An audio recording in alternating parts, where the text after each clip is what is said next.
Well, hello. Oh, shit. I forgot. The logo must vanish. Someday I'll get it right. But not today. Welcome in, everybody. Happy Thursday. I'm gonna try a new trick out here. So I can watch chat.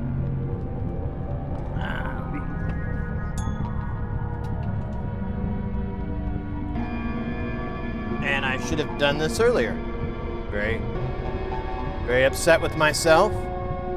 Very Bush League move here. Bush League, not...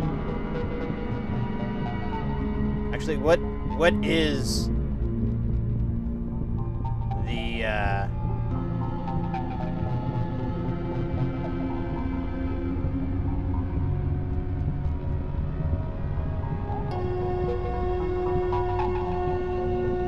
what is the counter to Bush League? Shaved League? Heyo!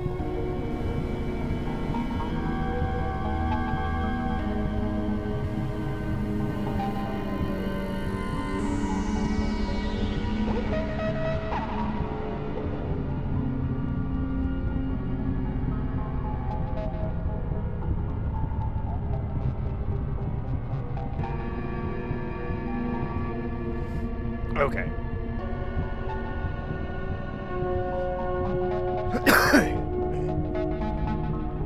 There we go. Oh, look, now I can read chat. Now I understand. And hopefully I won't run into the camera. Anyways, how you guys doing? I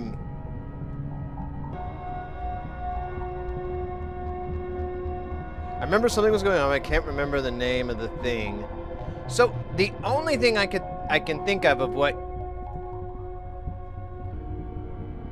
might be referring to, but I'm not. I'm flying there. There's no way I can feasibly. I'm not gonna pay to have my fucking shit shipped. It's not that important to me. I'll just bring my beautiful self. But there is NobCon in let me just fix this. It's driving me nuts. NobCon in September, and I plan to go to that one this year. I'm really looking forward to it. So far I haven't had anything book on it or get anywhere near it, so I think we're safe. I didn't get to go last year because I had to take care of some stuff, but now that it's taken care of, there you go. Ooh, sexy. I can go this year, and I plan to just go every year. I literally have like things for NobCon, but the company or whatever I'm working with, I have to wait for them, and I'm just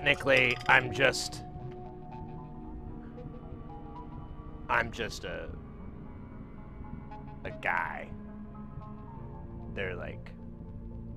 Anyways, I'm sorry, I'm rambling. This warp whisper is what we've been working on for the last 6-9 months or so, since August. And then, of course, there's like about 2 months where, maybe 3 altogether, I wasn't able to really do much. Except order more. But yeah, this is the newest thing. It's kind of a crazy fever dream that I built it. It was expensive. And, but technically cheaper than buying, like, if I would have bought this, commercially, even though none of them are really, none of these are available commercially, but if I were to do this commercially, I would, it'd probably be like a lot more. It definitely would be a lot more. I don't know why I said probably. I'm trying to think of a multiplier. Probably like 4 times. I think that's a reasonable amount.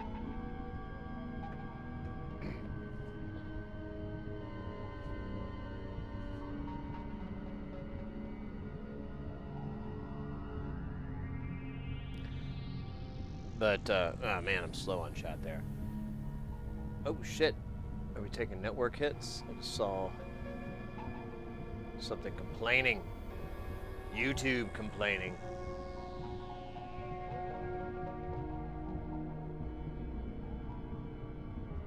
No.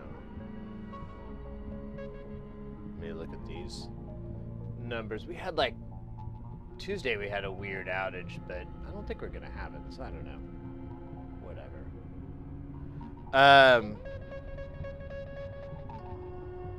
Look at me, Pan.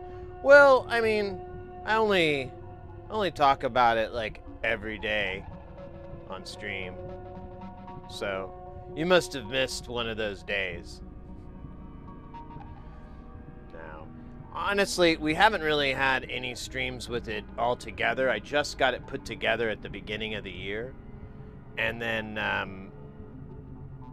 I think we had a couple of attempted jams, like Jamtown Spacestation Intergration is not a new name. Ooh, yeah, look at those nasty drop frames over on the YouTube. Dude, I don't know what's up with that. Let me look at it, actually.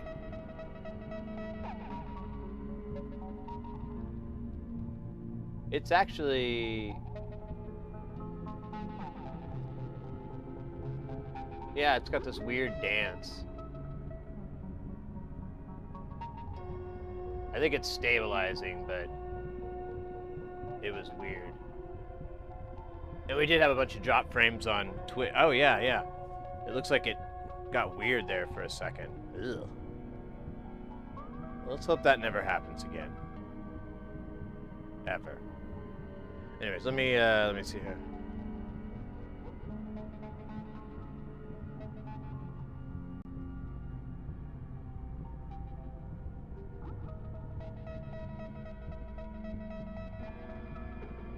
The priceless pride. Yeah, I don't know. I was just trying to equate it. Everyone wants to know how much it costs. You know, people see this and they're like, how much did it cost? And I kind of know what the dollar amount is. Like I kind of kept track on Spacestation for a bit. I need to add a bunch of new numbers in, but at last time I checked, it was like 2,500. But I really don't like to think of it that way anymore. I really just like to think of it, I mean, the dollar amount factors in for sure. But it's, you know, it's not too painful. You know, like if you, I've learned with these modules, a reoccurring theme or instance that I get is, so if you go to nonlinear circuit site and you buy PCB and panel combo, and this might even be true for the B stock, but just, you know, we'll just go with just whatever panel. So let's say that cost $40. That's the total cost. Okay, now not including shipping or any of that. We're just taking that factor out because that'll muddy our water, and I don't want muddy water. I want drinking water. So if it's $40, it's almost always going to be the same amount of parts. Now, of course, you could probably knock that price down if you bought like bulk on stuff, but you know, like if something's $40, there's probably about $15 to $20 worth of just pots on there. And jacks, you know, if you're doing them at like 50 cents a piece, which is pretty generous, but that's rough. You know, you probably got at least $5 or $10. You know, you've got like a sizable amount. And then you factor in the chips and maybe the weirdo part here. All these Vactrals. Vactrals are very expensive these days. Things like that. And you factor it all in, and it comes up to like $38.50 or, you know, 41 and a quarter. So it ends up coming very, very close. So if you need to figure out what the total would be for a module, you can usually just eyeball it that way. I'm sure there's some exceptions that I'm forgetting, but I haven't really ran across one where it was like a stark difference. Like there's here, we'll switch over to the. So there's like you know, I should put a little camera in the corner here. Not a bit smart. I don't have any more cameras to do it. Well, you know. Anyways, it's not important now. We're just illustrating. Besides, this isn't very easy to see. You can kind of see the squid axon here. It's 2 knobs and 8 jacks. I don't know how much that thing cost, but I'm going to guess it's probably close to $30, maybe $28 for the PCB and panel.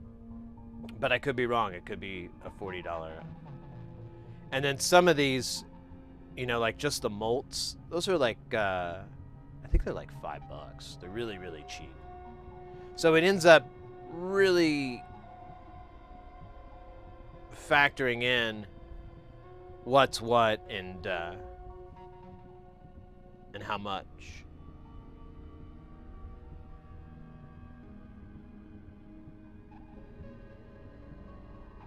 Yeah, it was taking a hit, but it looks like it's fine now. Hopefully it doesn't. I should have rebooted my modem. Last time though, it seemed like it was OBS because I thought everything was done. I was like, give up, and I closed OBS, and it had this weird error, and I canceled out of it, and then I'm like, I ran this this test that I used to check internet, and it just sends packets back and forth. So it's real data, so I can see if it's like literally something on my end or what.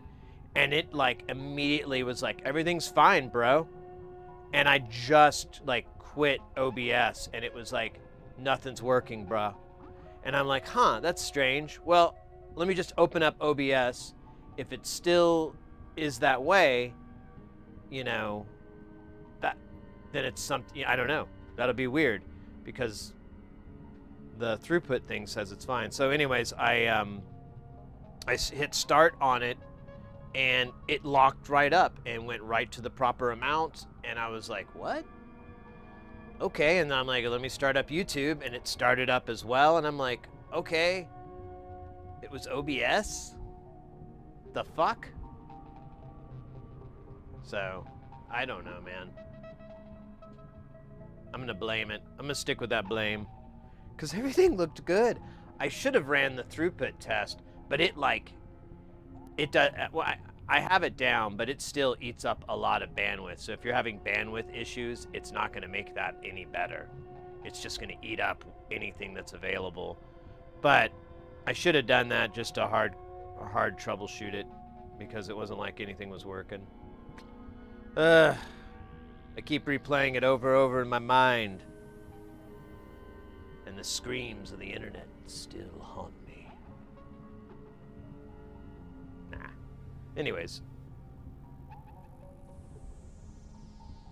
Welcome back, Mars Panda. Anyways, I got all sidetracked. The space station is making kind of a... It was having doing the bongos. I had some bongo fury going. But, I feel like I should make the bongos come out of the cellular automata. Right now they're just coming out of gates and stuff because I was lazy. I was just trying to like get something. I think that's the one thing I've ran into with Spacestation is like, dude, it is so fucking weird, right? Like, there's so much fucking weird. I kind of don't even know where to start or what to do. Like, I was thinking about that last night because I tended to spend yesterday.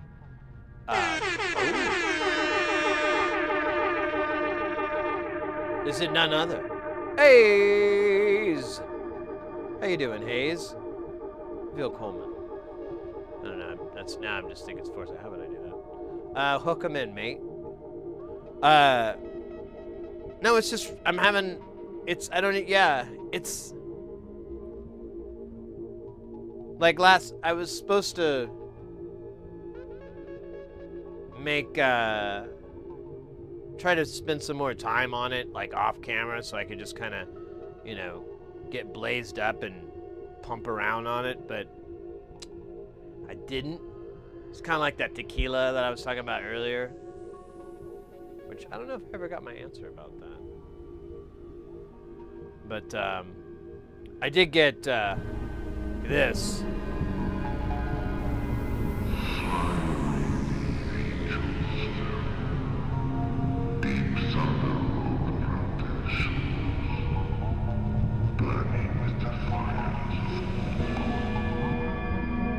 Sounds cooler pitched down. Sounds really silly pitched up. It's like we're writing a hyphy album or something, but still.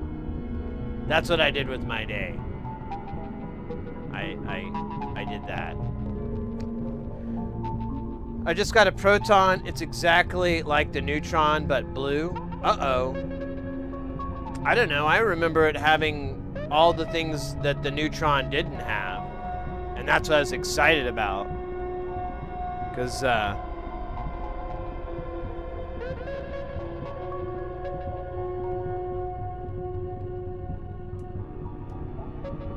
to figure out what that scratching is. I think it's from this guy.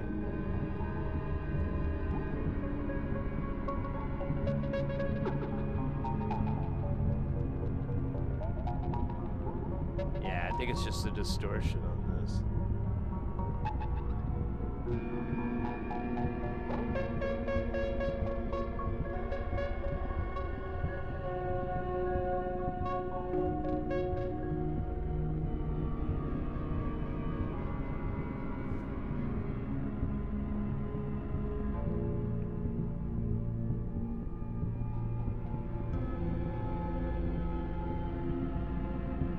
Yeah, because I remember when it came out, I was really excited when I was reading about it because I was like, oh, cool.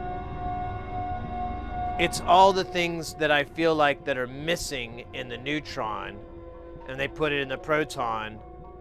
And yeah, there's a bunch of stuff that they took out, but I was like, okay.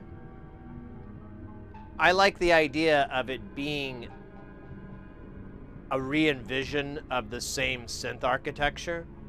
Because it's still, the core is the same, if I'm remembering correctly. I mean, I haven't read about it in a long time, so I might be old, but I remember the cores are the same. And, but it's like a different filter, and a different this, and a different that. Like, everything else is kind of changed.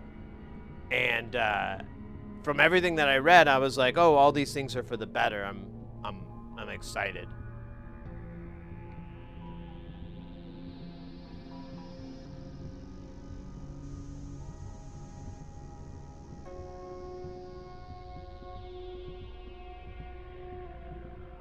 Facetious? Oh, that's Beavis's brother. Facetious. He's not very. He's pretty cool. Nano Wires, welcome in. What are we joining? Oh, the Battle Royale. The Battle Royale is automatic. All participation is I'm trying to read.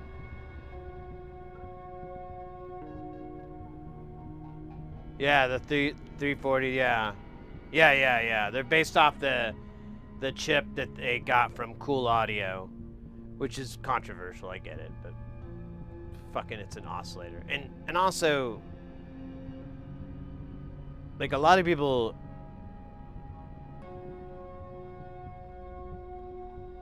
falsely think that things are still like patented or whatever. Like electronics patents, you can't have them for very long. I think they last like 5 years, and you can only hold it for like 20, and then it has to be super novel. I mean, or not novel. Oh shit, what happened there? It has to be like a novel, like, because most of the time it's the idea is it's like math when it comes to patents. Like, yeah, we get it. If you put resistor here, you get this value. 2 + 2 is 4. We get it.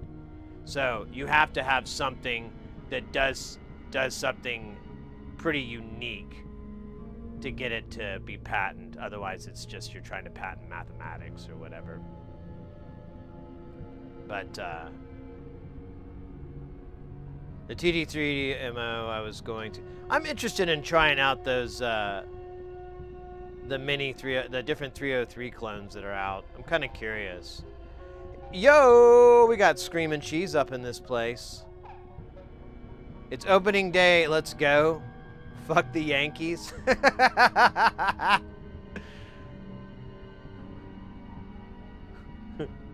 Yeah, Hayes, Mets fan.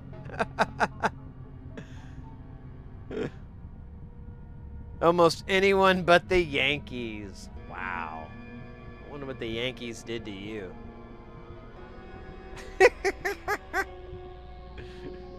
Show me on the doll where the Yankees hurt you. No, I'm kidding.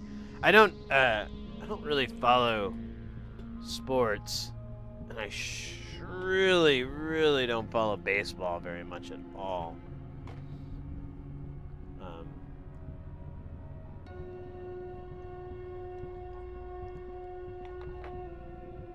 I almost have animosity towards the sport because when I was a kid, I had to play it.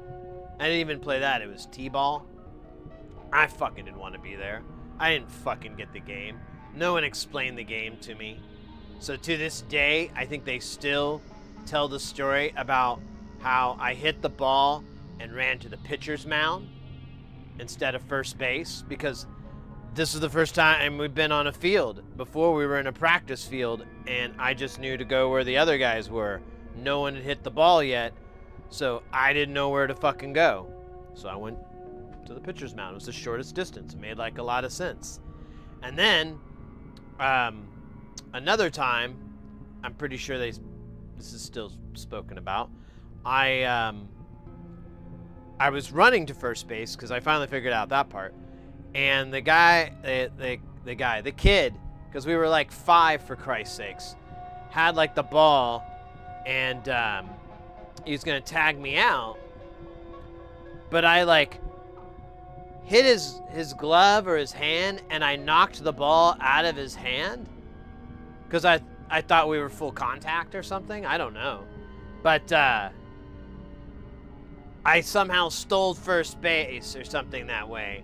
I don't think they let me keep it. I think the refs were like, as innovative as this maneuver is, he did technically touch the glove, so he is out, even though he tried to initiate the out, which is very interesting tech. Oh, hey, we got Mr. Chompers in the house. What's up, buddy? Really? Could you not call me fat in front of the people? Yeah, can I show everybody how handsome you are? Here, let me pick you up, buddy. Let me pick you.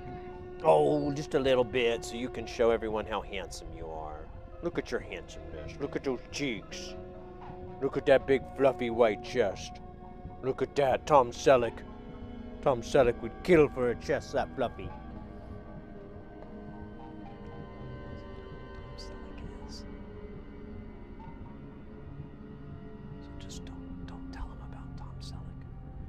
Wait, are you gonna try to get out? How are you gonna do it, buddy? You figure out how to get in, how are you gonna get out? Oh, problem solver. He just jumped. That was the way he solves most of his problems. Just jumps. I say we need to spend more time together, he just jumps. I say I need this month's rent, he jumps. It's a solution for everything. Jumping. Oh shit. So anyways, there was like a little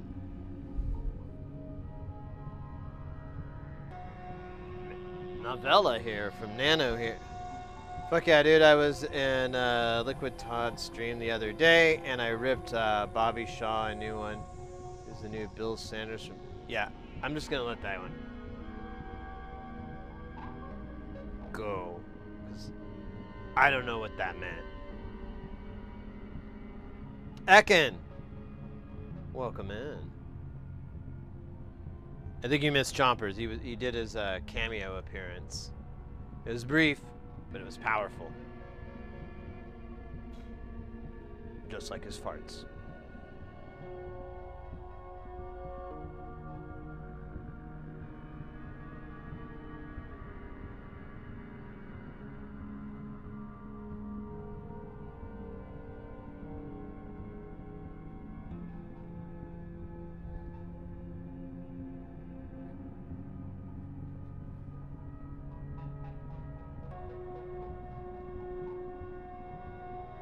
Alright, let me read it, because I don't know what the hell we're talking about. I don't know who any of these proper nouns are, though. I think that's the problem. None of these proper nouns mean anything to me. That's why I'm like, I don't think I'm meant for this.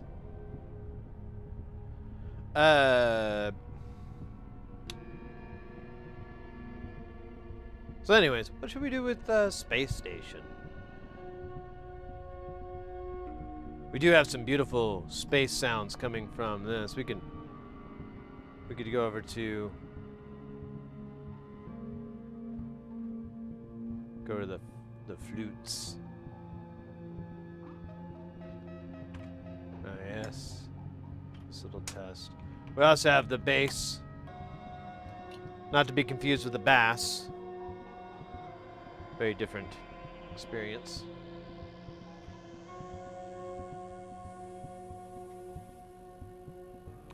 Hey, Chaser over on YouTube. Welcome in, mate.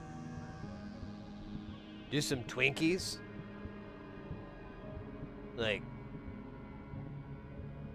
in my mouth.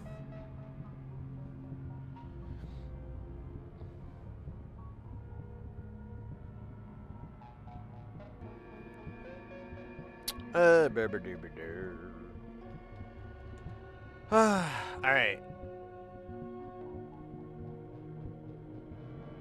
So, we should definitely take all these,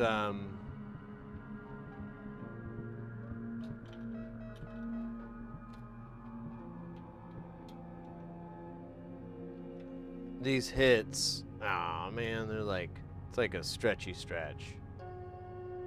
This thing does not deserve to be here. Can I can't swap, can I? I don't think these are the same width. Where's my...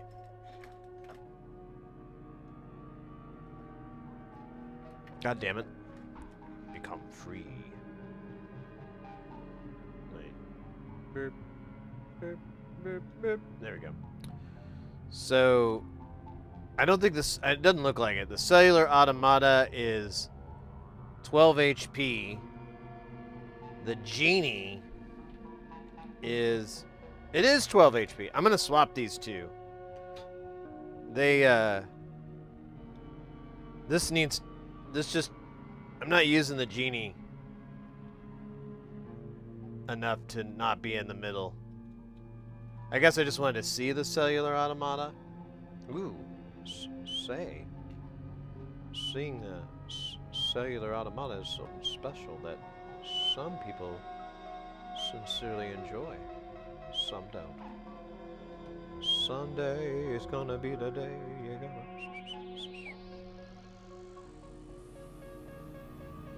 Devin over on YouTube, welcome in as well.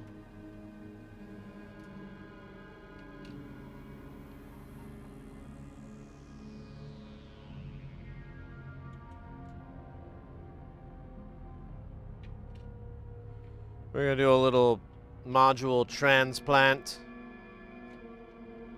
The patient is live and under no anesthetic. Some say my methods are barbaric, if not simply unorthodox. But I believe, with a steady hand and the proper demure and a couple of shots, I'll be able to perform this delicate surgery with little to no cocaine. I'm kidding. No. That's where I've been for the last 20 minutes. Just hammering away until the bridge of my nose turns into a mushy pie.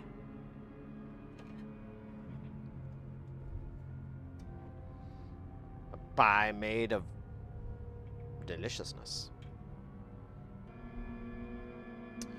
The important key part here is to verify that you are on the red side. Now, do not believe this to be some sort of political affiliation with the Communist Party, no.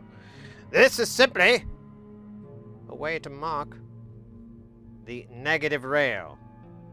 Now, you may be asking yourself, good God, why the hell on this planet would anyone mark negative with a red indicator? Well, there are many theories. Some believe it is pure madness meant to create a endless loop of repairs. But much of that has fallen to be untrue. But I, however, believe it is very simple. This red ribbon, the red-lined ribbon, came from one individual, one manufacturer. That manufacturer is often cited as the standardization of this whole Euro rack method. Yes, I believe you know what I'm talking about, yes. The reason we have a red line there is because of the Germans. For some sick, weird reason, they like it. I don't know. Maybe it's the fetish nightclubs that spill out into their electronics world. I can't say. I'm only speculating. But it is quite dirty. Quite.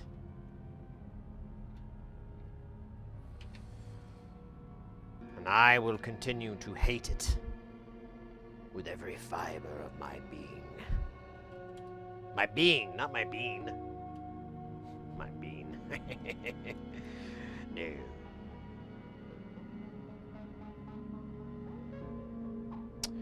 And scene.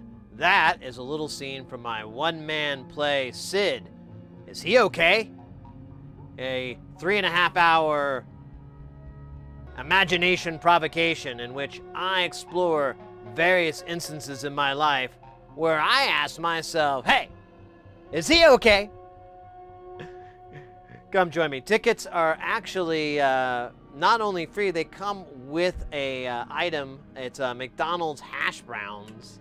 So if you like the McDonald's hash browns and 3.5 hours where you are not allowed to get out of your seat and there are armed guards at the door to protect me, not you.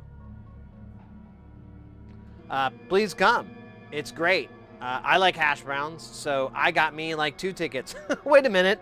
I'm in it. 3.5 hours. Can't even go to the bathroom. Wear a diaper.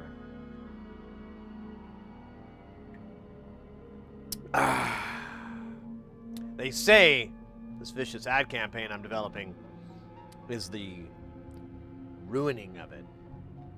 But I don't know what they're talking about. Mainly because I don't know what the word ruining means. Sounds like something in RuneScape. Remember that shit? Oh shit. Alright, so let me catch up on chat. Oh, we got a hydrate from Twitch guy. Hey, welcome in, mate.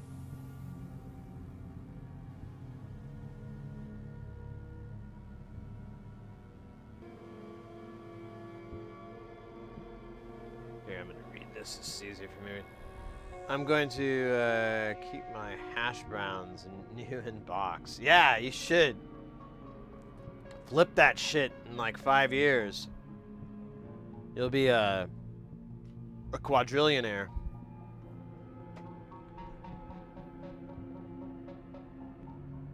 Which, as we all know, is someone that's rich in quads and ATVs and various off-road vehicles.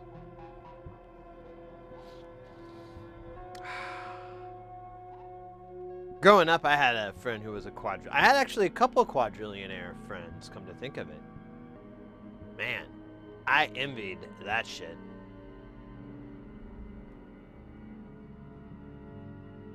But all those kids did turn out to be dentists. So, I think I might have dodged a bullet.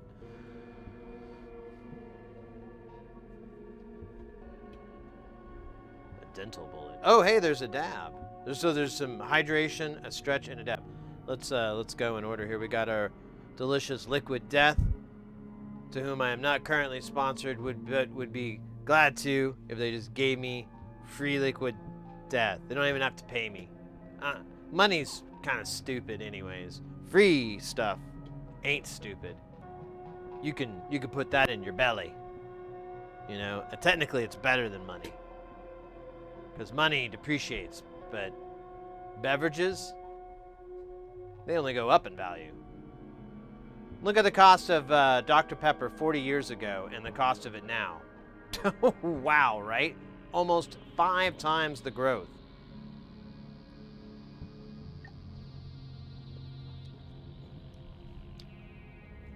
Just in line with inflation. I mean, you could also invest in the S&P 500 if you were boring. I don't know why I'm doing this character. It's half of an ass.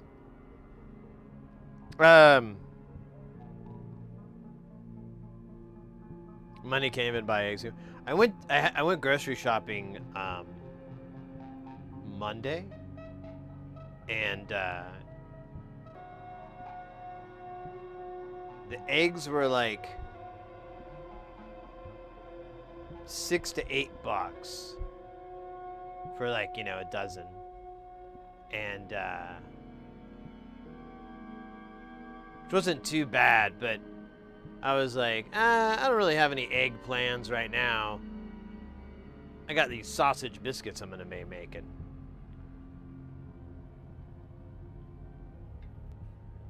So I have this goofy thing I do where I'll cook all these sausage biscuits, and you know, I've done different things where I put cheese and stuff on them, and I think I have it worked out, because there's like all these problems that come from doing it that way. So I think I've got it figured out, and I'm gonna have I cook them all up. And then I let them cool down a little, you know, I let them cool down, and then I vacuum seal them individually, and where am I going with this point here? I had a point. Oh yeah, I vacuum seal them, so then I can just throw them in the freezer, and I'll have like a dozen or whatever. And I basically just take like a couple out, 3 or 4 out, and just put them in the fridge and pull from there. And whenever I get one, I'll pull one from the fridge, and then I'll take one out of the freezer and just replace it. So, you know, I always have at least a couple available. And was using those for a while to eat before I start a stream. So I think that was the whole story. And it's also just a quick, easy breakfast thing, like a quick meal. It's got your squares, biscuits, and sausage, and cheese, and I put bacon on it. Did cheese. Like, I don't think I'm gonna do cheese this time. I think I'm gonna put the cheese on afterwards, or maybe like right towards the end of the process of reheating it. Because what's cool is, so it's in a vacuum seal bag, and I'll just take them out and I'll cut the seal so that it's open, and the air kind of goes in. But then I'll just throw it in the microwave, and the heat and the steam will just kind of help cook it in there a lot more evenly than having it open. Because you still got the microwave heating it up, but then the steam kind of helps it out as well. And then you just kind of let it sit for just 30 seconds, a minute in that bag, and then break it open, and it's nice and pretty good. It doesn't work every time. I know I'm still, like I said, I'm still working out the bugs, but I've been doing it for like a year or so, and I got a hankering for it. So that's why I went grocery shopping. God damn it. I'm sorry. We went on a tangent, didn't we? Should probably get to work on the synths.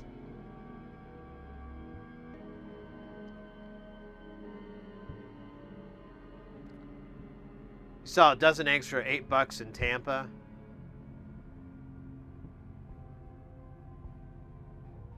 Cake is the best way to eat eggs. Oh yeah, good point. I hadn't thought of it like that.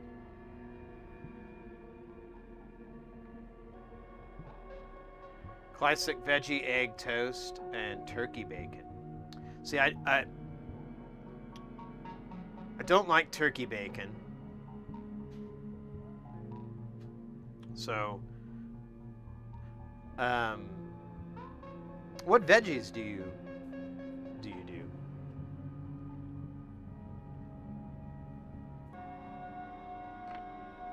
When I think of breakfast veggies, I can only think of like mushrooms and shit.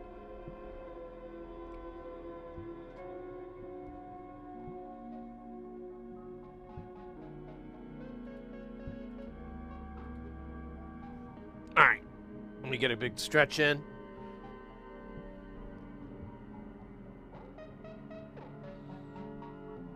Oh.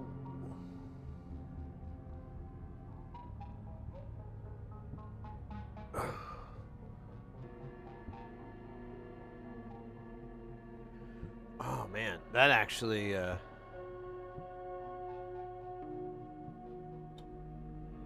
felt good.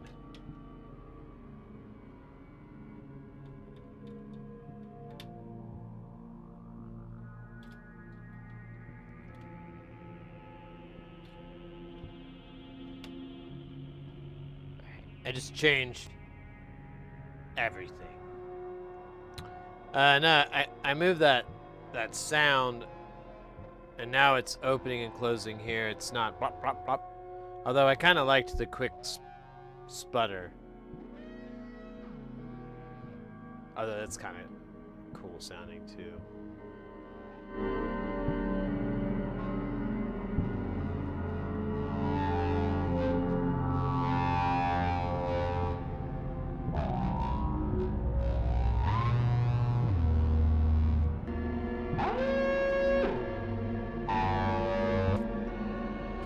I'm gonna go straight in, see what that sounds like.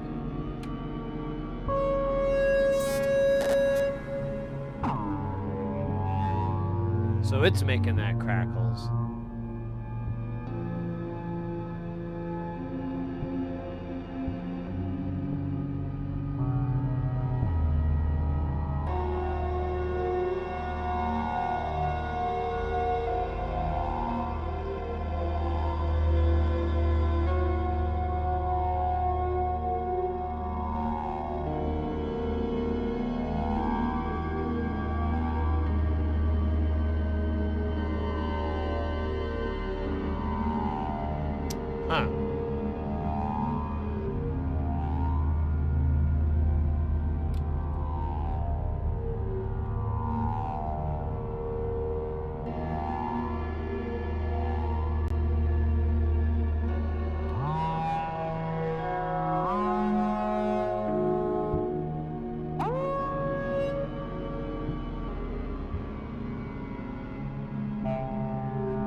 Oh, yeah, what do we got up on here? M-Loss coming in with that follow. Green peppers, onions, and spinach. Ah, spinach. I did get a bunch of spinach recently.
Let's tune. So much fun.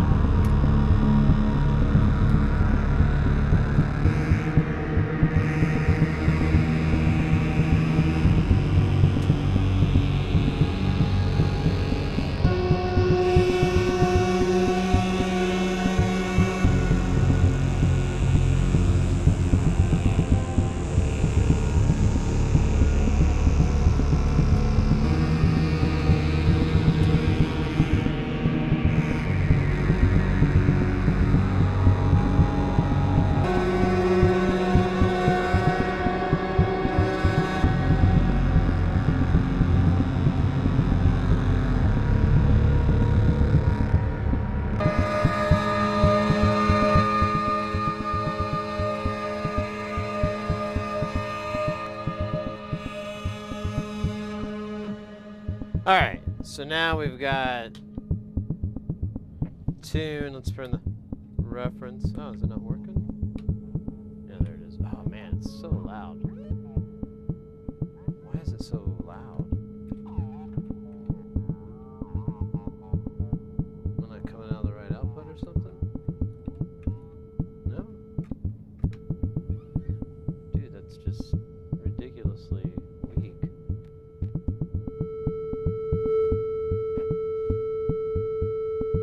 Okay.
Let's tune this.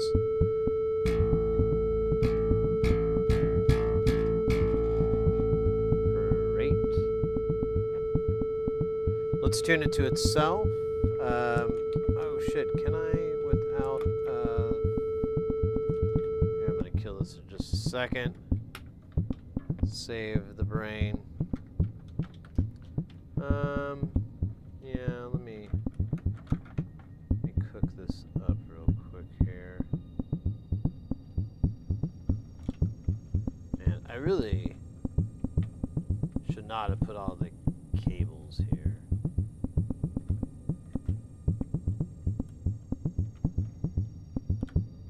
A little bit of regret.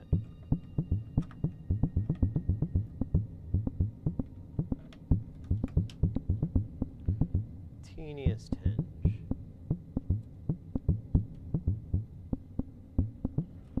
Okay, that should have actually started making noises, so what? I wonder if I could see it.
Where the hell is this coming from?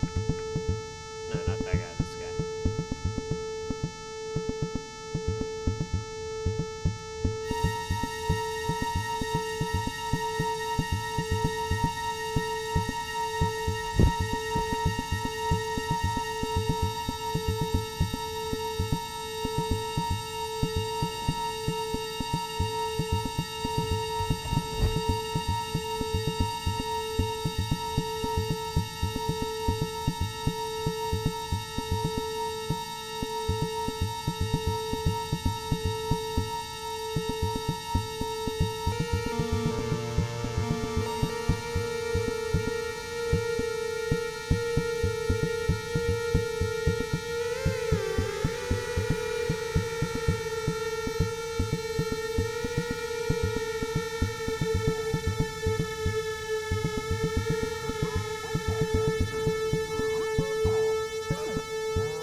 I think we're in tune.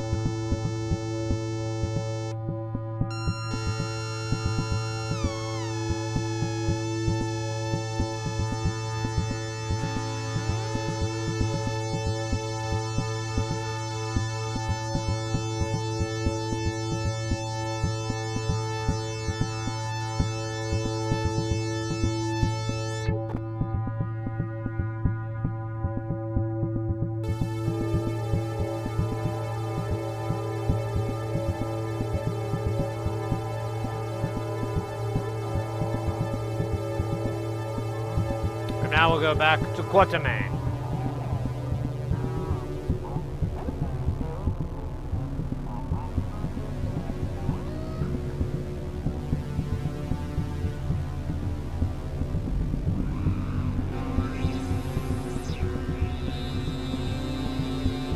Now it's perfect.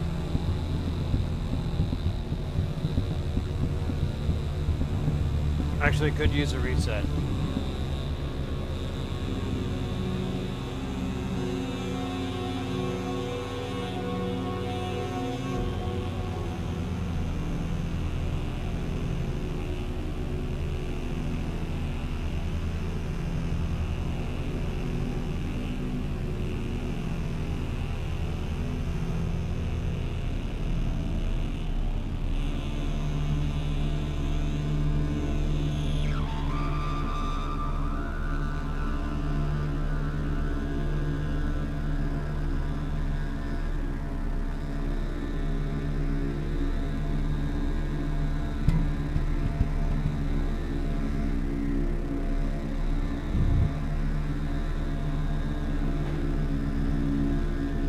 Oh, hello.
try it that way.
How you doing, Mr. X? Good to see you guys. Mr. X is in the house. If you're not familiar with the X factor,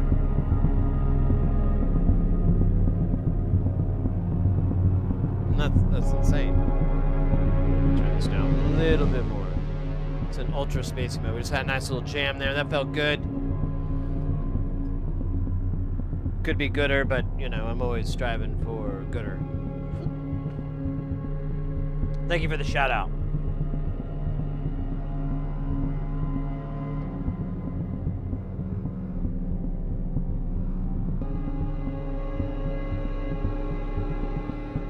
The space-time continuum could implode after combining Jamtown. I don't know about that. Maybe.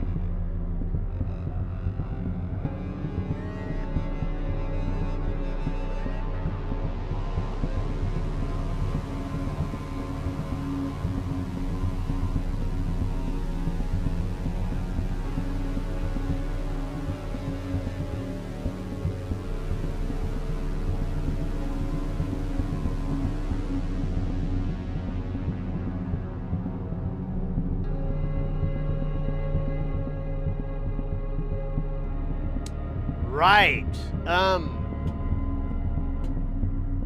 So I'm faced with the challenge that I kind of saw coming months away. And I'm trying to figure out ways to tackle it because it's a weird one. So that, like, Spacestation and Jamtown are pretty different from each other. They have overlap, but it's pretty normal overlap, you know? Like, they both have envelope generators. Oh, they both have LFO, you know? It's that kind of overlap. But, like, Jamtown doesn't have anything like the cellular automata. Conversely, Spacestation doesn't have anything resembling a voltage quantizer. So having to hand tune all this stuff is kind of a bummer.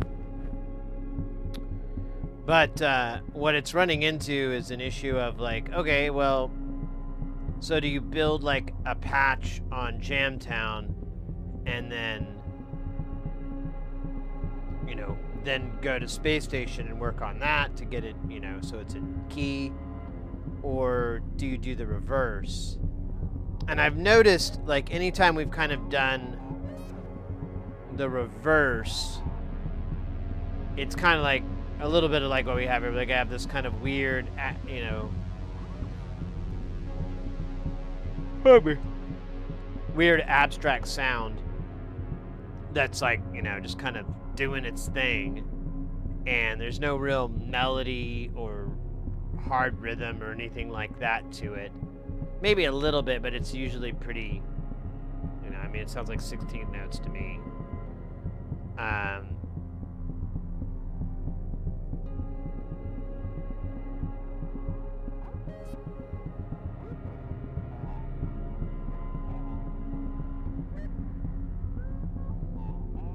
yeah, it just makes weird noises. I don't know. Sounds like a baby trying to argue economics.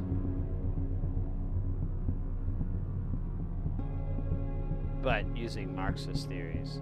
You know. Baby can't win on that one. That was a hard one to... hard bat to hit.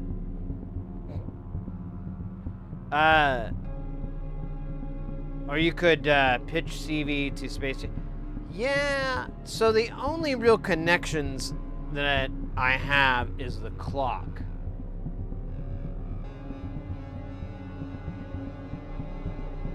And that was a very long patch cable. So I'd have to make cables to do that.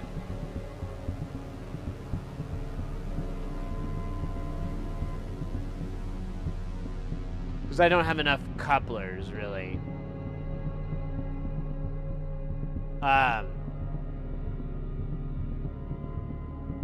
And if I'm honest, I really don't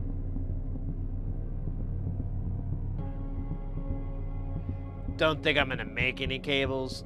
So glad I found two really long ones so I could do left and right. That was a W.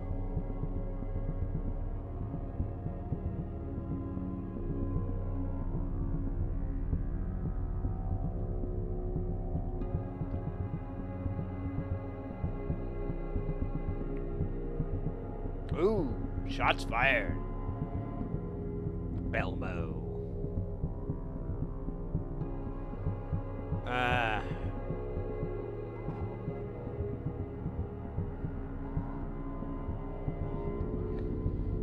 So the issue I'm running in with Spacestation is, yeah, I mean, I could do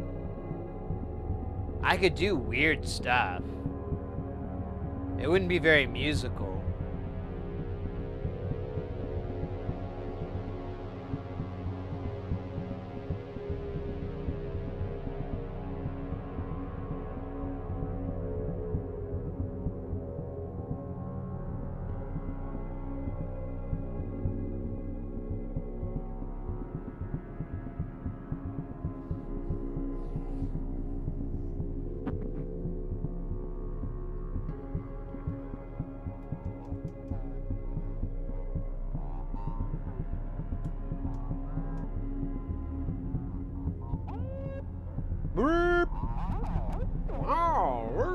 I mean, it's a cool fucking sound.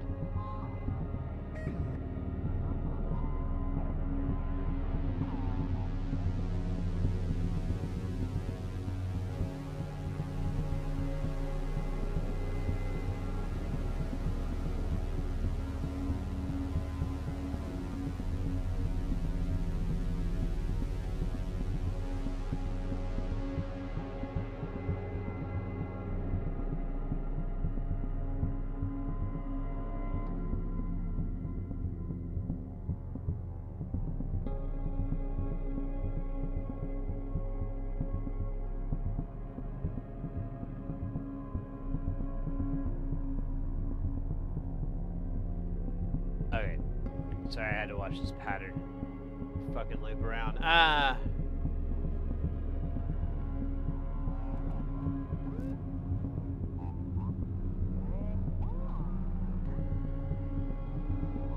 The left loved Elon. Let's not talk about that.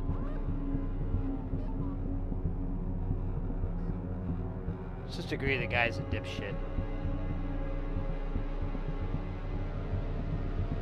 And leave it at that.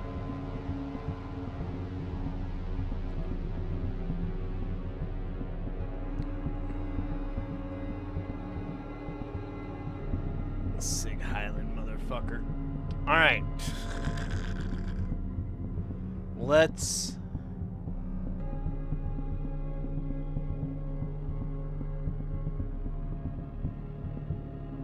Let's regret that I didn't really process these bits earlier.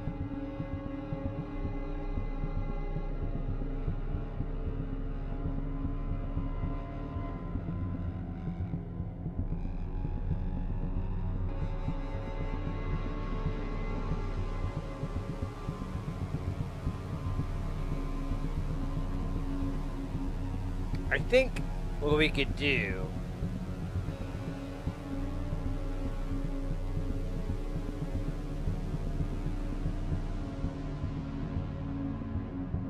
what did we try to do? So we have a lot of these like kind of small sequencers. What if we tried to I'll show you what I mean. Like the was a good burp, wasn't it? Proud of that one. So yeah, you can't really see him very well, but you can see it dancing around. So this is the Bendaba, and you kind of have like 4 channels, and then you can switch between them. The only thing that's kind of weird is the direction that it goes. Because it only, I mean, well, you can change the direction. I don't know. We could use that to our advantage. But I'm wondering if we could just have it go. I guess it'd be 4, so it'd be bop bop. Oh, man, I wish it was only 3. I like 3-hit arpeggiations. They're like all syncopated, so they're kind of. I mean, you can't spell sick without syncopated. I don't think. I mean, I guess you might. You probably misspell it. Would be the wrong letters.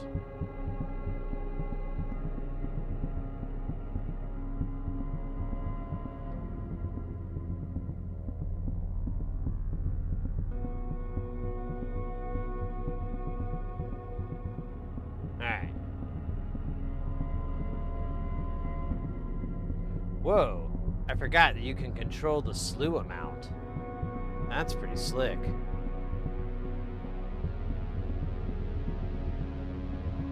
Look out, ladies. And gentlemen. Alright, so it'll have to be... Oh!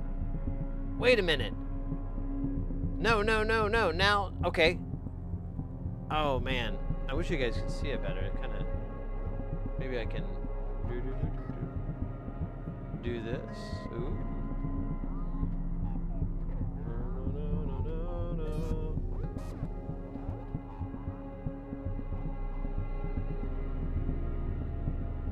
So, hold up. I got this crazy camera here. But check this. So, this has a so you have up down that's a feed into here, and then you have left right for jump, and then you have direction change. So I believe that if I plug into here, so here I'm gonna get rid of this so it just goes down, and I'm gonna jump over, so when it hits 14 it should go back to 1. Or just hold?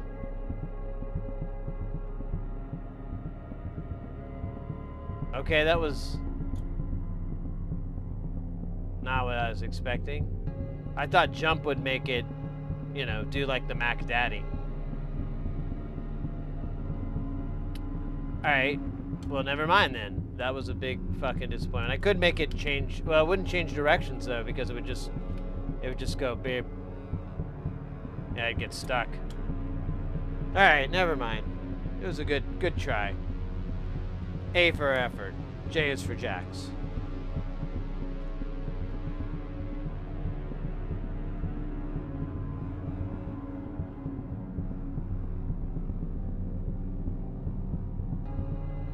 Hey, Hayes.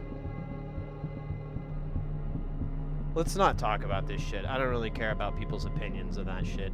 And nobody else really does either.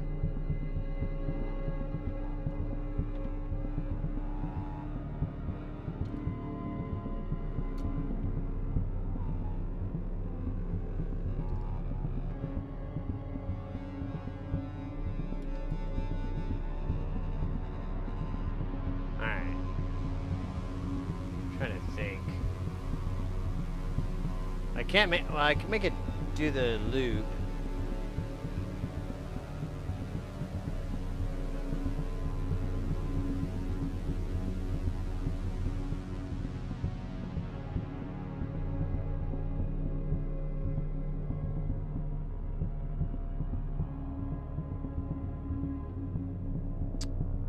I don't know. I feel like it's gonna get boring though, just going 4 notes. Oddly, 3 is less boring. I don't understand that one. I really need a TKB. I never realized how much I rely on that thing until now.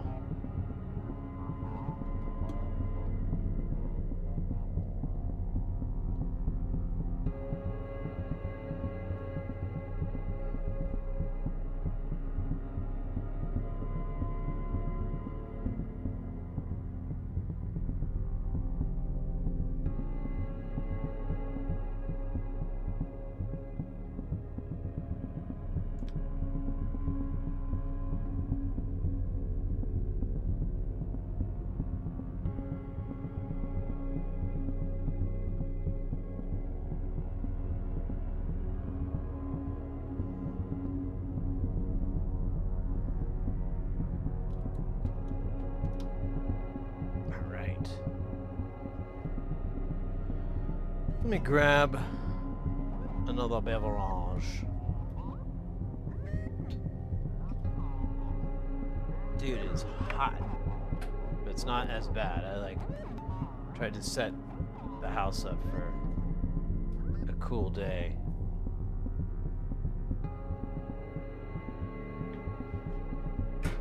We'll see. We'll see. Oh shit, I need to get more beverages.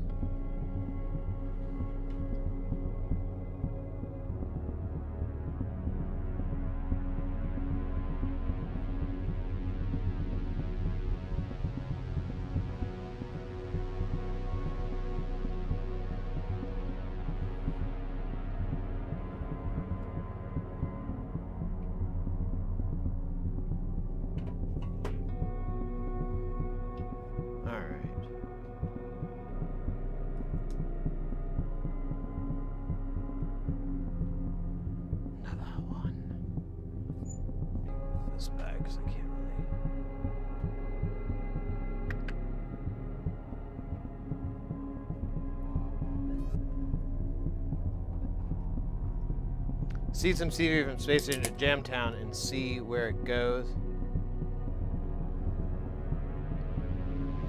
I don't have any cables. So to send this clock, I have my 3 longest cables attached.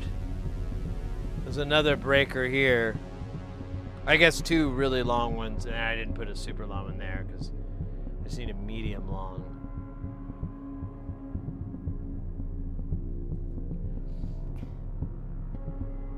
I don't know. I think this is just a challenge. Like when you get oh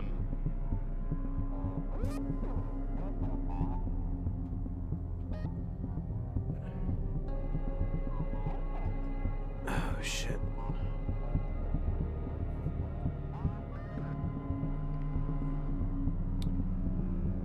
I think I you know what, I have a really good idea. Stand by.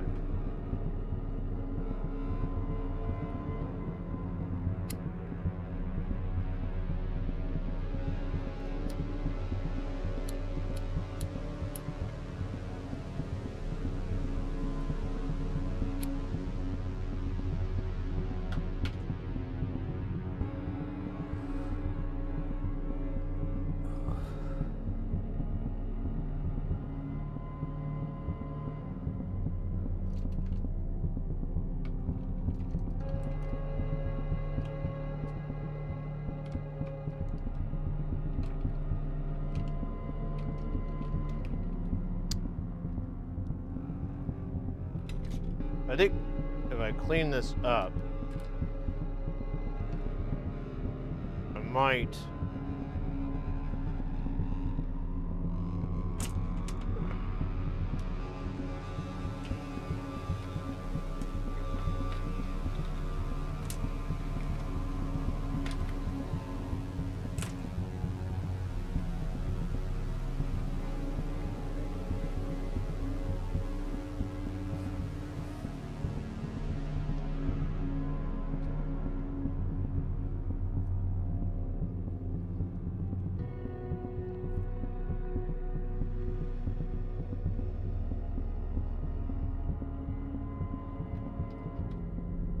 We do have this whenever we need it.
hard to do.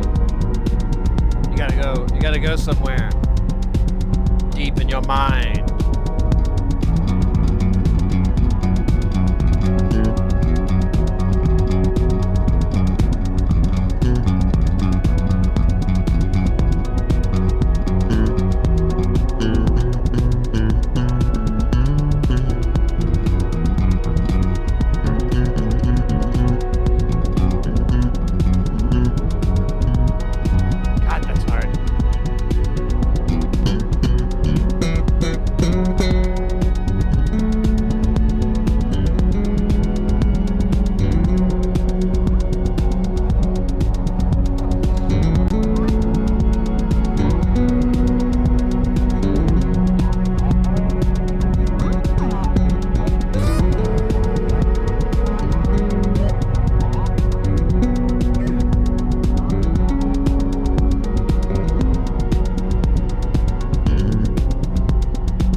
Joey's in the house.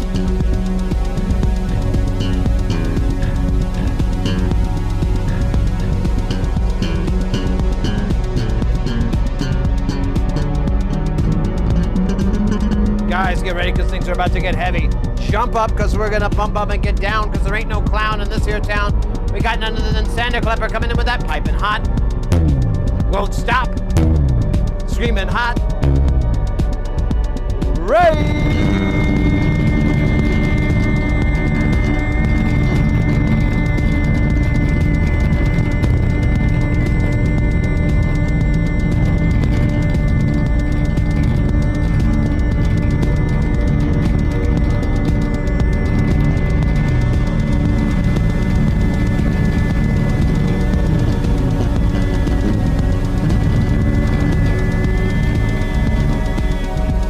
Let's go.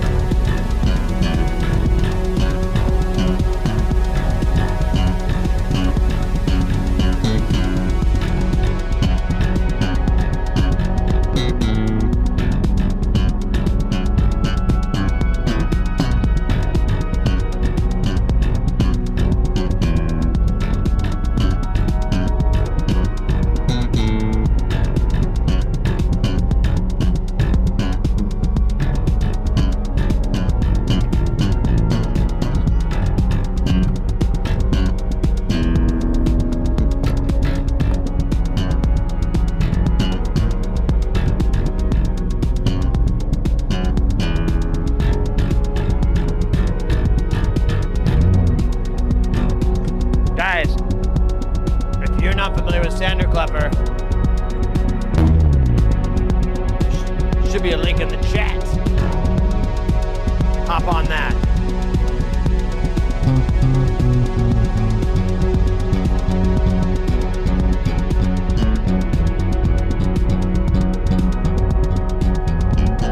How was your stream?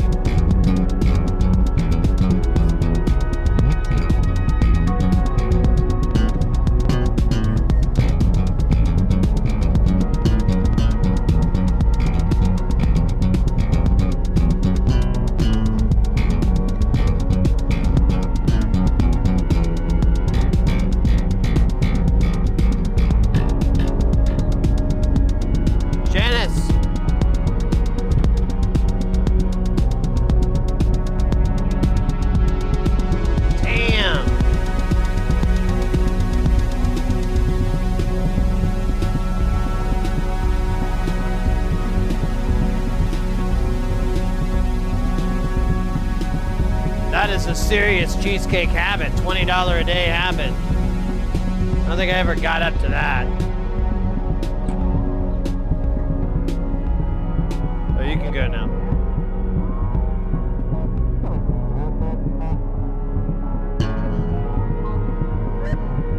was awesome.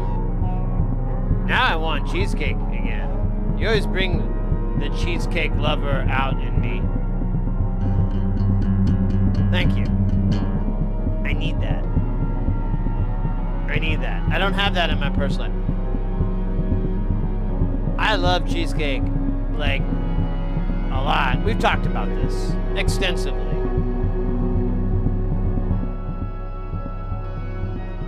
And the missus, she likes a good cheesecake, too. But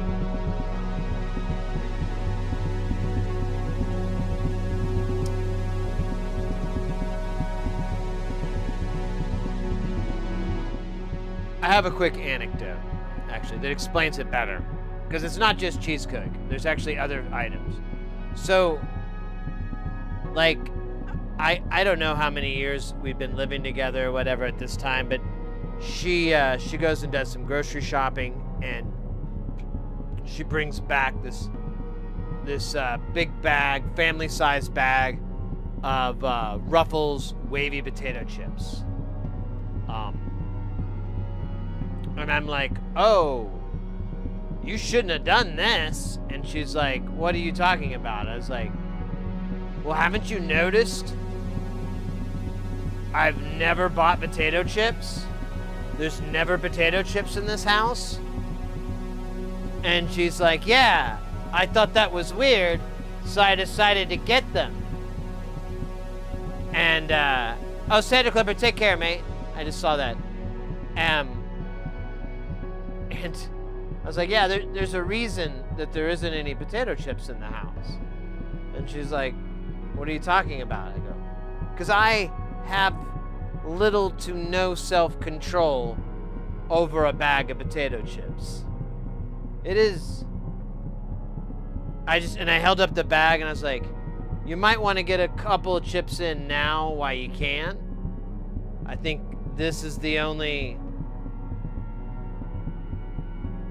nice thing I'm gonna do over these chips. And she just was like, whatever. Fucking 100% within 24 hours, that bag was gone. Like there was nothing but all the broken bits that I'm like, nah, I'm not shoveling that in like some sort of pleb. I'm eating old chips like a man. So she goes to get the chips like a couple of days later or something. And she's like, what the fuck? And I go, I tried to tell you. You should have bought 2 bags and wrote your name on one and my name on another. And that would have been better. She's like, I'm not buying 2 bags of chips. They're like $5 a bag. And I'm like, yeah, but that's the only way you're going to be able to keep one is if you write your name on it or something and you get me one as well. Because otherwise it's just being a dick. You're like, it's not cool, brah. She was like, oh, okay. And so I kind of got a little bit of a medium on it. Like there is literally a bag of potato chips in last night because I bought some. And I was like, you know, I don't have to eat dinner. I can just eat potato chips. That's got all the nutrition and vitamins that I need for strong bones and a healthy body. It's potato chips. Dude, this guy is not coming in. It's so mixed out.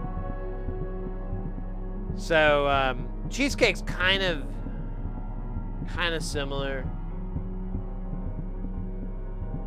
Usually, though, it's like, I'm trying to think of instances when cheesecake's been brought into the house, it's usually from the grocery store, which is, they have an okay bakery, but I mean, honestly, if you ever made a cheesecake, it's a little bit of a chemistry experiment, you know?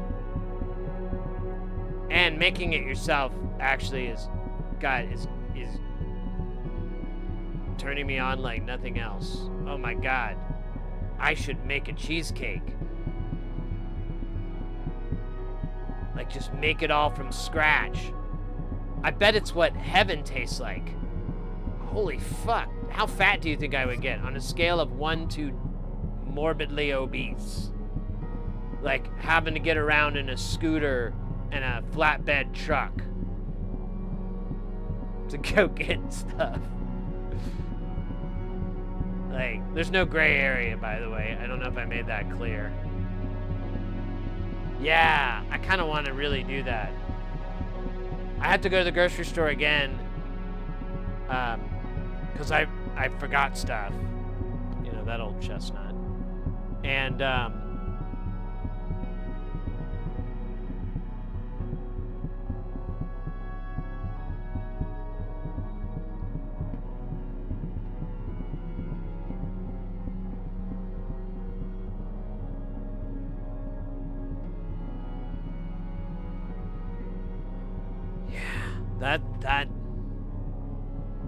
God, that sounds real. I can't think of a better usage of my time.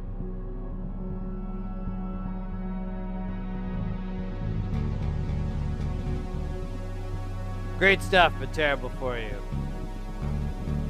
What, cheesecake? Or potato chips?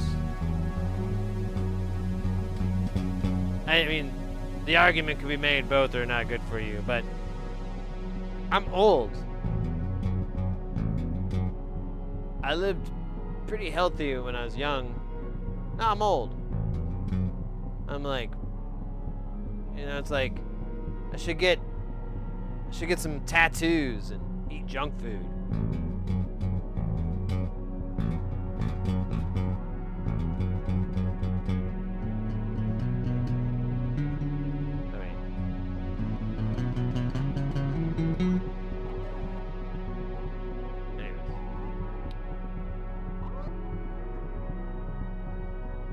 Yeah, cheesecake. I don't know. That would be really good, though. I'd do it. I'm gonna do it.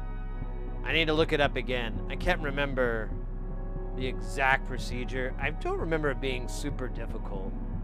It's kind of like making sourdough. I haven't done that in a long time, but I don't remember that being super difficult. That was actually butt-ass easy.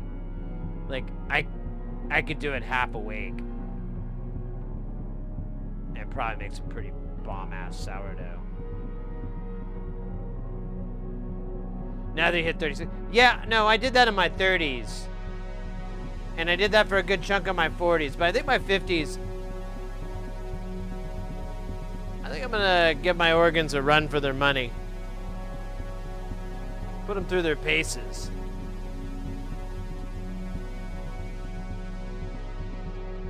I'm not exactly sure what's made that synthy sound there. That's pretty good, though.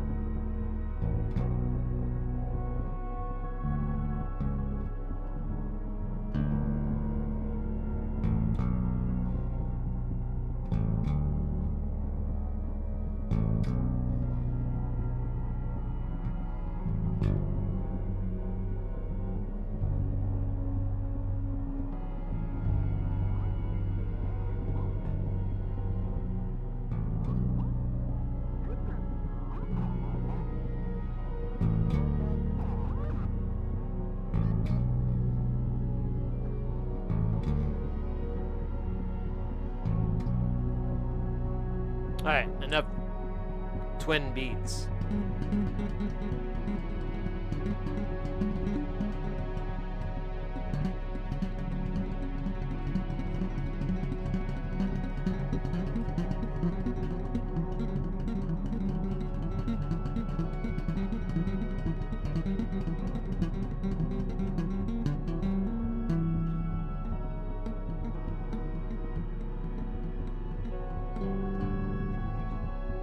Alright.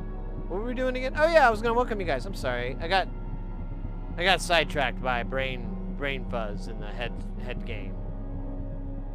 Yes. Those words. Welcome in anybody who's never been to the channel before. We do electronics, we solder, we make, we build. And we do a lot of audio stuff, a lot of synthesizer stuff.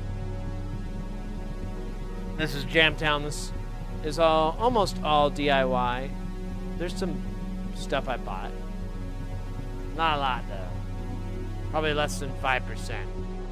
Probably less than... maybe 5 is a good number. That feels good. Let's stick with 5. And then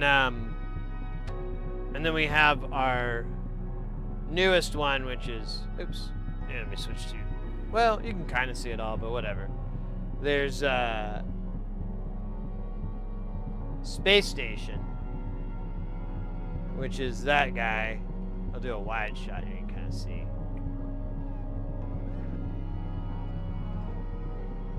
Got Jamtown and Space Station. And then Base Station. Not really. That's a separate synthesizer. Which I wouldn't mind having. I was thinking about grabbing one and figuring it out. I can't remember if it's digital or not. Probably is. But the rest's probably analog. Like it probably has analog filters. Oh, wow.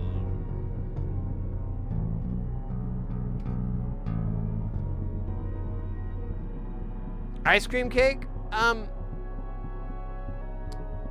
It's okay. It's not bad. One of my first jobs was working at Dairy Queen, and that was my first introduction to ice cream cakes. So I didn't really like that job so much, so I kind of associate ice cream cakes with an inferior product. I mean, they used to have good Texas toast. And then I think they changed it or something. I don't know. I tried it and it was like, wasn't yummy.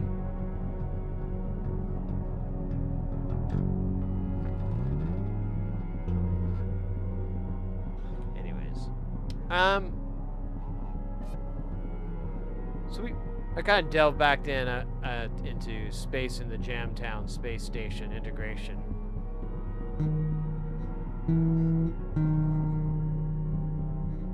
But then I just came back to Jamtown. I'm so tethered to this thing.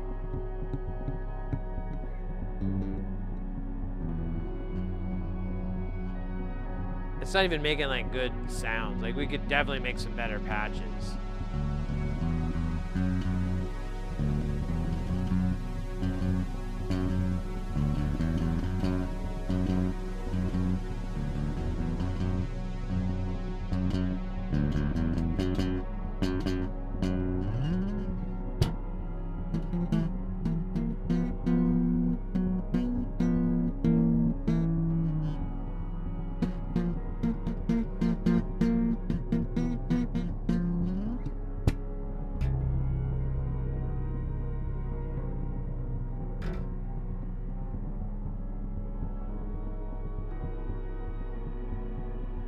So maybe we should do that. Maybe we should make a nice patch here in Jamtown and then try to get Space Station in on it. I don't know. It's so hard.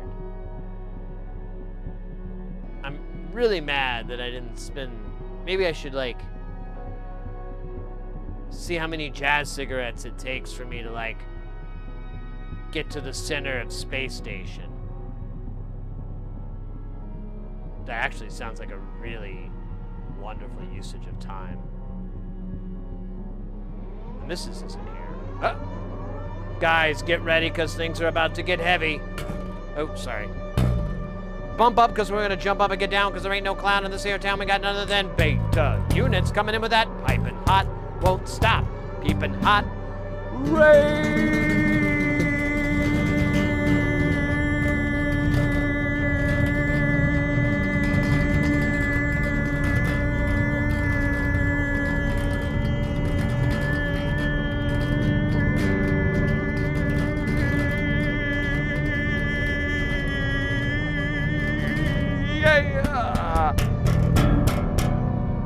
Let's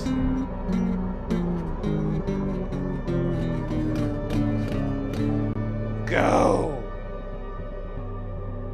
Guys, if you are not familiar with beta units, then you need to change that. Kick out the jams. Their link should, I think their link's in the chat. If not, I'll get in a second here, but fantastic music stream, great vibes, great times. Good to see you, mate. Welcome in, Raiders. How was the stream? What did y'all do? Did you jam?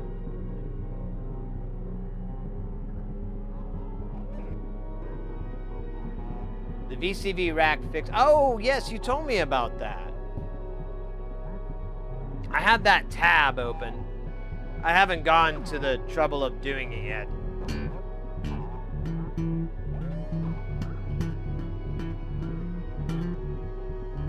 It was a blast. He was showing us all how to use VCV. That's fantastic. VCV is one of my favorite programs out there. Hold on.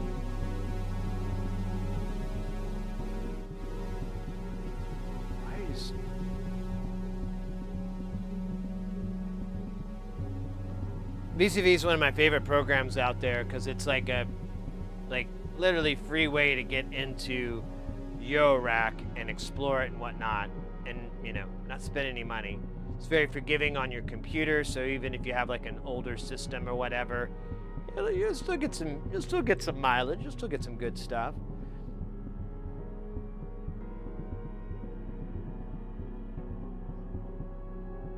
It's one of the things I always like to recommend. Like if you're interested about Eurorack, if you're interested in modular synthesis, but you don't want to invest any money in it or anything, because it is a pretty big way to go. There are a couple of options, but VCV Rack is the most turnkey. Like, let me open up a tab, download it, install it, go to the site, put some. Actually, the base modules, honestly, are a great place to start.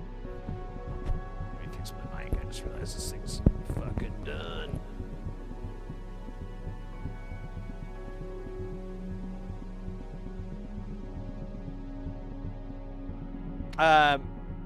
Lawn Dog over on YouTube. Speaking of jamming, I've been watching your quality for the last hour and using my cell phone out of the big open without.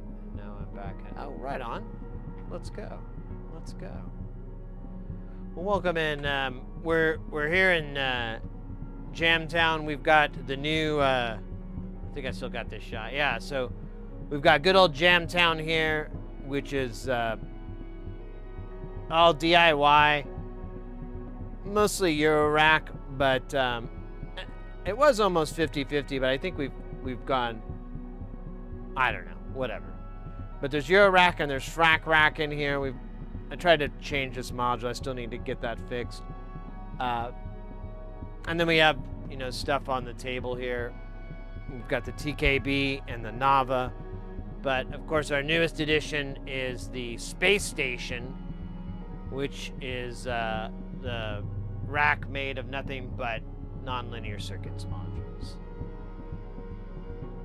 It is finally, this is its first form, not its final form. It's not even close.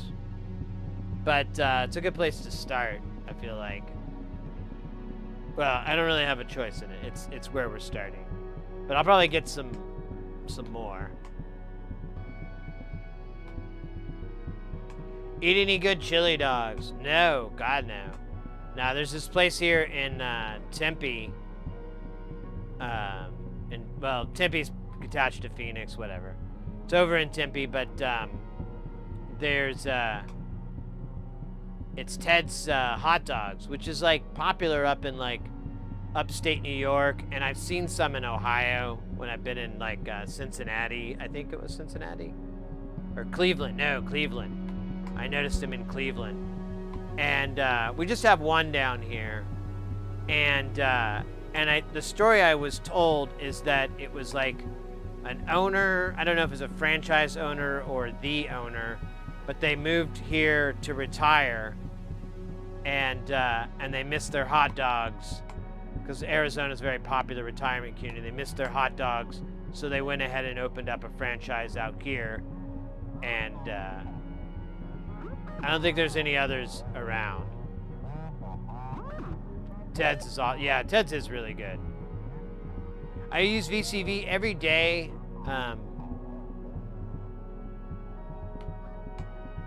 Nice. I'll catch up on one of these days, yeah. Did you make the space station case? No, that's actually what started the space station idea. A friend of mine gave me that case, and because it was a mistake, like he was supposed to get something different. Let me turn the camera up just ever so slightly.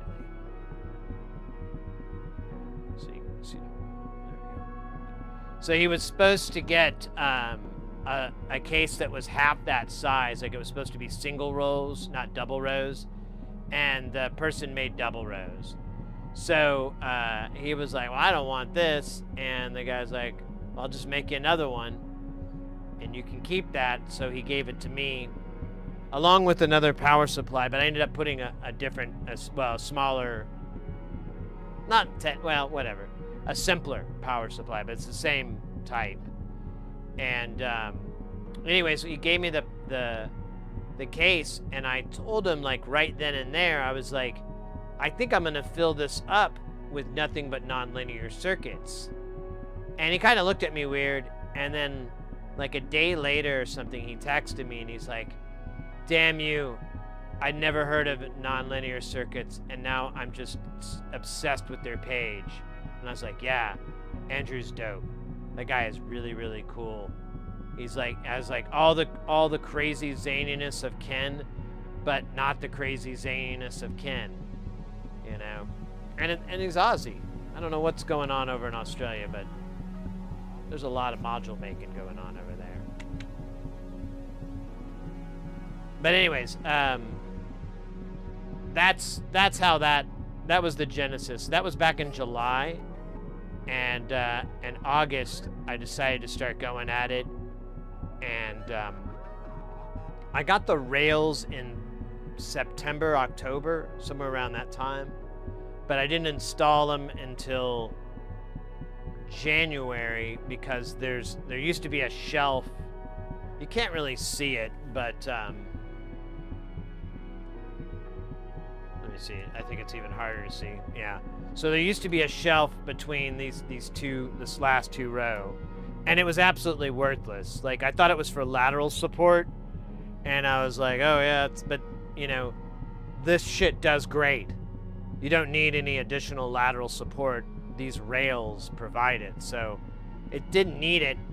And there were screws on it. I unscrewed it.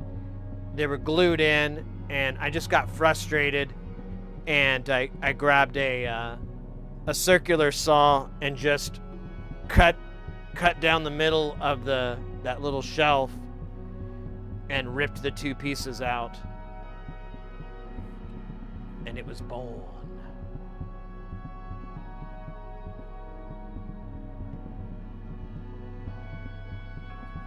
But now I got to put something cool in between there because there's a little tiny gap.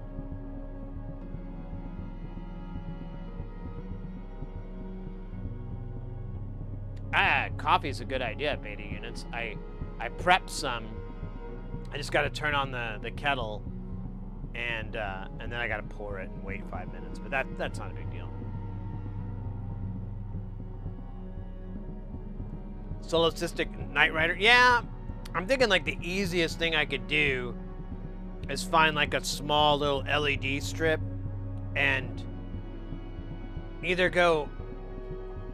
Well, I don't want to do just RGB. I'd like to do RGB-YA or RGB-WA. Like something with like a pretty broad palette, because I have a lot of modules that are light dependent. So this module is light dependent, and so is this one. And honestly, there's a lot of these modules on the other side. They have light dependent sources. I'm going to probably drape the back end of this inside the case. I kind of hug it close with like oh shit, what's the drape? Oh shit, I can't think of the material now. I use it all the time at work. I'll think of it in a second. But it's a heavy black material. Duvetine. I was gonna drape the back in duvetine, so that should help reduce the light interference. But there's some weird, like this module has the light underneath it. It has to be really bright to light up the LED. That oddly, instead of making it a regular hole, it says, I'm not joking, Matt Damon. I don't know if you're supposed to pronounce it Matt Damon, but it does have the A's expanded, so I believe you are supposed to pronounce it Matt Damon. So, good times.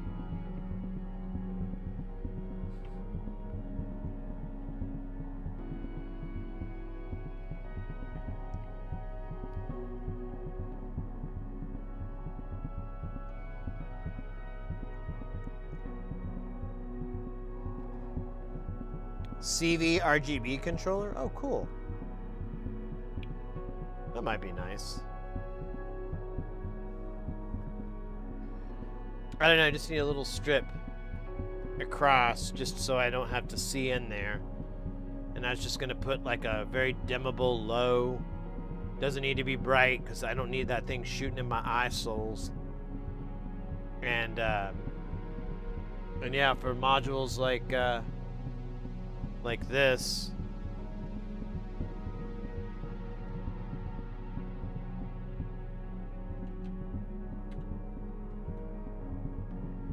it would be perfect. Perfect. Anyways. Yeah, maybe that's the trick. Maybe I should just see how many jazz cigarettes I can have.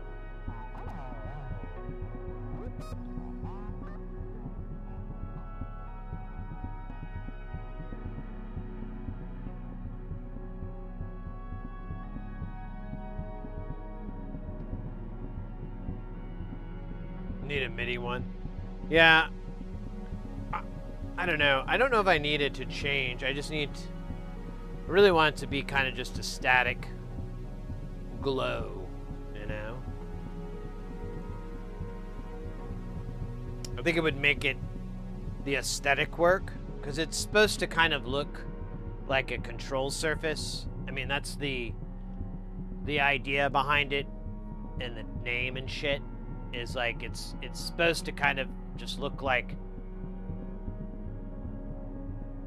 some sort of lost scientific equipment or something, you know? I want it to look like Surge format, but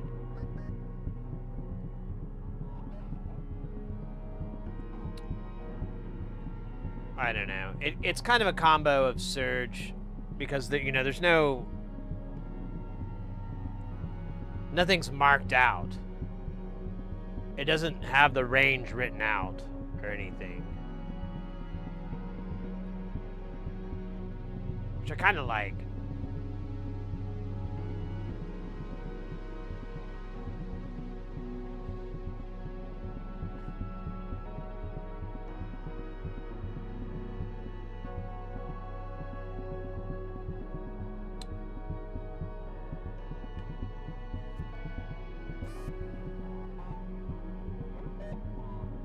Alright. So let's funk around with this guy. So he's making that gerp sound. Here, we'll bring it up all the way.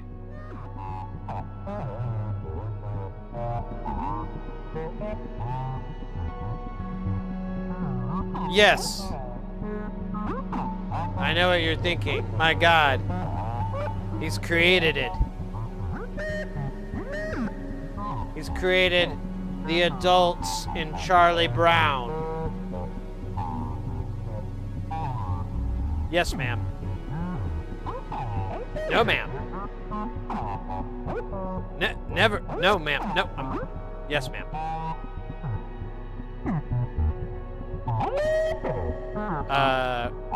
No. Tacos? No. No, I don't know the requirements for a flotation device. No, I've never built a skyscraper. See, you could have whole Charlie Brown conversations with your modular synth. Order now. we'll throw in more Charlie Brown adult sounds for free. There you go. Only 4 left. I should get like a little alert bumper.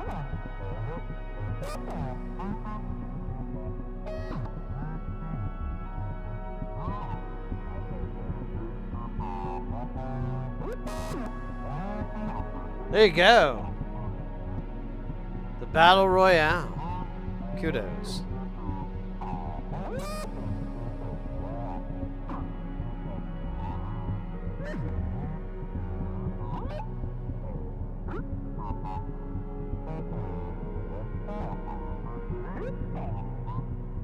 Alright. I kind of like the adult sound, but it's not very usable. Let's see if we can.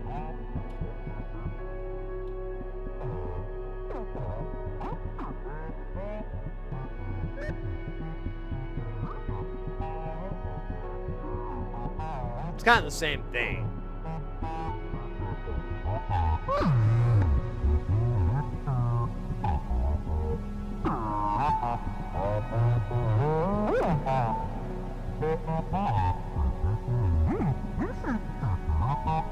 I'd be lying if I were to say I didn't like it. It's kind of funny.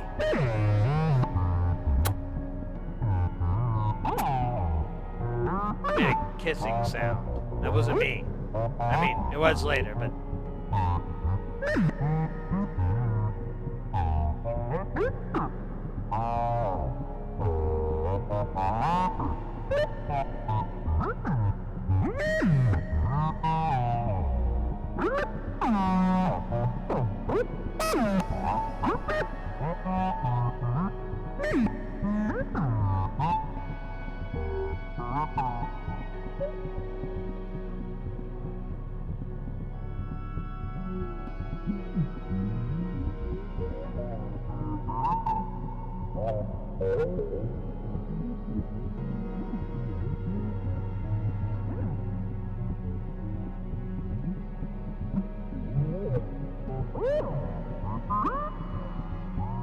Wait a minute.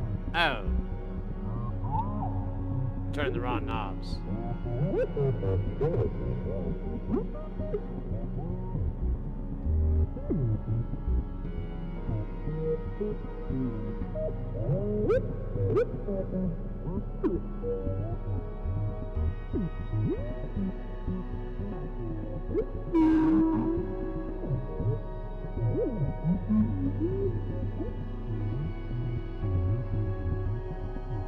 What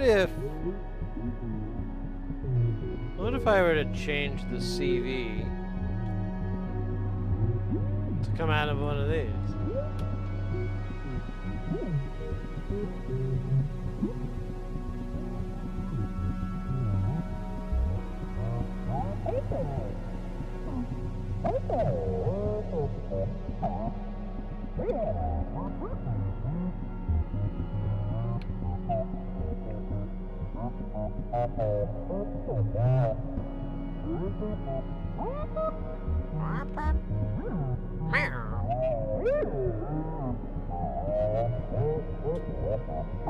It's not working the way I wanted it to work.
Alright, that's kind of...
Sark. Willkommen. I don't know if we got the bass going.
Bandit23 coming in with that follow.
Realize I've like been doing the same drum beat.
Mm-hmm.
Ah, damn.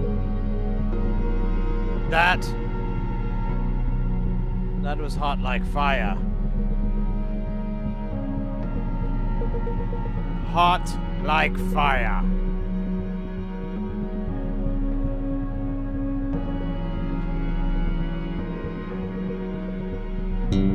Man, I wish I could cross my leg the other way. I guess I could. Then I can play. This is a weird position, though. I don't like it.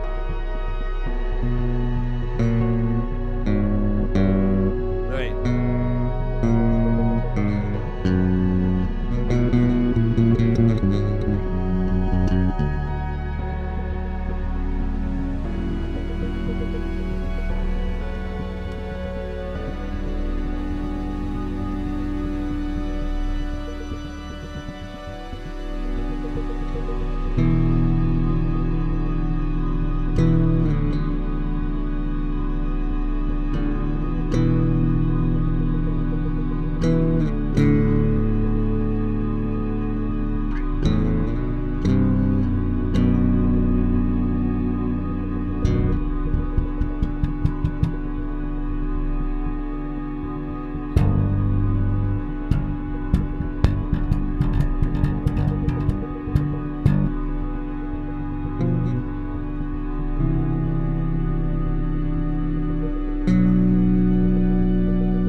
Oh, that's Wu-Tang, isn't it?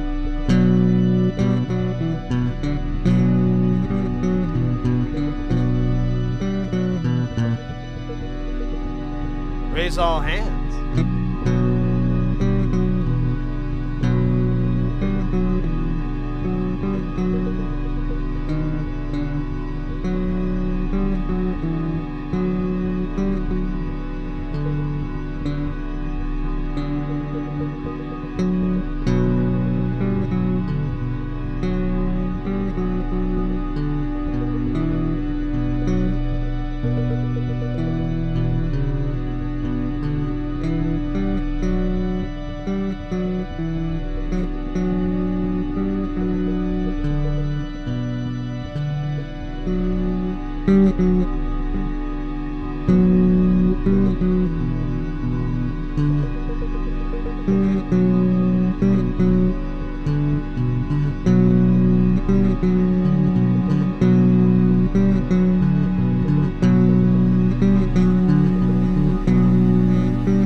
I can't play it and sing it at the same time.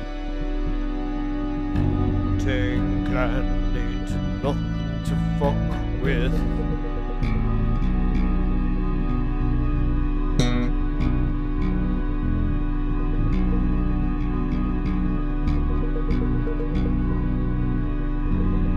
All hands begin the ruckus. Wu-Tang Clan ain't nothing to fuck with.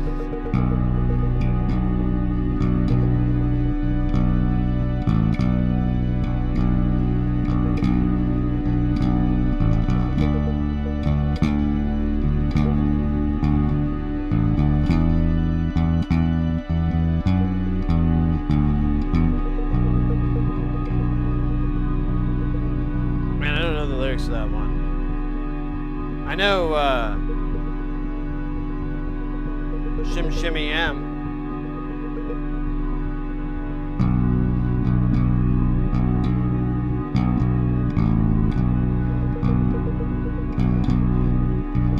Oh, baby, I like it raw. Oh, baby, I like it raw. Baby, I like it raw.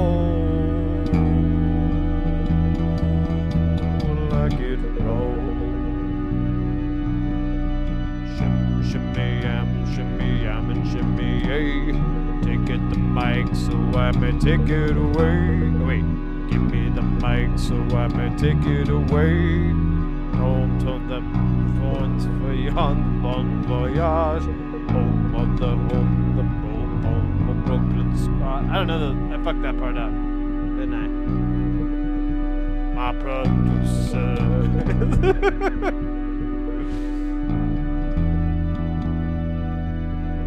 I gotta do the lyrics of Natural born bon voyage, home of the Brooklyn spot. Wu-Tang Clan up on the ground. Actually, I probably need the lyrics in front of me. Cause you can't even touch my skill. Cause you got one killer bee and you ain't gonna kill now. Watch that now, watch that now. Dude, hold on.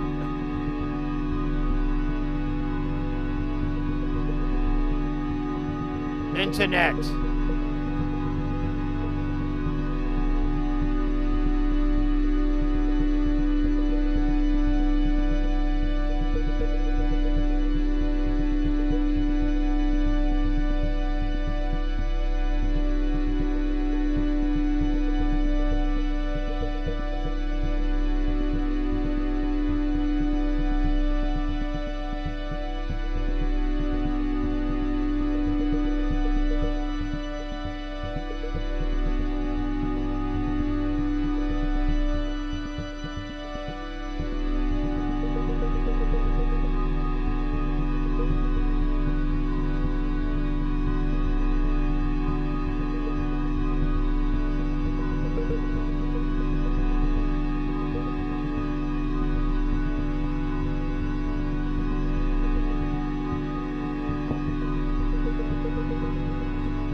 So I can take it away.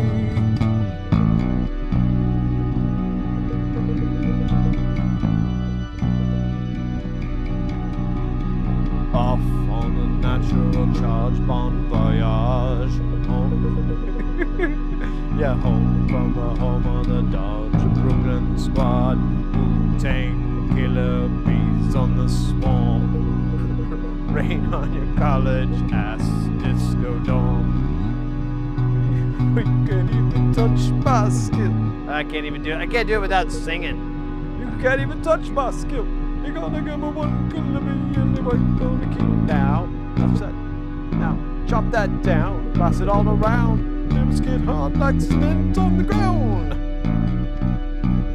For any MCs in the 52 states, I get psycho. And the Mormon beats. All right, I'm gonna quit. That's a good idea. That must be rehearsed for months and months.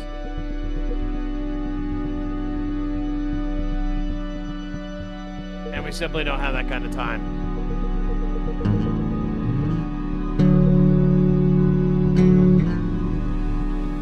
We do, wait, was it?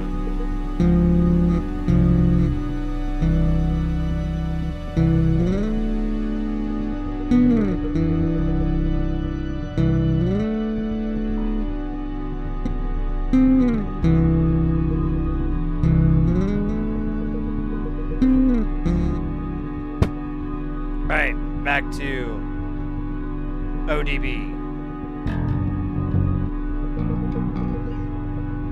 No more of that.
Alright, that song was called My Teeth.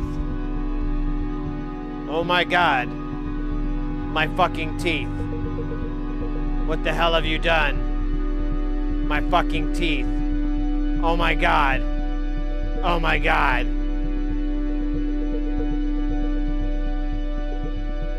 In parentheses, ODB tribute.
That actually would be really funny. Beta units. Now I'm thinking about it, like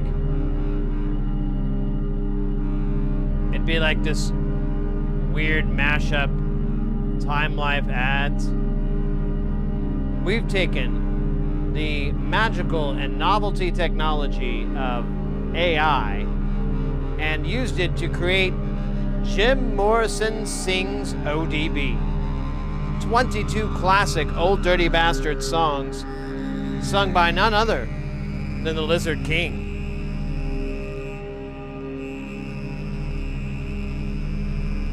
And then you just get like some cheesy boom, oh baby, I like it raw. You know, I don't know, that maybe that's the wrong tempo, but you get the idea. The stage is set for making fun of something. My favorite thing in the world. Well, next to synths. For a minute I thought I sounded like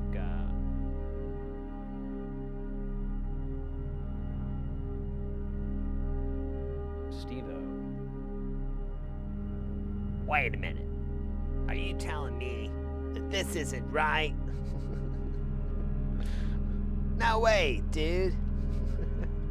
Shit, I never tried to do a Steve-O impression. That honestly isn't too big of a leap for the old throat there. I think it's just a mannerism thing.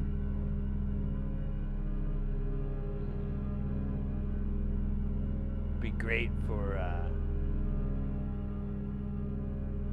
visiting Gram. Just start talking like Steve-O.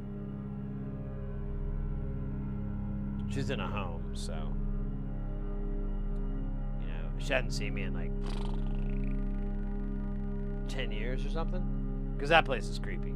So yeah, I could just show up talking like Steve-O. That would be funny. She won't understand, because I mean, she's a huge Steve-O fan. She used to watch all the Jackass movies, and yeah.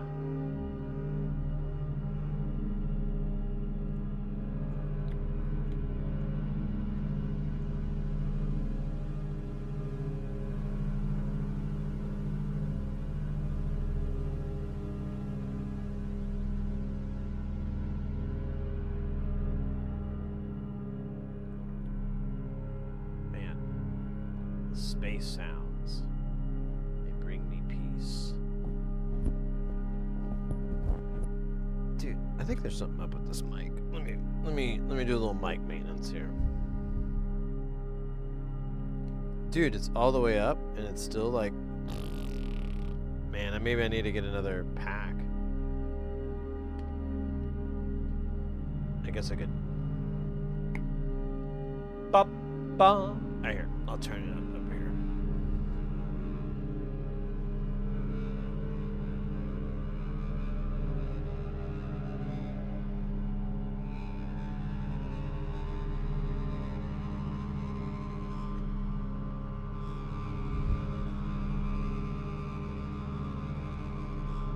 We could get these guys to play like rhythms.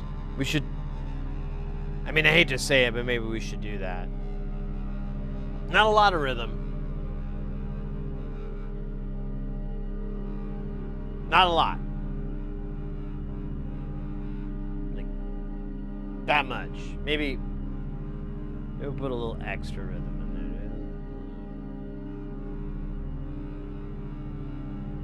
there. No. No, that's too much rhythm. Good God. No. Are you insane?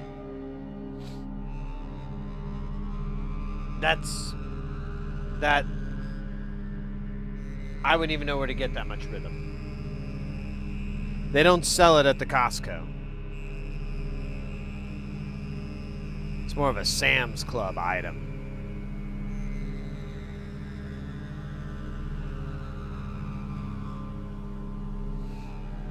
Why is this doing that? It's like it's like teasing me.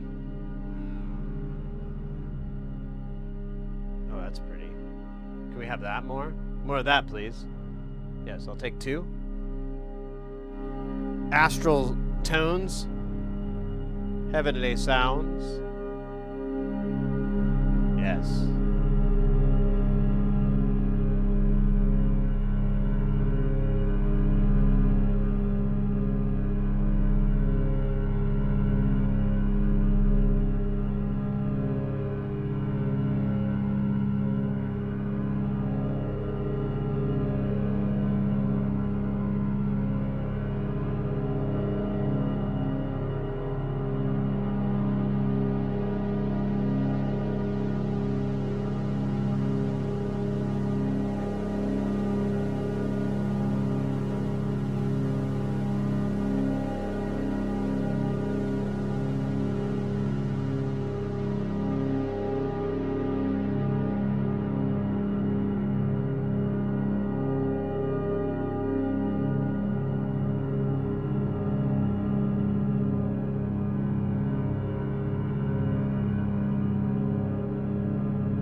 I wonder if I could make a TKB.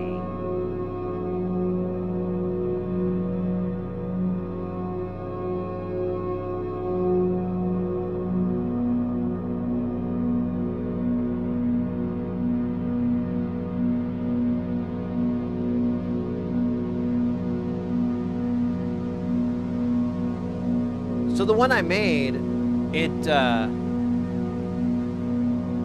didn't work out of the box. It required a lot of troubleshooting. And then on stream, I killed it a second time and we had to troubleshoot it.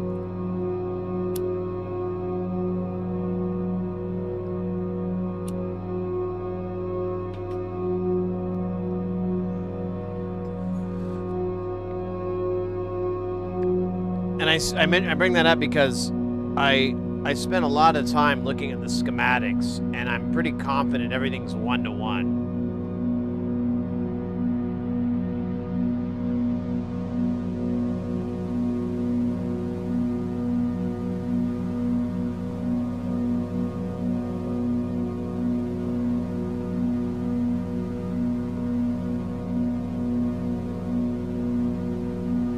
So I really, really love.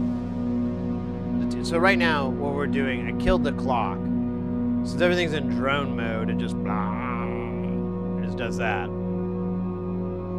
And well, almost everything. Like, oh, this one is too.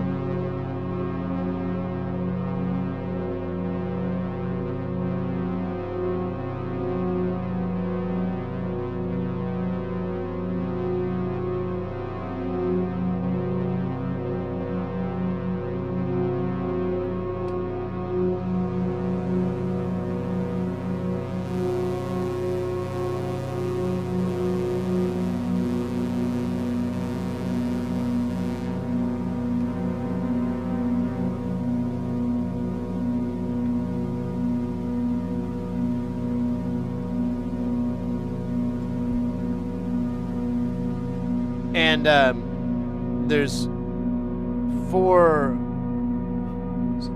notes. What the hell is that?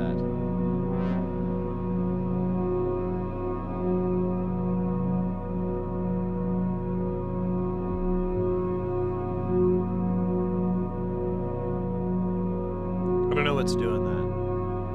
Maybe we're gonna change it.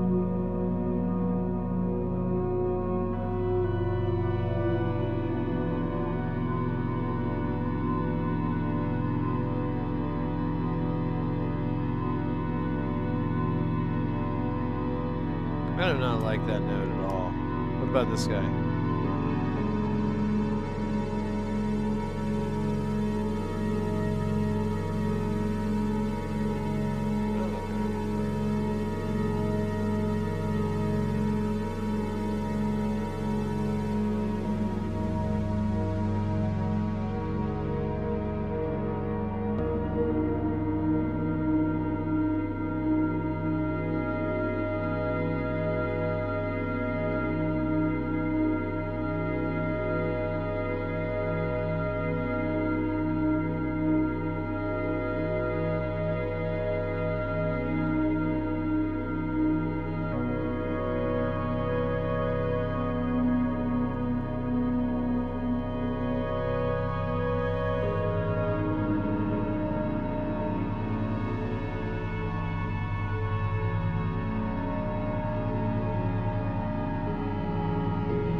You can do a lot of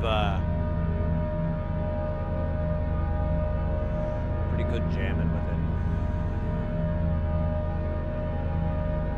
it. So what's cool with the TKB is that I think it stands for touch keyboard or something. It's really weird. I think it's Dutch or something, but it's a it's 4 channels of 16-step CV. Now, there's a bunch of other stuff too, but at its core, that's what it is.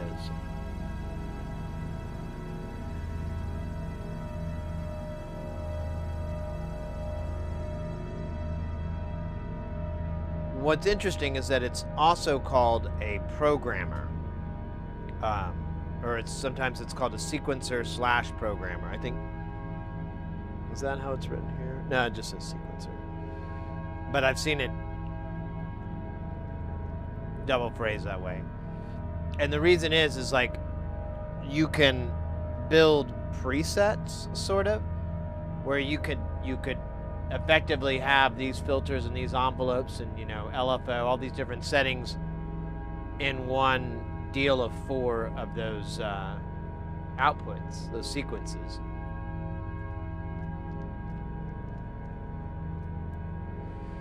So what we're doing right now is we're doing notes, and we're switching from one group of notes to another. Like right now we're in this one, I'll switch to another one, and then we've gone to that. So it's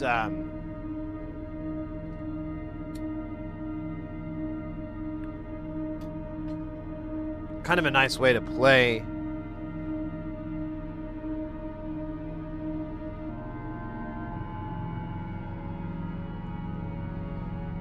without, you know, doing the keyboard thing.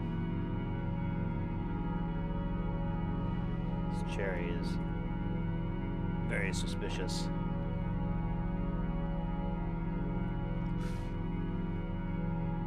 Dude, I almost massively, I don't know, maybe it's getting old.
What the hell?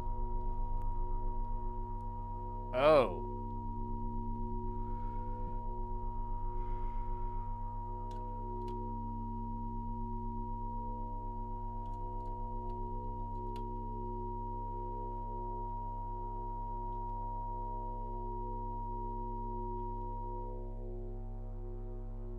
That was the delay no more feeding back.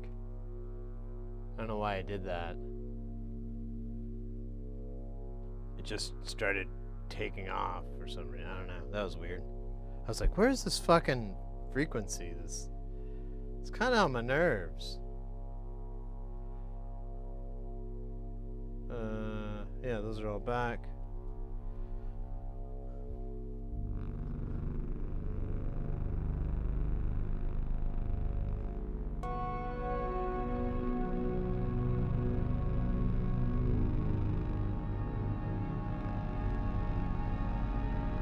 Alright, much better.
So the clock's not running, it's just, there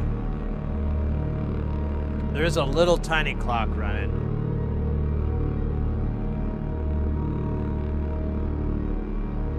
This one. But it's pushing through the,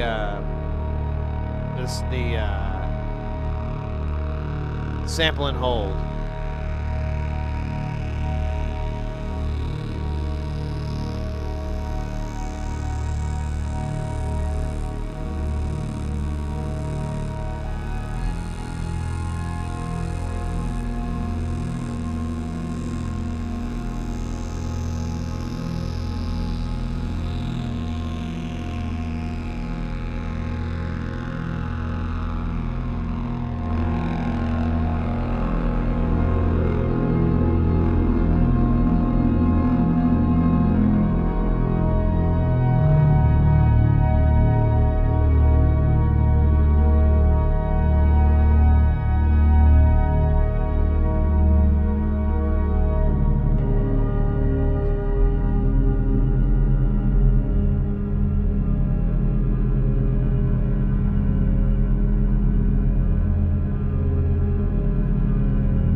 Maybe it's time to clean that pot. Honestly, this gear could use a once-over.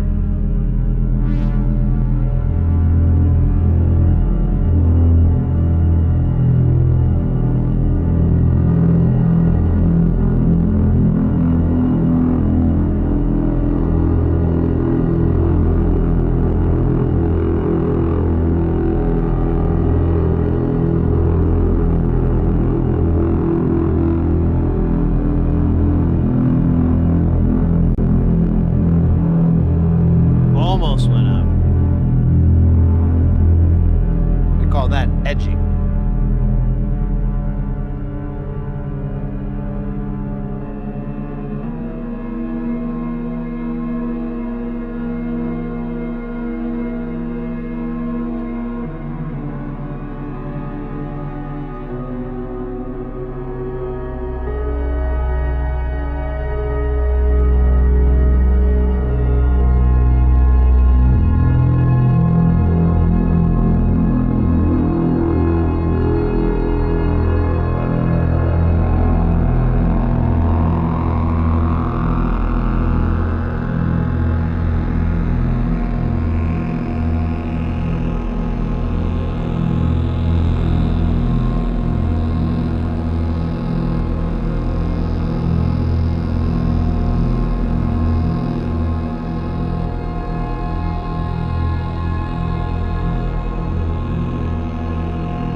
there's like, I don't know if it's gonna come through on the stream.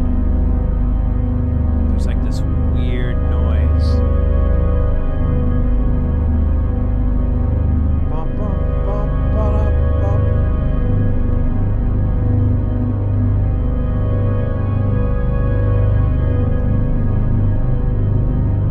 I think it's caused from the harmonics and the beat wave and stuff like that. Although it could be somebody trapped in there. You never know.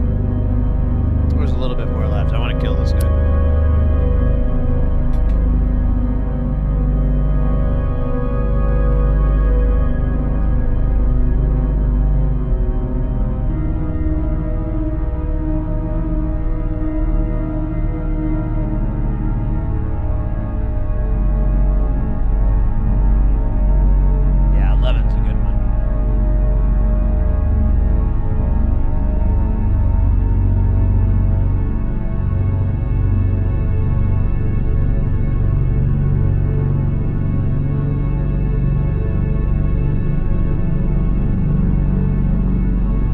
This tonight.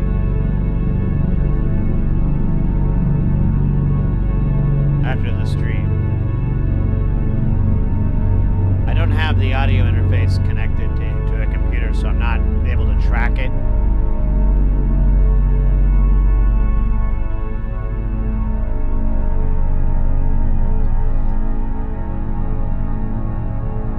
But I can do some decent recordings of this.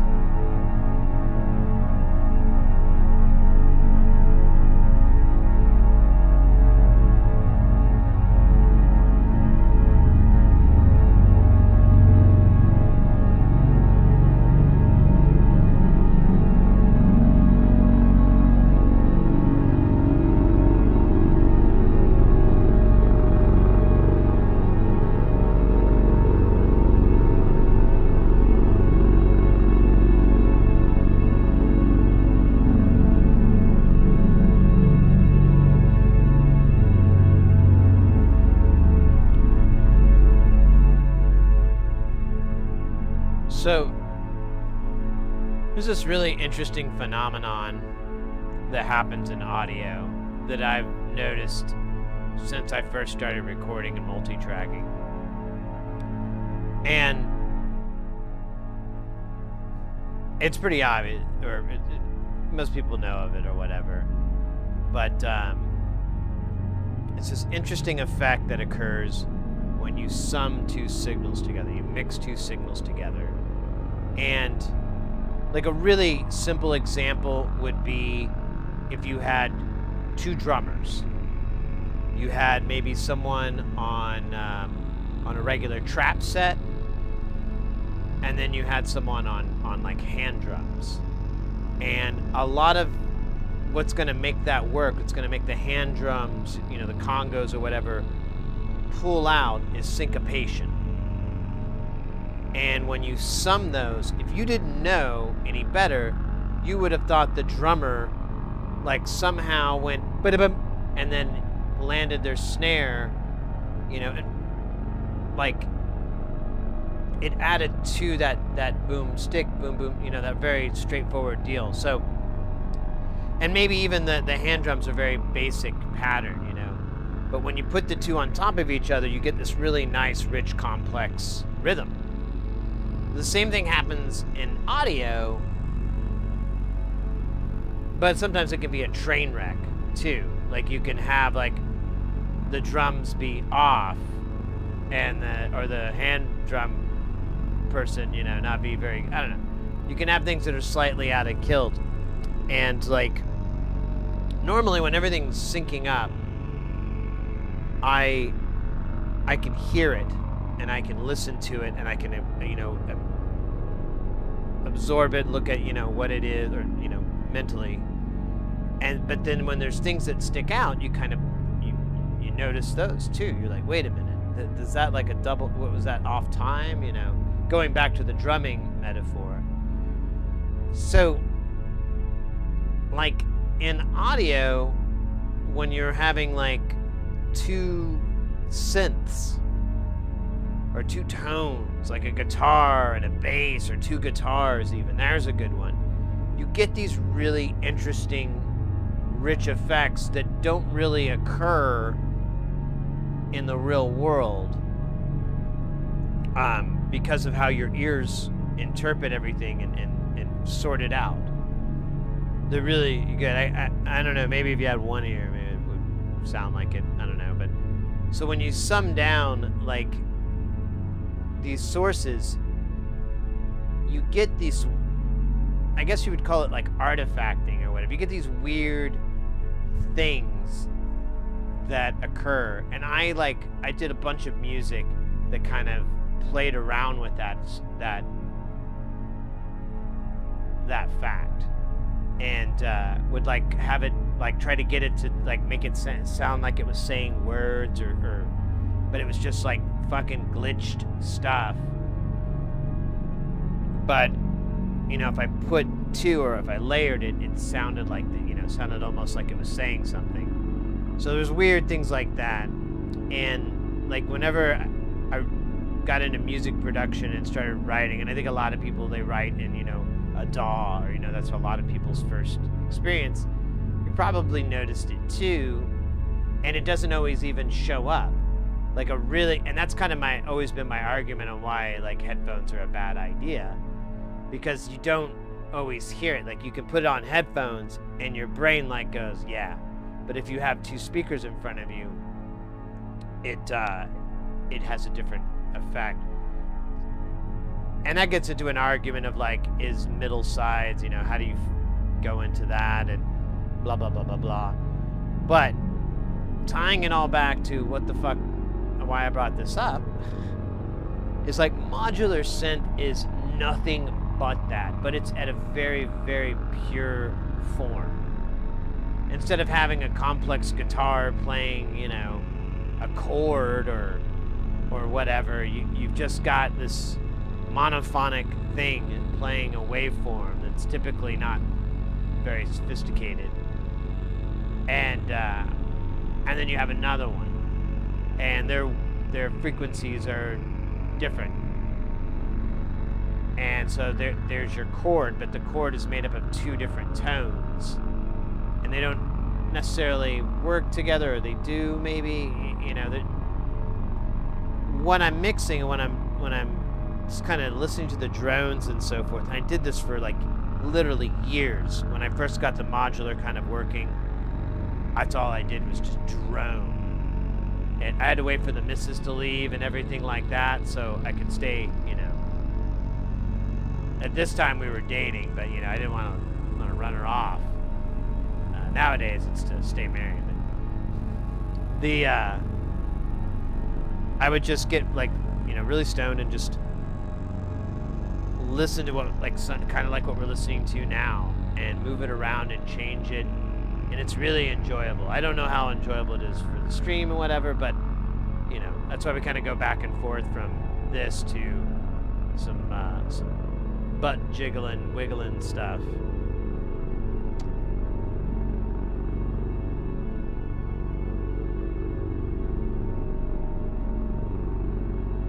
I do dig it though.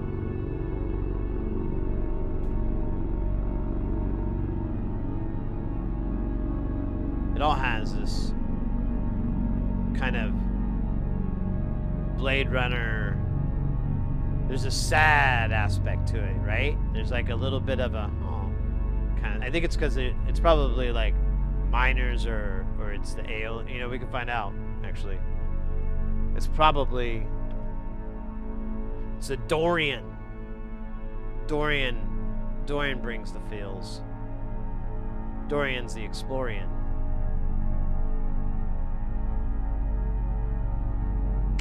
That was not my best work.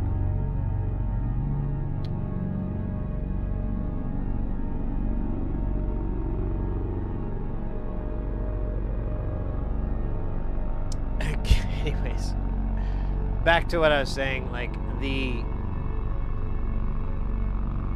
so it's something that's fascinated me with sound design, because like how do you get that to work?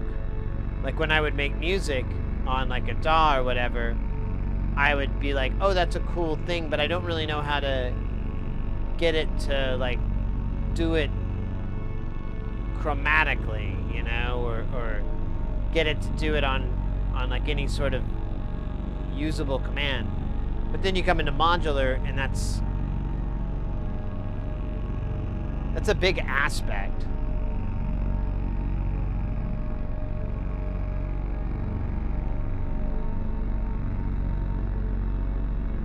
And I think this whole little dumb speech has actually made me just realize what I should be doing with my SEP IRA. I'm simply not setting it up for retirement. Gotta push more. I'm also just thought this dumb little speech kind of gave me an idea for Spacestation. Another go at it, if you will. We have at least 2 oscillators. Oh, we have a few. What if we take the bin dubba sequencer and we plug it in the 2 outputs into 2 different oscillators. We tune those oscillators to something that sounds like fat stacked cash that we be making with these fat rhythms.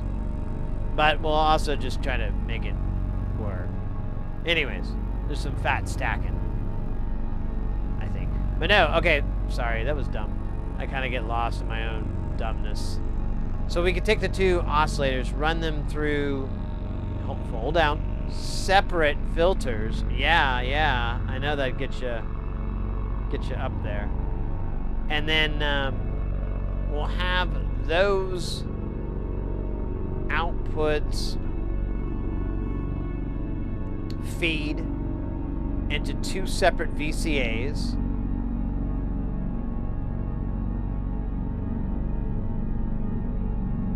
And then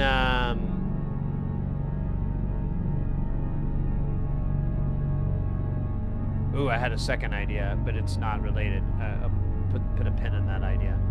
So get the they both have their own VCAs, and then Calderio, hey mate, welcome in.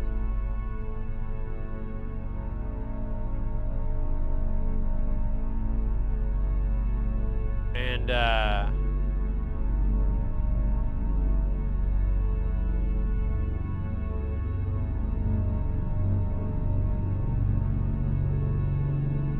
have those independently being chirped on and off via the VCA. The filters will figure out if it's tone or maybe an auto mixing effect. Can we go down?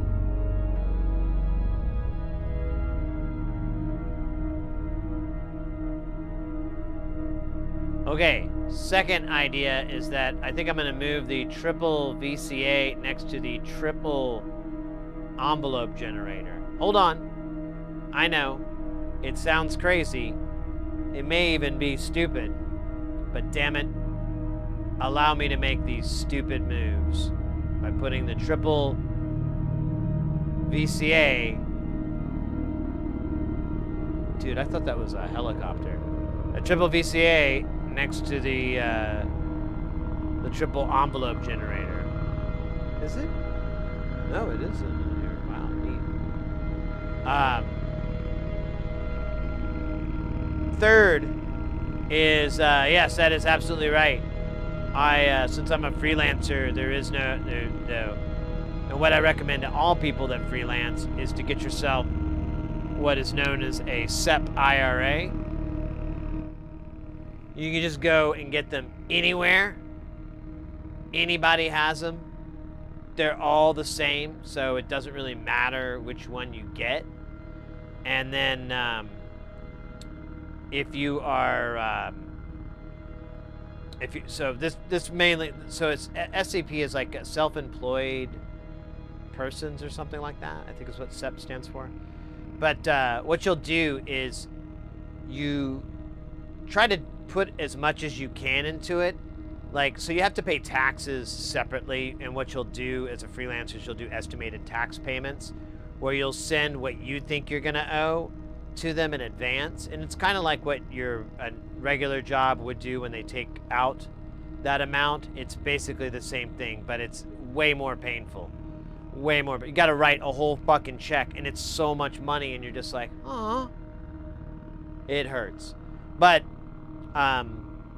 to soften that blow, you can donate to your SEP IRA, and it's like practically, I don't know, I've heard different numbers, but it's almost like, I'll give you an example. If you owed $6,000 and you didn't contribute anything to your SEP IRA, you'll have to pay the feds $6K. If you contributed $1,000 to your SEP IRA, you're gonna owe the feds like $5,100, something like that, and it scales. So it's like, it's to my detriment not to put it in there. Plus, it's tax-free, so you can just let it sit in there. Although it's better to put it into like mutuals and slow-moving stocks, stuff like that. NASDAQ, S&P, things like that just will always move with the times, even with crashes and things like that. It can always recoup and whatever. Those are good way to stretch your dollars out once you get it into your IRA, and then you can take it out when I think it's like when you're 59 or something like that. When you're old. You can take it out before, but it's like heavily taxed. It's really not worth it unless you're like, you're not expecting to use it, if you know what I mean. That's right. You just buy as much pizza as you can until you die. 59 and a half? What the fuck? I didn't know it was like 0.5. So I can't even do it on my birthday. I gotta wait until like fucking, oh man, it's gonna be like the next year even. Oh, bone. I'm gonna be working. Can't retire. I honestly, I don't think I'll ever retire. I don't think I could do that.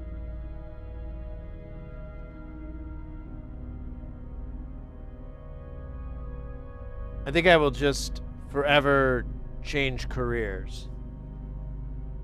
This was something my dad learned. Like my parents are both educators, and my dad was he did administrative. He was a principal and whatnot, and like and he started teaching initially, but he eventually went into administrative, and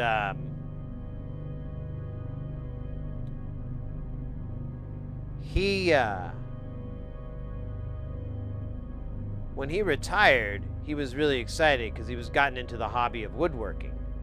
And he's like, cool, I'm gonna have all this fucking time to woodwork. I'm gonna love this. And that wore out after a couple of years. He's like, yeah, I mean, it's kind of fun to just sit here in the garage and smoke joints and stuff, you know, whatever. Or cigarettes. He smoked cigarettes, but anyways, and then he ended up moving and where my mom lived and everything.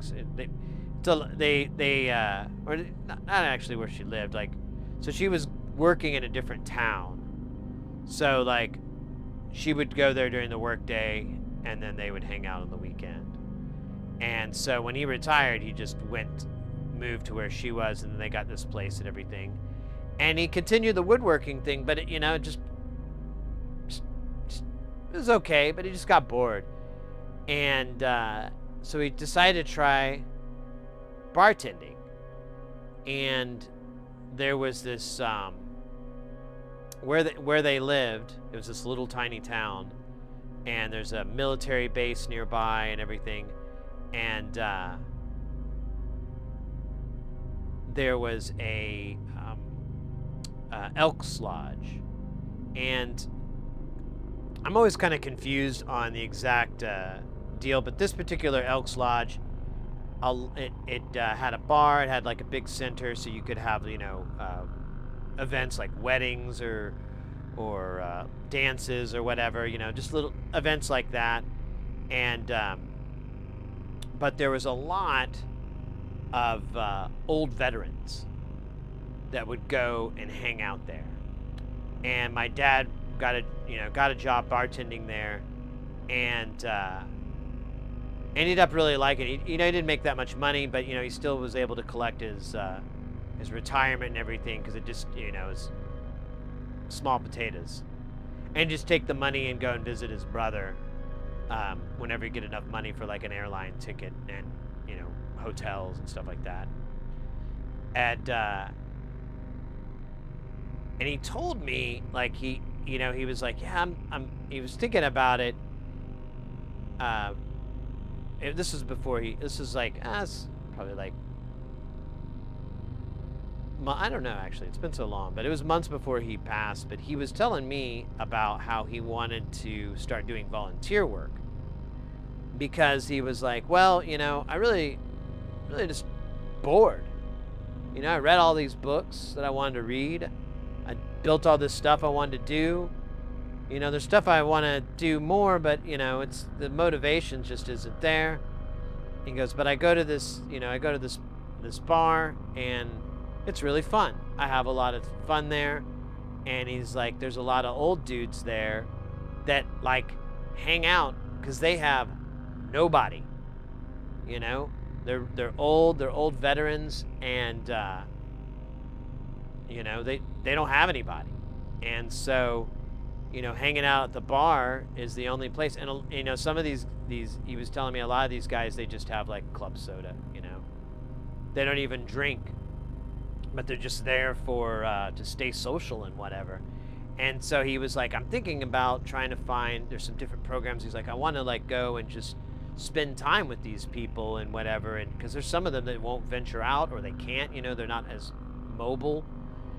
These are the old people that are mobile and whatever, that can make it in. But he goes, there's a lot of people that are just, it's really hard for them to get around. And he's like, I feel like I should go and do that. And he goes, and I have to volunteer, because otherwise it'll mess up with the unemployment and everything. And I thought about all this, and for years and years and years, and I always thought, it's a really wonderful gesture. It's a really cool. That's one of the things I liked that story, because it shows what a cool guy he was. But the other part of that is like a very tucked in there is a very lesson for me that I'm gonna do the exact same thing, not dead on. I'm not gonna start working at a bartender and trying to learn how to do cocktail tricks and stuff, and then realize that doesn't work out and just get a job hanging out with old dudes. No. I'll mix it up a little bit. I'll make it a little weirder. But I was like, yeah, I don't think I could ever retire, because I don't really hate what I'm doing, and I get bored, but I just kind of shift careers, and it works. It doesn't always work, and not everything nails. I've had several failures, but not everything been bad.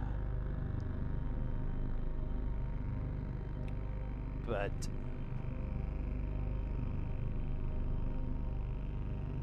that is my story. Thank you very much. If you want the unabridged version, good luck. Good luck. Good luck.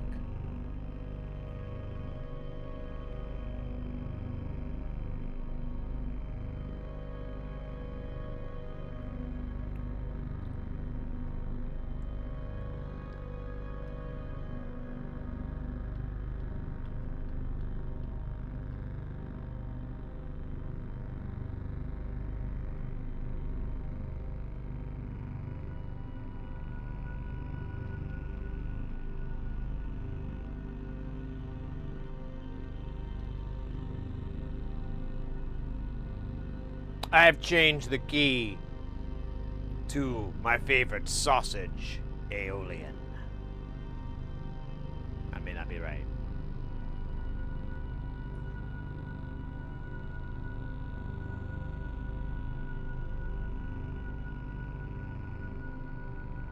You gotta pay out from Twitch and it messes up you. Honestly, are you sure about that? Because the way Twitch reports the taxes, it's royalties, which are taxed the same, but they're like a different type of income. So you may be okay. I mean, it obviously talk to an accountant, but my accountant was deeply confused on what this Twitch money was and why they put it as royalties. And they didn't always do that. Like, this was like 3 years in, and he's like, hey, why does this say royalties? What do you do on this? On this website, do you sell things? No. Not really. I sell an experience. Wait, that sounds like I'm yeah.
There's one that I don't like. It just sounds like, it sounds all Discordian.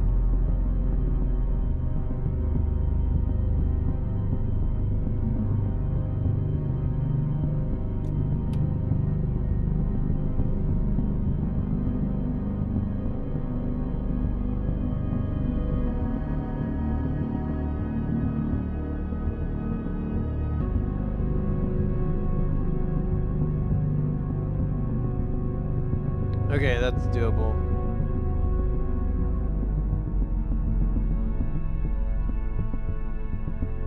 Alright, let me bring it back in.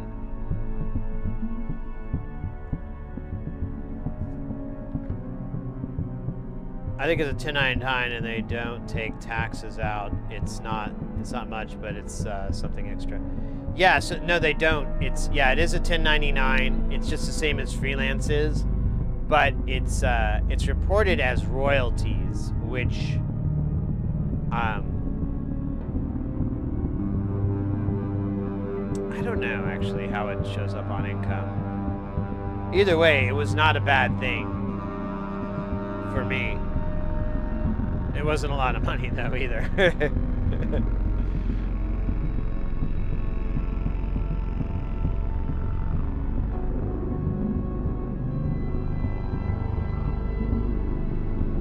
And I reported the expense of all the materials I bought, which basically took that into a loss. So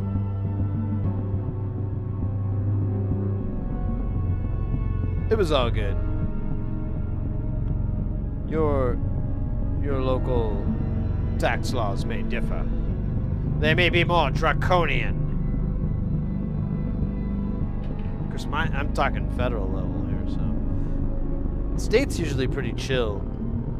Well, at least Arizona State.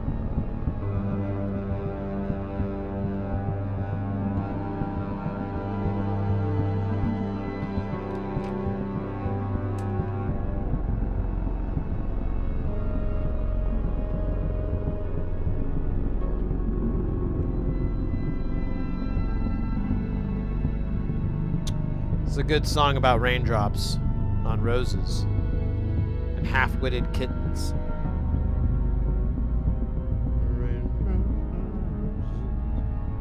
Half-witted kittens. Dogs playing poker.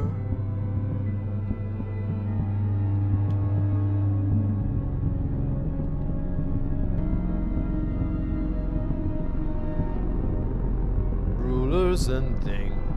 These are a few of my things for the thing.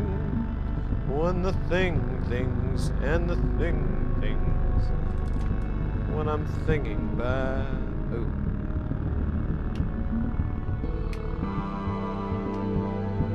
Actually, I want to use this guy. Oh, shit.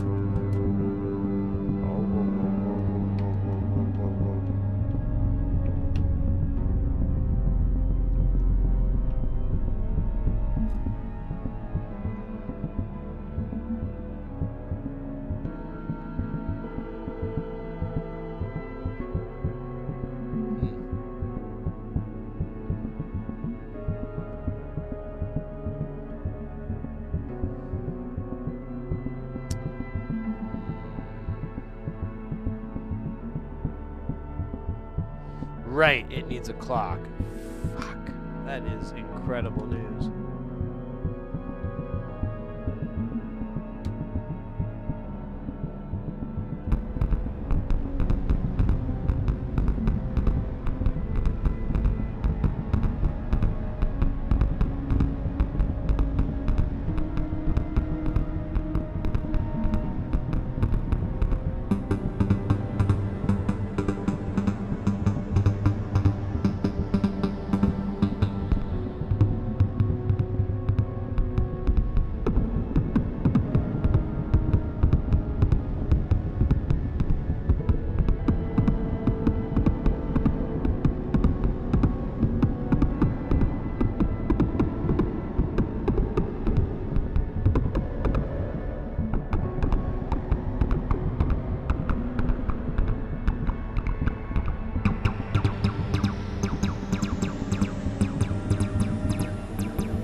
Why am I not hearing you?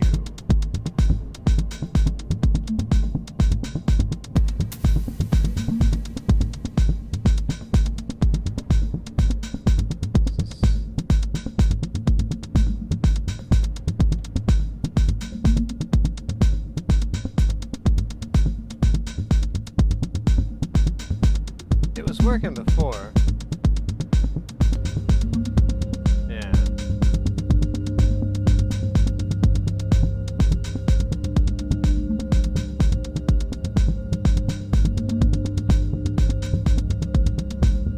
Hey, this doesn't make a good envelope generator? I thought it did.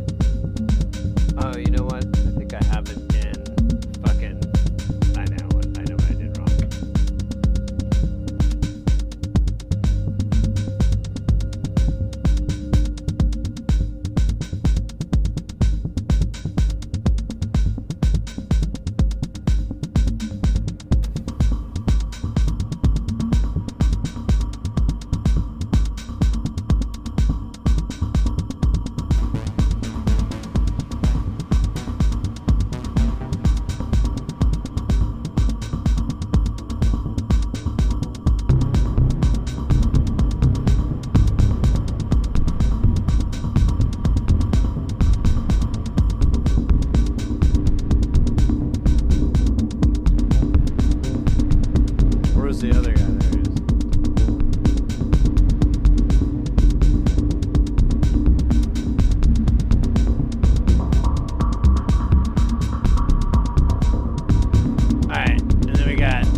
chop that guy up.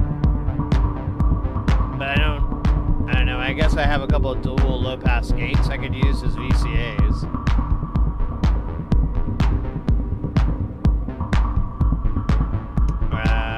Looks like the closest one I have is this one. I don't know if it works though. As I recall, it's a bit cantankerous. That means full of cank. And possibly a tanker. Alright, let's see. Oh, did I do it backwards? No, I didn't.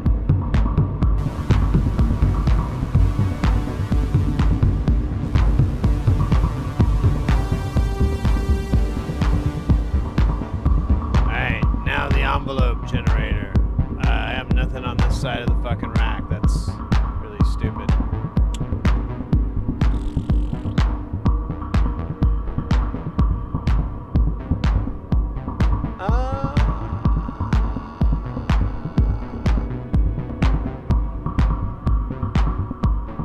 I do have.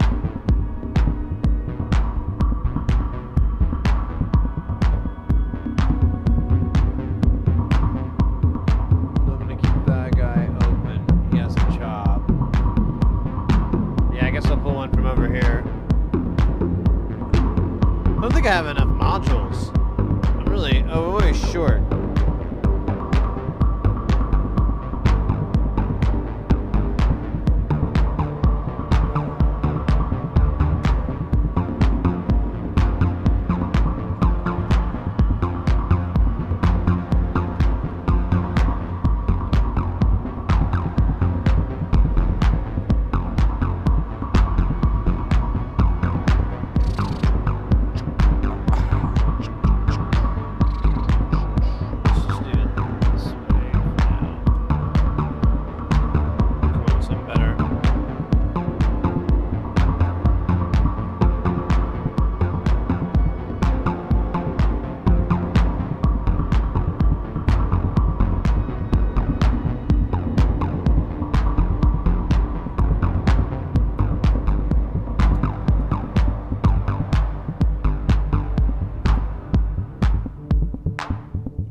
It's kind of cool.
choose another.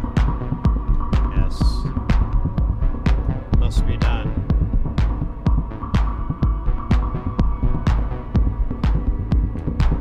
No. Ouch.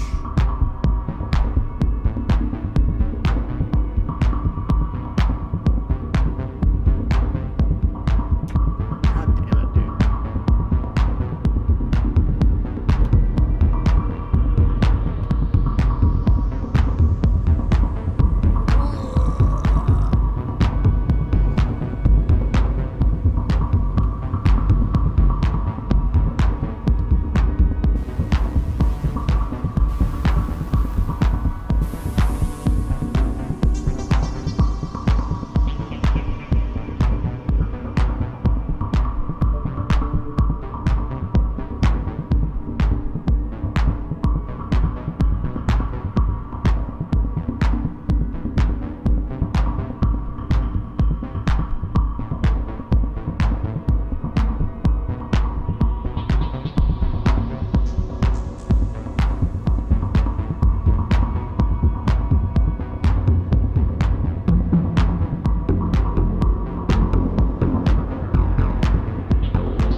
call that song Lollipop.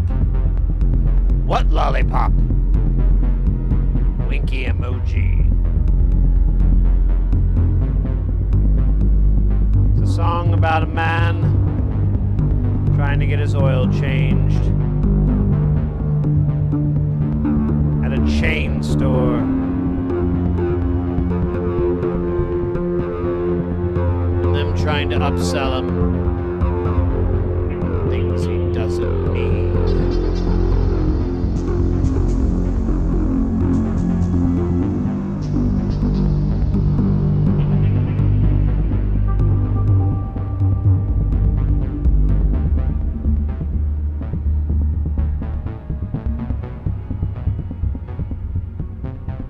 That's pretty good.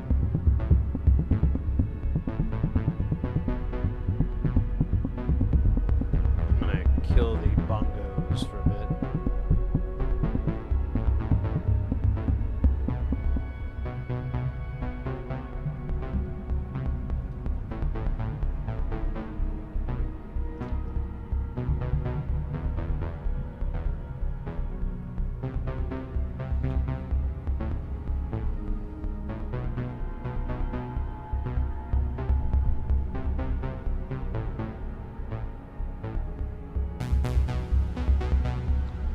We need something to modulate this son bitch. It's just like, it's just doing its thing. It's really, it's kind of sad. But, I moved the sloth.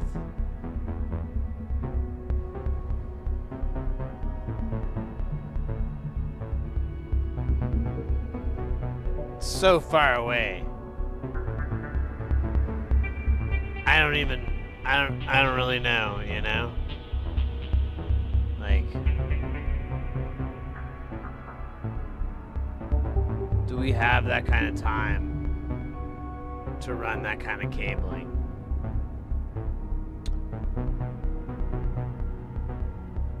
The answer is sure. Sure, why not? Why not? It is weird that I'm running low on cables. I feel like I just buy more and more. Ah, shit. It's the modules. They take the cables away. Yeah. Echo! Welcome in. How you doing?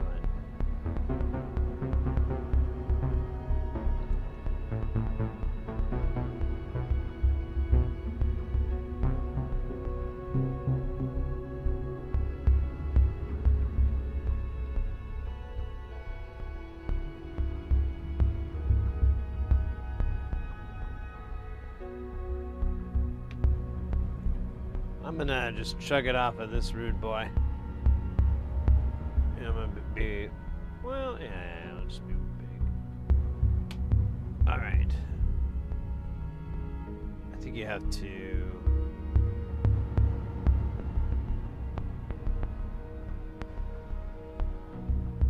Or no, maybe it just does it automatically. I can't remember. It's been so long. I was a different person back then. Taller.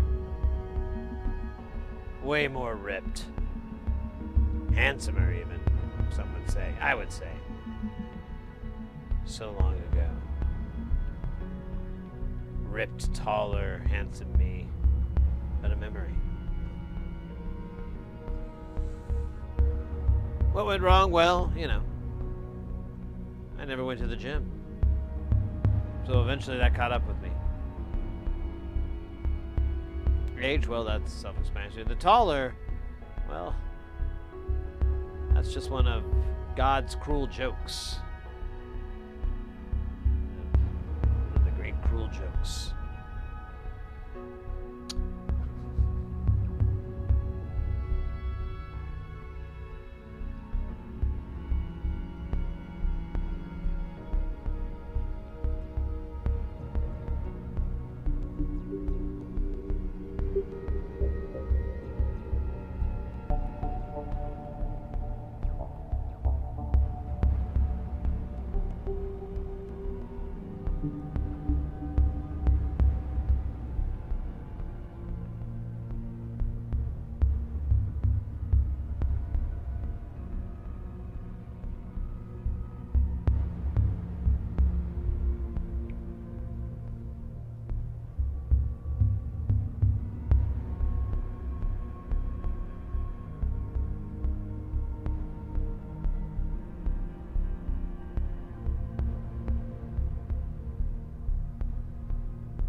Oh, then what is that? Oh, it's this guy.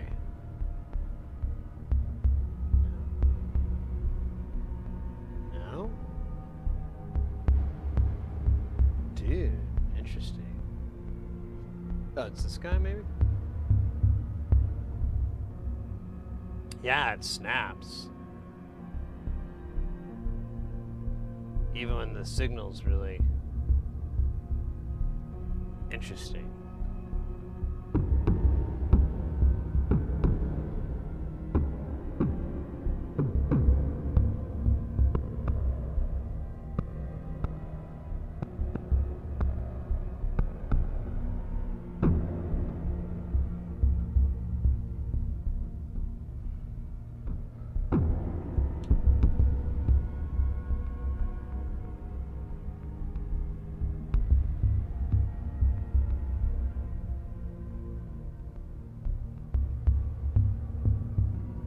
That's interesting.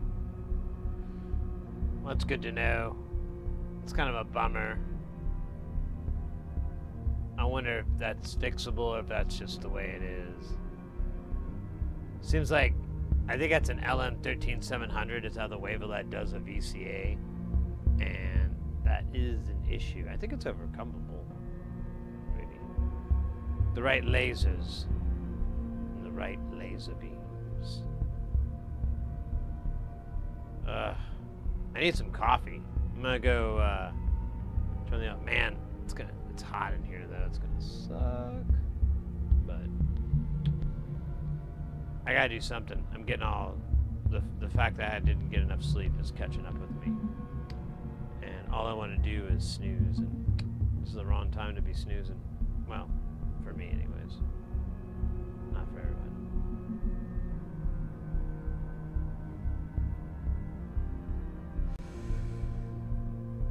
I just need to turn the kettle on, so I already got the coffee prepped and everything. I just have to.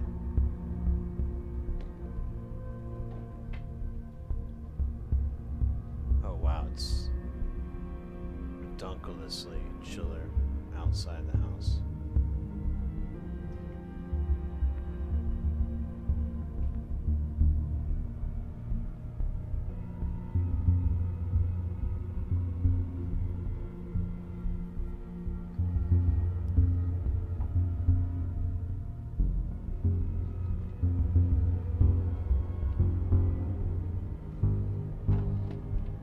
It's pretty smoky in here, though. I'll tell you that much.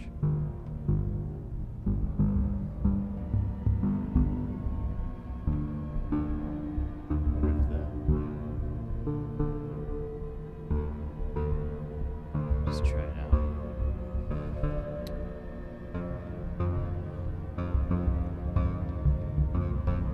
So, if you watch this stream for any period of time, you know this room that we're in gets really hot during the summer.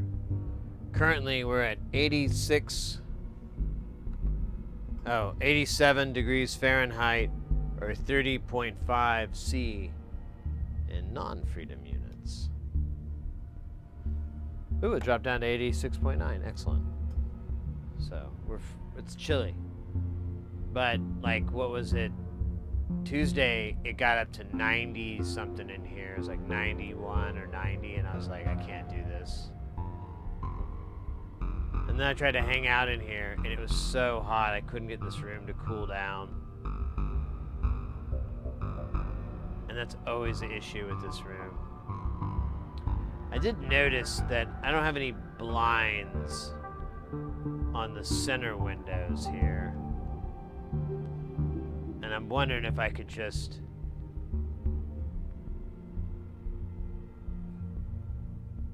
I don't know. They're kind of strict on what I could put there, but I was wondering if I put like cheap blinds and then right behind it, like styrofoam cut to the sides, and I just put that right on the other side of it. That should really kind of help, maybe. I feel like all the heat is coming from this bay window that this thing is in. It doesn't help there's a modular synth in there that generates its own enormous amount of heat.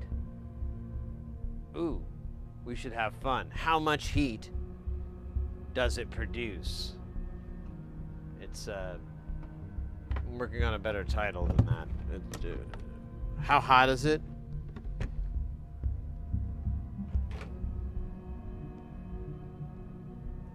How hot can it be? Hot tamales. So we got the thermal camera I got this so I could do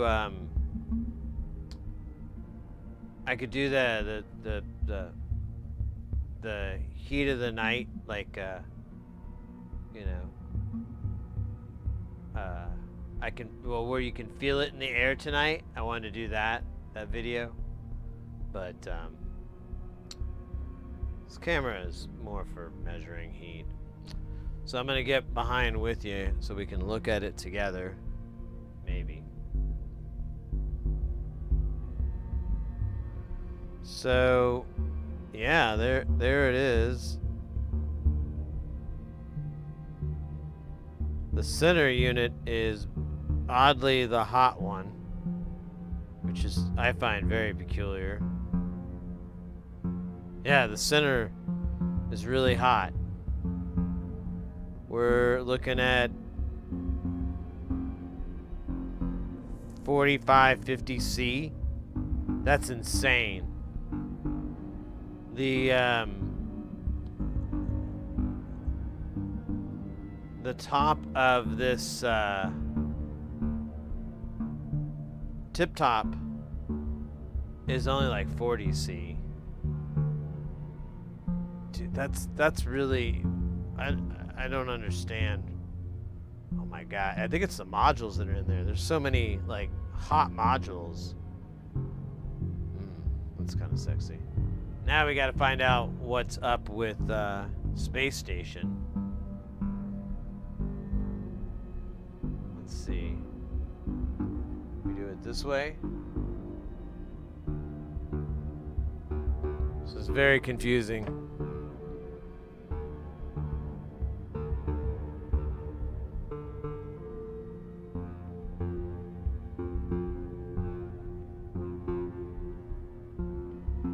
So this is going to be the hottest spot, this bottom corner. Let's go look at that real quick.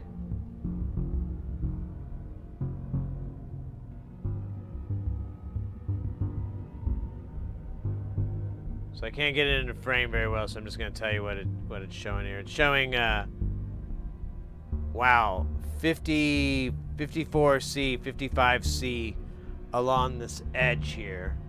Like right along, there's like a metal edge. Now this is where the transformer sits, right underneath it, so it's radiating a lot of heat.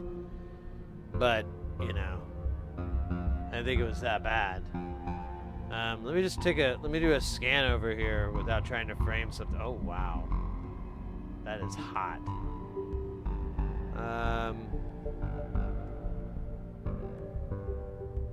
Yeah, it's really just this corner here. Everything else is pretty normal. The sloths up here are kind of hot. Although that may just be, no, it's radiant. But yeah, if we look, like there's my hand. Let's see, we're getting like a max of 42.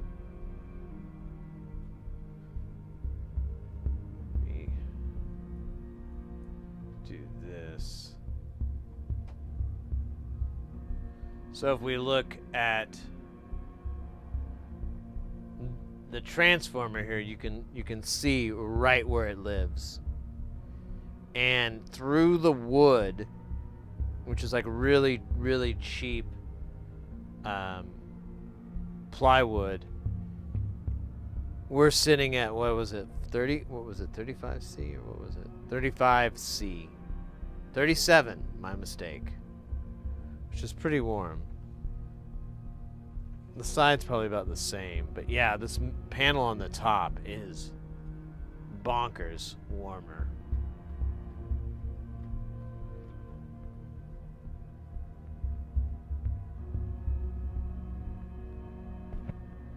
The whole thing isn't too bad. Oh shit, the kettle. God damn it. Alright. Be right back.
Okay. Sorry, I forgot all about the coffee there.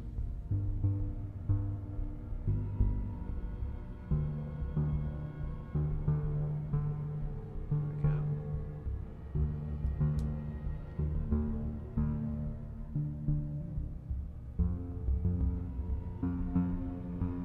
Did I miss any chat?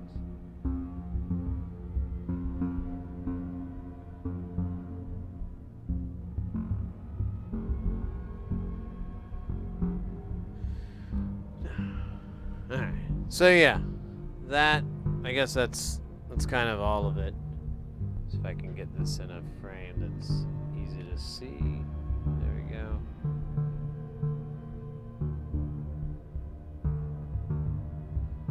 It's kind of crazy. So we're getting around, like on average, about 35 C. That bottom is about 42 C. And if I should have swapped this camera back, but you guys can take it. You could take a smooth camera dolly change, right? You're adults. Well, technically, I think you have to be. We go and look at this guy again. Our middle is, look at that, it's actually showing about 35, and our max isn't that high. We have to be careful. There's a lava lamp that's gonna throw the whole gauge off. But you know, if we just aim it, I'm getting below 40. Even on these hot spots. There is, what is that? Is that the, it seemed like there was a hot spot. Maybe that's it. Oh, the 55 is that. Yeah. So there is a 43. It's the braids. But everything else isn't too hot. It's not too bad, which is fascinating. Good to know.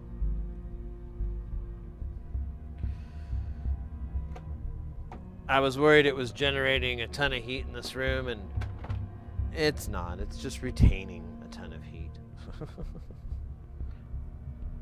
But I don't think we're losing it.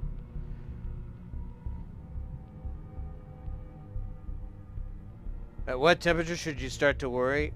Hey,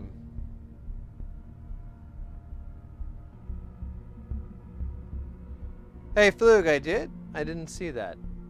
I don't have the... Oh, I do see the alert there. Cool. Well, if Astro Canuck is still on tonight, we'll definitely try to raid into their channel. I'll have to thank whoever did it, unless it's you. And if so, thank you. Or pass my appreciation on. I appreciate it. Appreciation on, I appreciate it. That sounded really freaking dumb.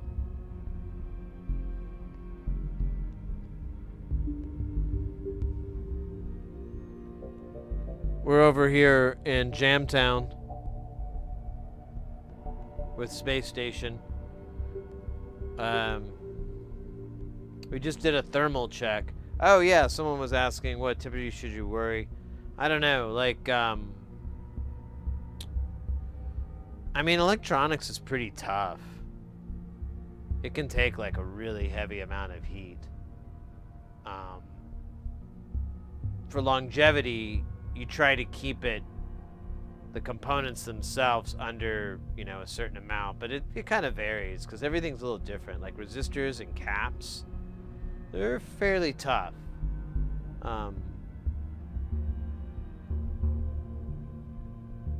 But like microprocessors, you know, MPUs and CPUs, GPUs, they're slightly more sensitive.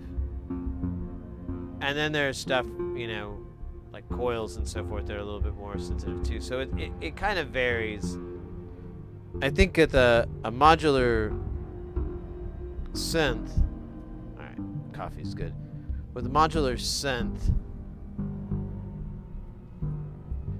If it was analog, you've got tons of room. It's really not going to hurt anything. I mean, it's going to be unbearably hot.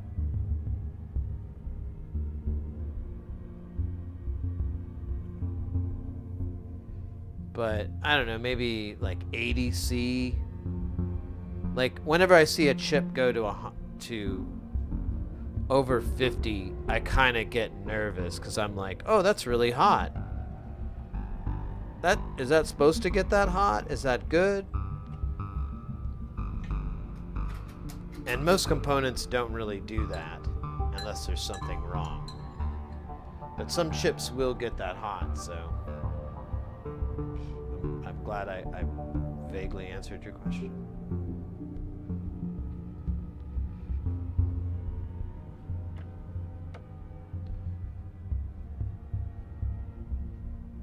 Some things are rated at like 80C, like a lot of those caps, but I think that temperature still is not going to happen on the cap. It's going to be somewhere else in the circuit. But if you were near a hot spot, you might be able to put it in automotive.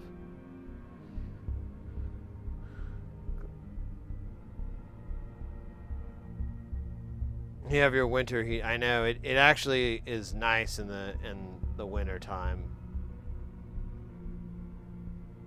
Oh shit, probably in ads right now.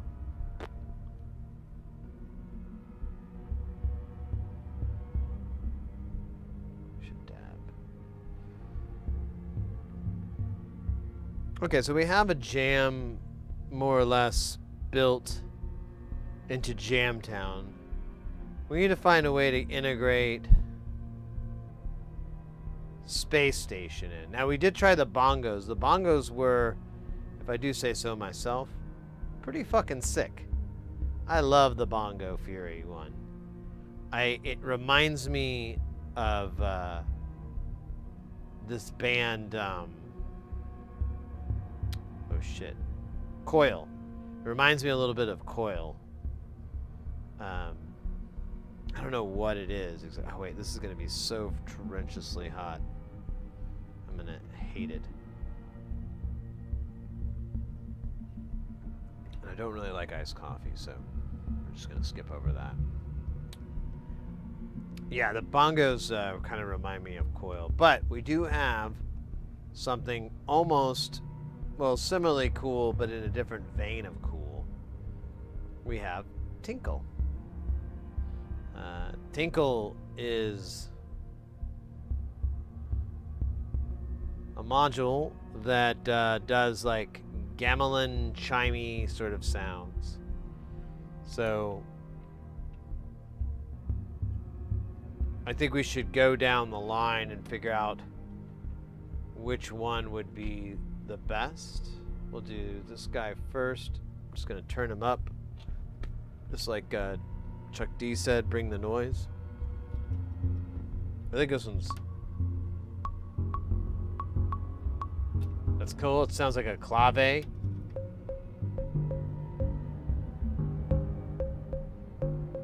Okay, I like that. I like that for the people up top.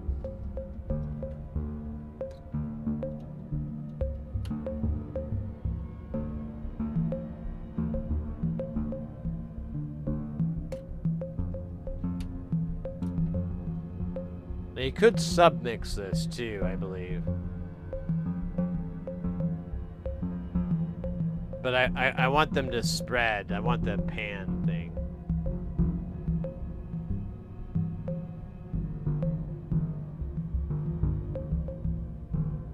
I like that. I like that a lot. Let's change this pattern up a little bit.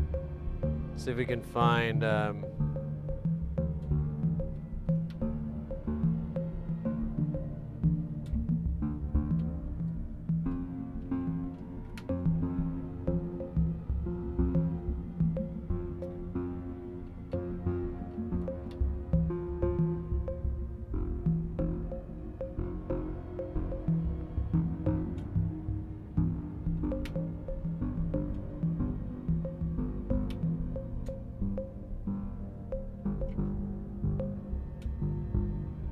Okay, I thought so.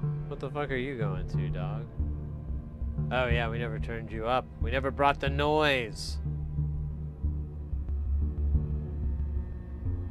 Still not doing shit. What the fuck, dog?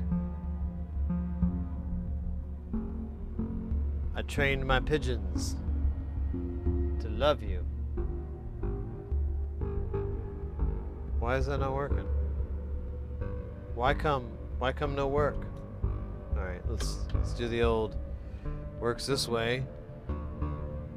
What's your excuse? Here, we'll just stack it, motherfucker. Oh shit, maybe not. Okay, maybe so.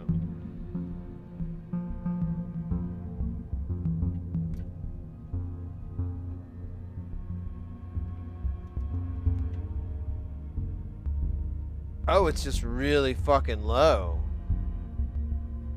I like that. I forgot. Fucker's low.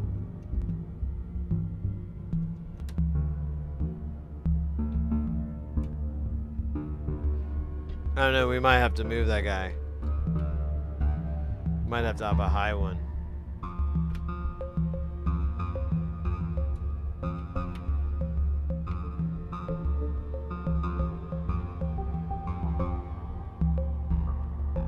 Alright, that one's a cool, a little bit of a cool update. It's not the greatest thing in the world.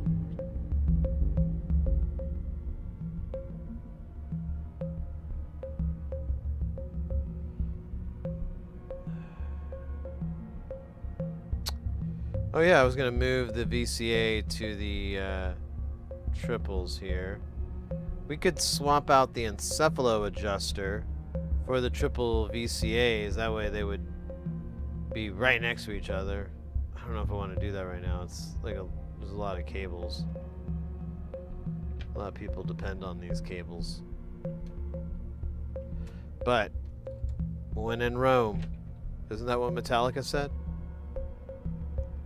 Before they did the sitar thing, like the wherever Rome.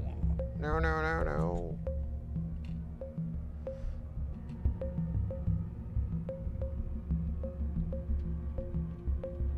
Damn, jazzy there.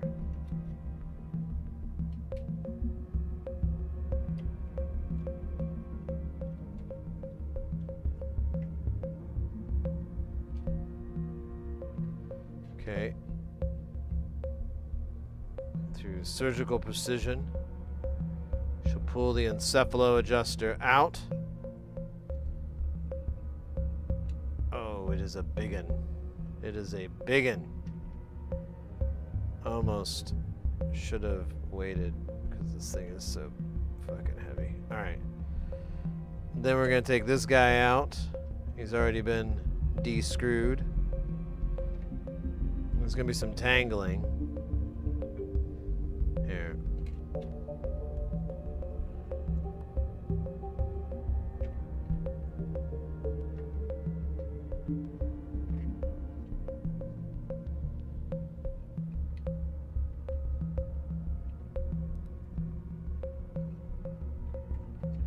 Okay. That guy's back in his home. Let's see if I can find, like... There we go, this will work.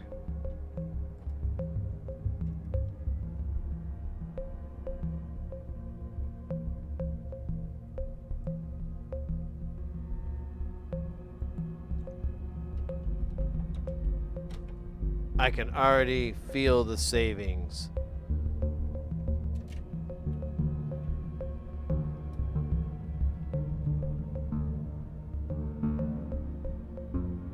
Caterpillar, welcome in. Tamed it? No. Working on it, though. It's just weird, because there's no quantization, there's no TKB. It's all these things I kind of have really just relied on in Modular. And now that I don't have it really, it's kind of... I don't know. It's challenging.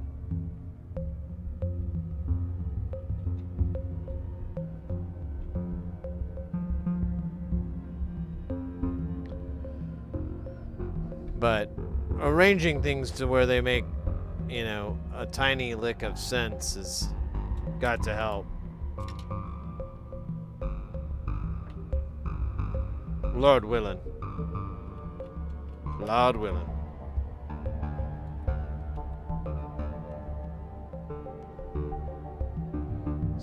Still good jams.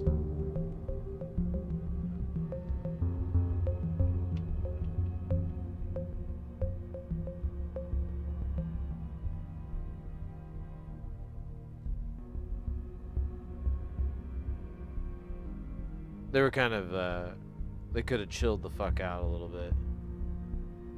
You know how those things are.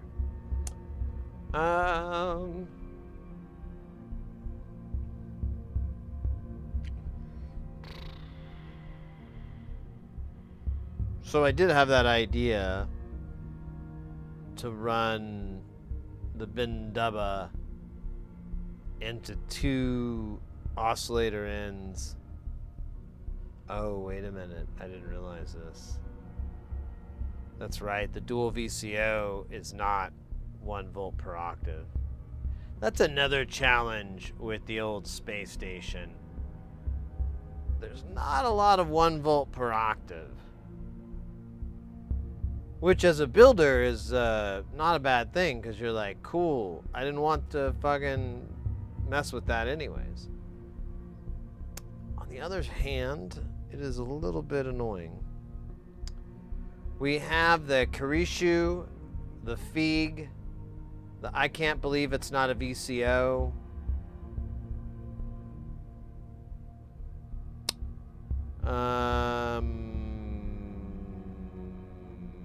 That's it.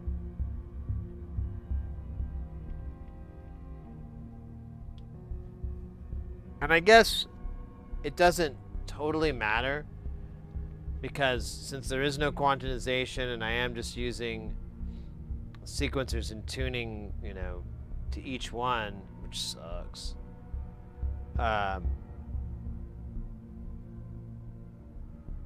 Although when you're driving too, you need them to track the same. I guess that's the time. There's not any buffered molds either.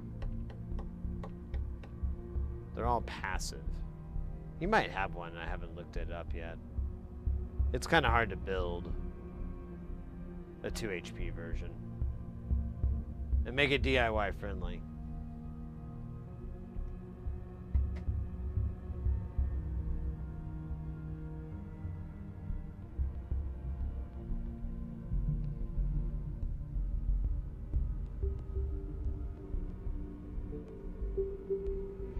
Challenges are good for... Yeah, that's literally how I write everything.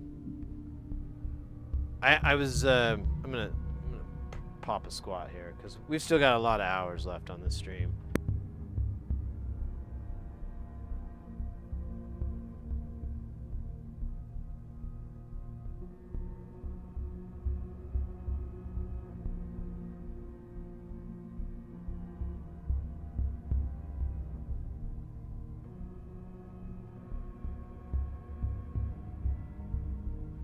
As we've clearly just passed the 5-hour mark on the stream by the battery on the belt pack. Pew.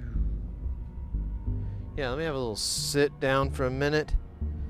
Talk about the time I was in the robot armies. Oh shit. There we go. Oh man. Yeah, my back. Oh damn. Oh, it was next to the coffee. I was like, what the hell, heat this thermos up on the outside?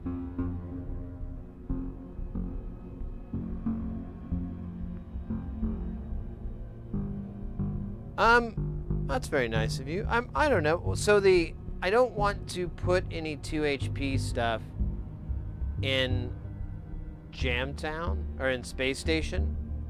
I do have a few too, and I actually, those buffered molts that you're talking about, the 2 HP ones, I have one here, and where's the other one? Where's the other one? one here in the tip-top case. Those are like, when I built my live case, that was one thing I was like, I absolutely need small form factor buffered mults. Because, you know, it's nice to protect against if you're plugging and unplugging clock. It can help from shorting it out and knocking everybody out of sorts. It doesn't work perfectly because you can still short it out and it'll eat shit, but not always. Especially if they're directional, which I think the 2 HPs are. So, anyways,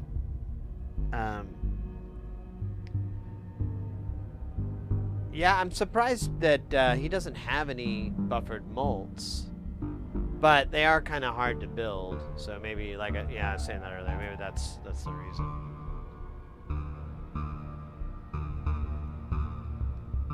Yeah. So when I built the live rig, I got an Expert Sleepers FH2.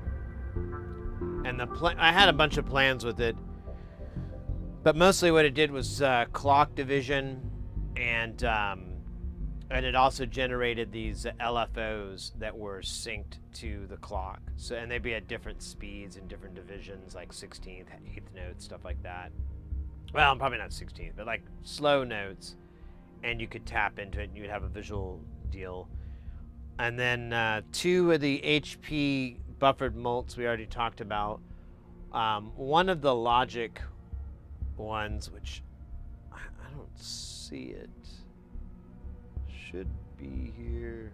Oh, there it is. It's off to the side. Doesn't get used, but one of the logic ones for generating like gates and so forth, and then oh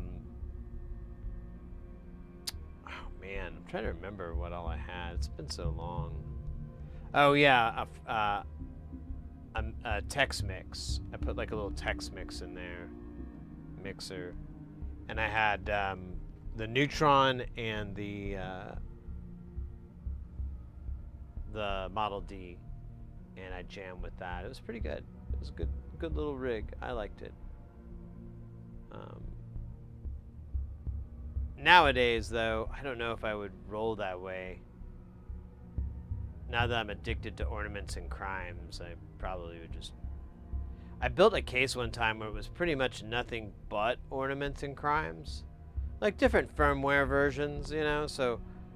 you know, I had like the mutable oscillator one, you know, the squares and circles, and then I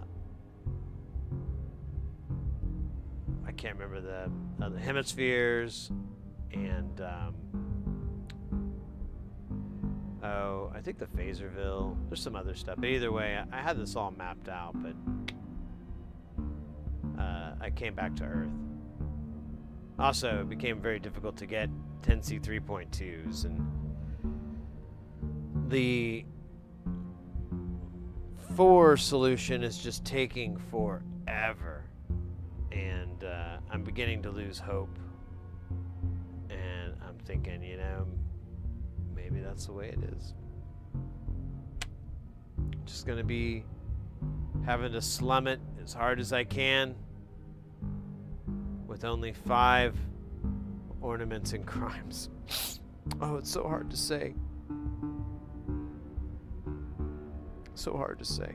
Only that many. I will say this, though. I will say this. I have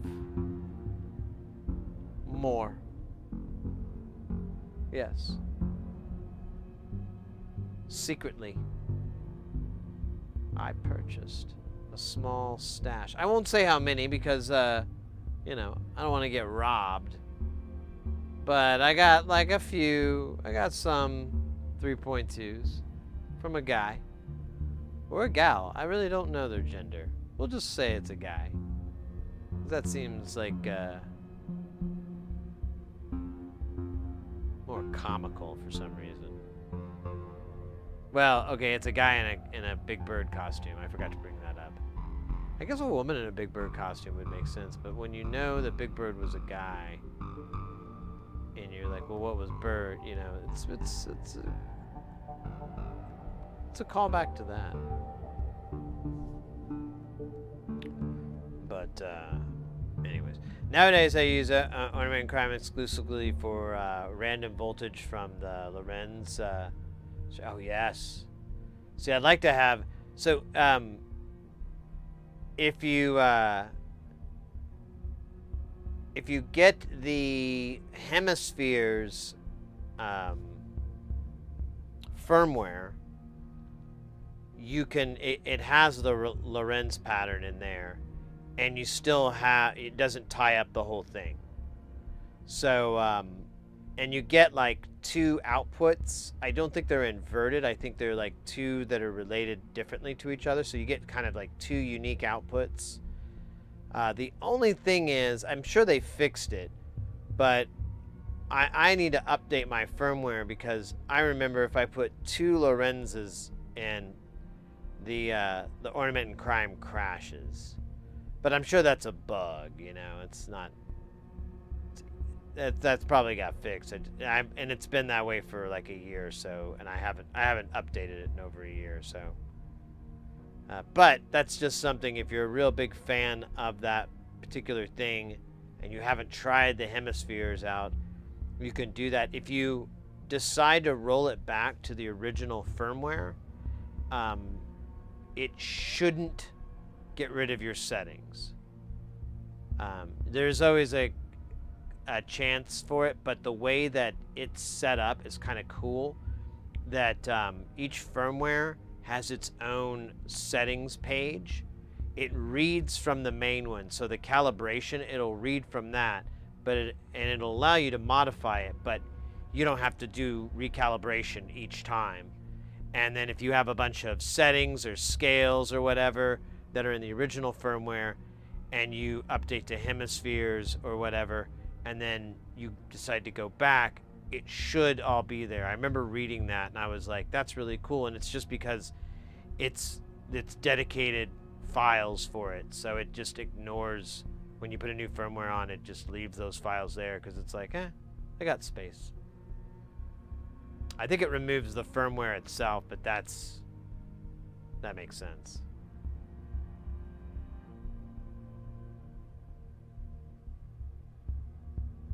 Okay, so you are using the hemisphere. Okay, good. Well, it does have one in the OG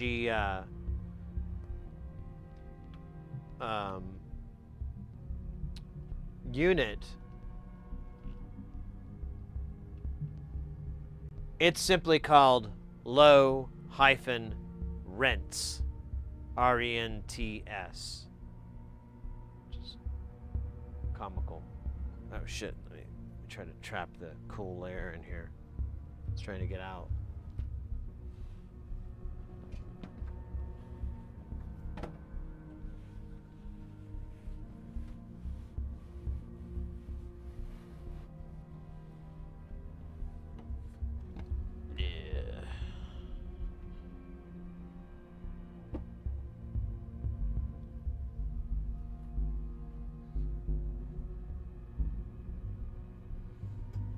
Yeah, I like the Lorentz pattern generator. It's the sloth. It's the same principle as the sloth, but the main benefit is that you get a customizable speed.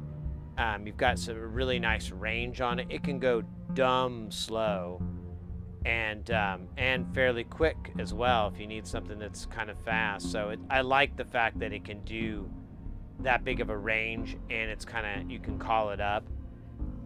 I can't remember if there was any other cool features to it. Like, I don't know if there was any syncing or anything like that. And then you use the Lorentz to modulate a Lorentz. Get the Lorentz on the Lorentz.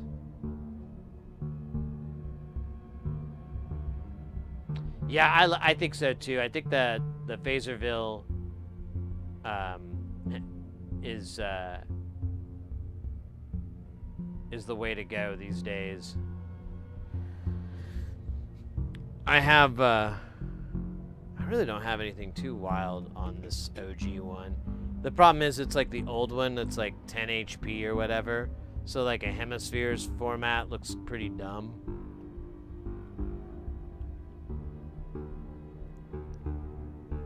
I'm pretty sure I soldered the 3.2. I don't think it's socketed, so it would be really annoying to rehome it. But I do have a bunch of Ornament and Crime, Ornament and Crime modules and panels. I made one. We just need to put the bits on it. I don't know where it went.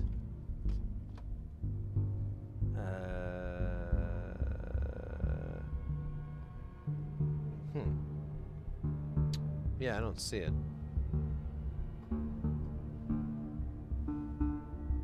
Oh well, we had one around here. I don't know where it went. And it just needs the dude on the 3.2.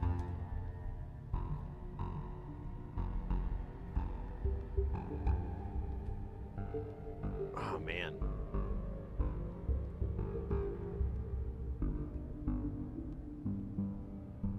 Yeah, sloth and Lawrence patterns are just... I've said it many times, so hopefully it's not too boring, but they're just great replacements for LFOs. If you like LFOs, you like them sweeping, but you hate the repetition, get a sloth, get a Lawrence pattern generator, get something that does that. Problem eliminated. It does all that. It's chaotic or random, however you want to phrase it. So it's never going to just keep doing it. Eventually, if you wait it out, you'll win. Every time. All of the time. It's very sweet. Like Gandhi. Oh yes. Gandhi.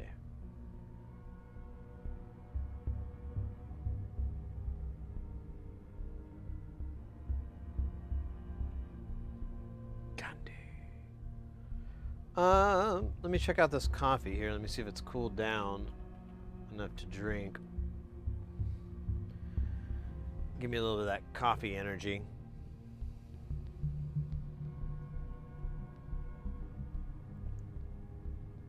It's all right. It's a little warm.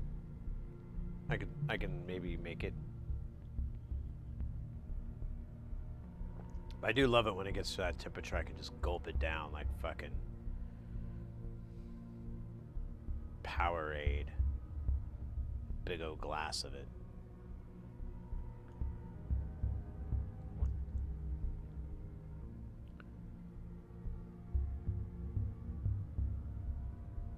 I'm still looking for that module. I'm kind of trying to remember. I don't think I put it. I don't know where I would have put it. I really need to reorganize this whole area. It would kind of interrupt the stream, but I think I could get it done in like a week. And if I end up getting the new bench, which I'm still a little bit on the fence, I really want to get it, and then I started realizing how much I love falling asleep in my crappy chair that I have now. And I'm like, I won't be able to do that in the other chair, as it'll be too tall and it'll fall over, and I don't want those kind of lawsuits. Maybe that's the next part of my journey. Finding a chair that will accommodate my laziness and desires to nap. Yes.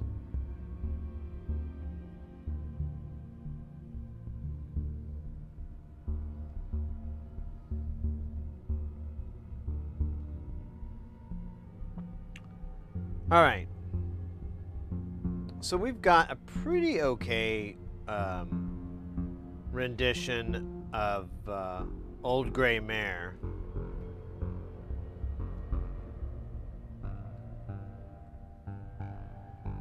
She ain't what she used to be. That's the rest of it. I don't know if you already knew that.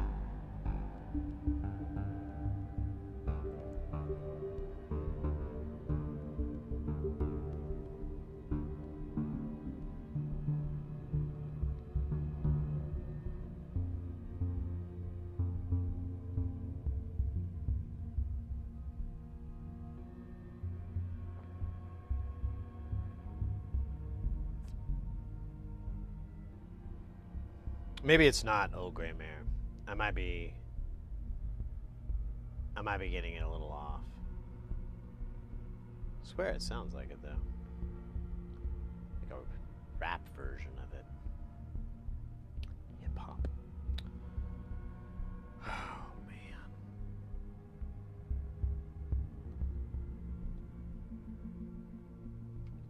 Oh man, it's like last night I was looking for samples, more cool samples to put in the sampler for sampling, for Sampletron.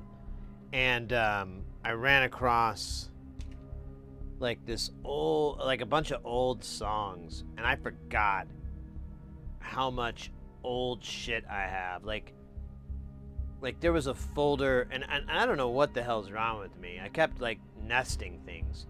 So there was a folder with a folder, like, I don't know how, it just kept going.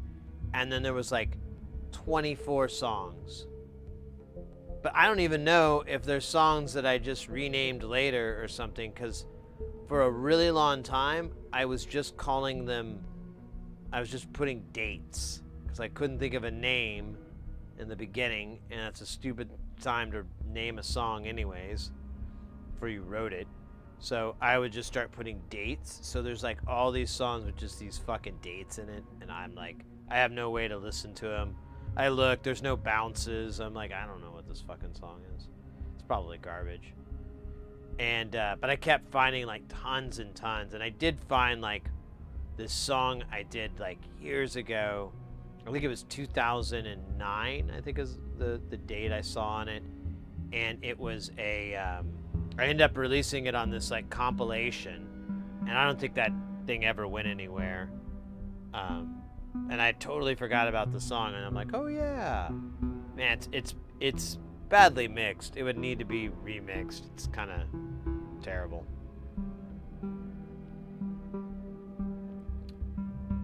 But anyways, it was in Ableton. I hate mixing in Ableton. At least back then. I'm sure they've fixed it, but back in the day, it was the most challenging mixing I ever had. It was something weird about how it summed the audio. It was just something was off. I could never figure it out. But I spent more time trying to fix weird mixing problems than jamming. Not my cup of tea. But it was cool running across this old track. I forgot a lot about, I've kind of forgotten all about it. And it was like the weird IDM breakcore-y weird shit I was doing. And like, I remembered like distinctly, I'm listening to the song. I really like the song. I think it's great. But like everybody I remember playing it for, they were like, you know, why is it doing this? Why come this? You know, why come that? And it just kind of irritated me. So I was like, all right, well, fuck you. I'll get it released. Then I got it on a compilation, and they didn't like it either. They were like, don't you have another song? And I was like, it was a good song. What's wrong with the song?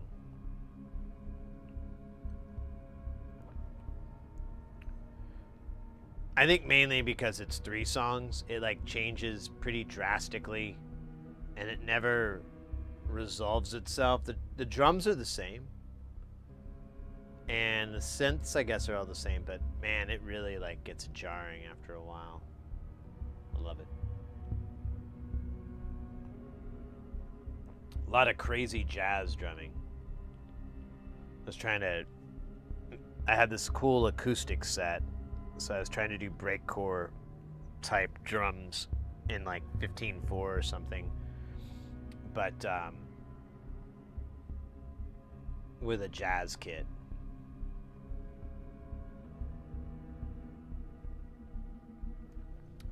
Honestly, it was really, really dug that shit when I think about it. Really good tunes back then. And that got me thinking more. I'm like, you know, where am I with my musical writing thing? Like, I go through big phases, and I like the modular, I like the synth design, and I keep wanting to like turn it into something, you know, make it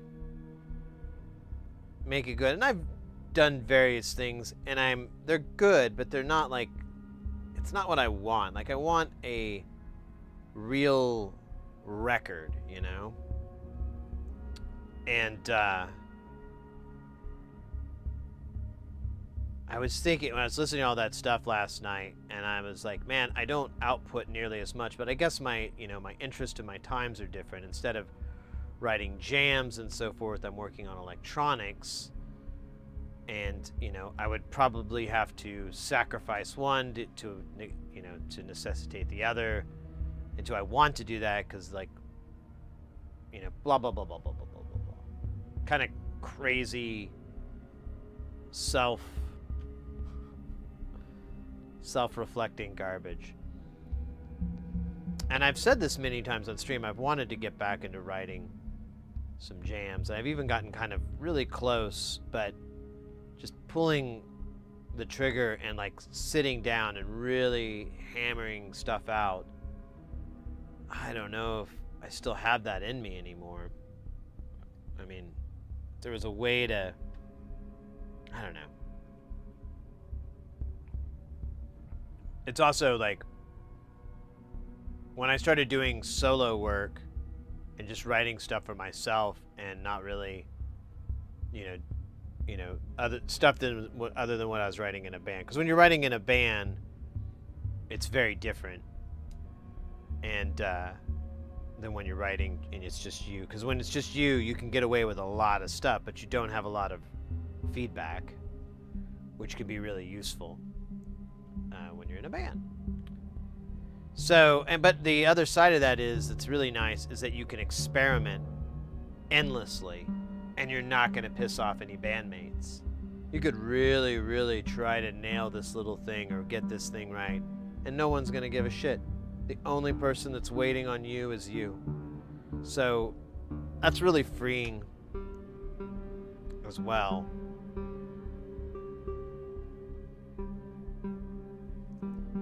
I don't know, I really want to do a metal album. I've been wanting to do it for like 15, 20, I don't know, really long time. I've been practicing. I don't think I'm there quite yet, but I could get there. There's some tricks. There's some things. Honestly, there's some really great software I've seen that does like this incredible, you know, guitar and bass emulation. And you know, with the right programming, and I have this trick I do all the time to really make something sound alive and real, not programmed, in Logic anyways. I could implement that. I might do that. It can't be that expensive to get that software. It's only gotta be a couple of quatloots. Maybe I could just chill, write some riffs, get some demos put together, some ideas.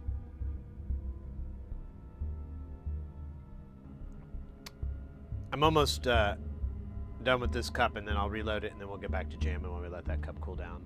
But I want to finish off with the idea for the metal band. So I have a name, I have a concept, I have everything for it. All of it's already worked out in my head. I just need to write the music. But you were saying earlier about muses, and so where someone was saying earlier about, you know, that limitations being an inspiration. And that's very much how I like to write. Like, I always try to write music.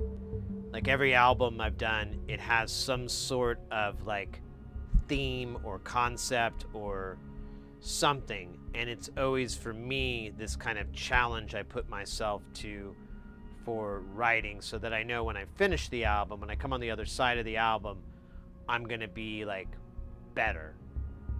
And a better musician, a better artist, a better, you know, music lover, all that. Everything's going to get better on the other end. And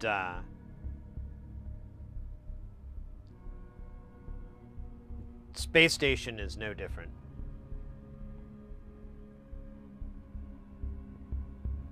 Spacestation I feel like is going to put me deep into the psychedelic weirdness world. I don't even know how usable that is. Like, I don't know if I can make music with it, but whatever, man. Sound designing's really fucking critical. And there is some incredibly gnarly sounds that we can make on there.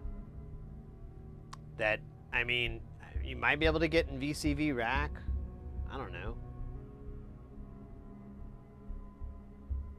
Maybe, maybe not.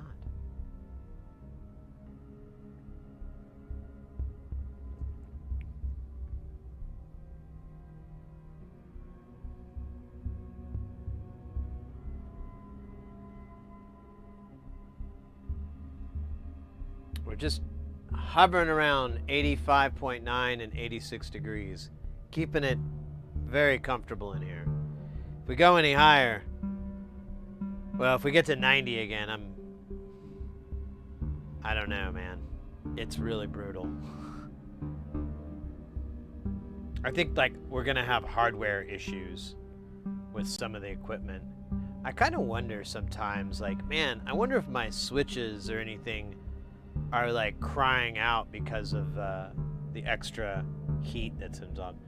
I do have a case. I was thinking about getting like an old network, like a server switch that's like rack mount, redoing the fans inside so that they're not like a fucking bullhorn. But since it has the wide ports, it would be nice. Or, you know, it's real deep in the back. So you don't have to get your little tiny fingers in there to unplug and plug. I hate that shit. People keep buying those switches. I keep going, why do you buy these things? That company makes a switch that will fit in this rack that's 15 inches deep, will sit right perfect, and guess what the coolest part is? It's the same fucking price as the dinky shit one that you get. Way too much money. I don't know if they're exact same price, but they're I don't know. I'm sorry, I'm bringing in work sadness. Still yay for VCV. Not very talkative, but I'm listening in. No worries, mate. No worries. I'm rambling. It's a rambling stream. That's what the coffee and the marijuana is for.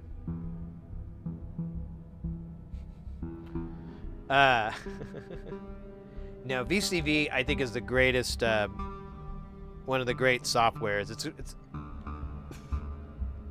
It kind of, I don't know, it kind of does for, I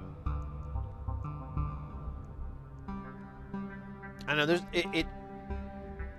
it's a piece of software that I'm really excited with because there's a lot of other programs like that, like KiCad or Blender, or, you know, there's all these softwares that are really cheap or free, or they have a very friendly licensing deal where you can use the software. It's not until you start really bringing in money that you have to, you know, work out something with them. Mr. X, you're heading out, mate. Stay guile, my friend. Thank you so much for hanging out. I hope you have a good rest of the night. I can't wait to see you this weekend. Do you have any upcoming streams I'm not thinking of? Or when's your next projected stream? Is it Modular Monday, or do you have something prior to that? I don't know if he's still in the chat. I might have taken too long to reply back. Saturday, guys. I'm gonna throw it up here. Our friend Mr. X is the man. It's a European evening, in the European evening as usual. Okay, so yeah, that'll be in the daytime here in the States, in North America area. So guys, definitely go check out Mr. X. There's the link for him. There you go. Double shout out. Let's go. You can go check out their channel. They have a ton of synths as well. They got a lot more keyboards, and they play them. They're actually very, very talented with the keys. Melding the two together, which is something I guess I could do. I don't know. Well, anyways, enough about me. Let's talk about Mr. X. Really good times. I highly recommend it. If you like spacey synth music, Germany, and regular jams in your following list, there's the link to go follow the channel. Check them out. If you're over on YouTube, you can check them out as well. I don't have a link for the chat for you, but that is Mr. X. Wolfgang, Mr. X. And you can find him here on Twitch as well as his YouTube channel. Anyways, thanks so much for hanging out, mate. Stay guile, and let me refresh this coffee here, and we'll get back into the jam that dude, honestly, it feels cooler than when I move onto this side of the room.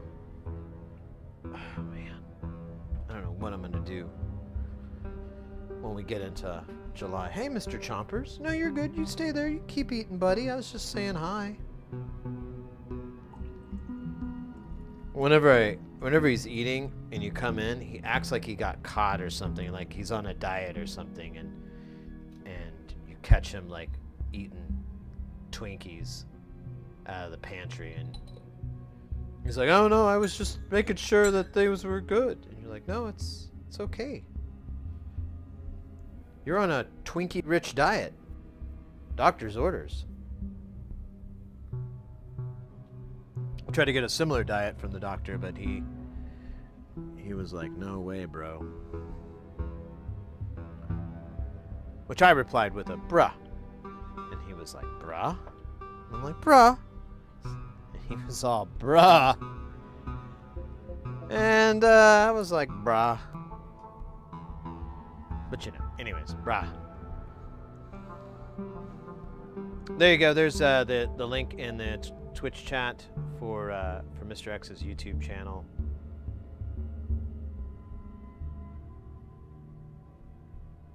He's camouflaging. Oh shit. Like a predator? Fuck. You have to look for the telltale shimmer.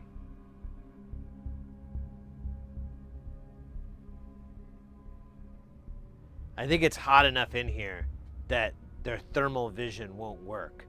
They'll have to take the mask off, and we'll hear his, like, disgusting noises. Maybe. I don't know. Is that rude to say predators have disgusting noises? Is that insensitive to the predator community? That sounded terrible. The predator community. Hi, I'm Tom, member of the predator community. And let me tell you, hunting aliens around the galaxy is one of my hobbies. But sometimes I like to keep it simple. Okay, no more predator jokes for at least a half hour. God damn. Even though I don't understand how it's, you know, oh my gosh, here's a good bit. I feel, it's too bad Mr. X is gone. He would probably like this joke. I feel like this modular is like a beautiful, let me see, like a beautiful woman. I'm cis, by the way, so this, you know, obviously gonna change for your perspective, but for me, it's like a beautiful woman, like just really stacked, as they say. And yet, I don't even know what to do I don't even know where to start. Like, do I focus here? Do I focus there? I kind of want to focus at all the places at once, but I know I need to. That will divide my abilities, and there will be no pleasure, no happiness. Yes, this is very much like some sort of supermodel fantasy world come to life. And I'm very much a total chode. What do I do? I keep my pants on? It's what's that scene from Weird Science when they go to take a shower and they're wearing their jeans? I think that's comparable to what I'm getting here.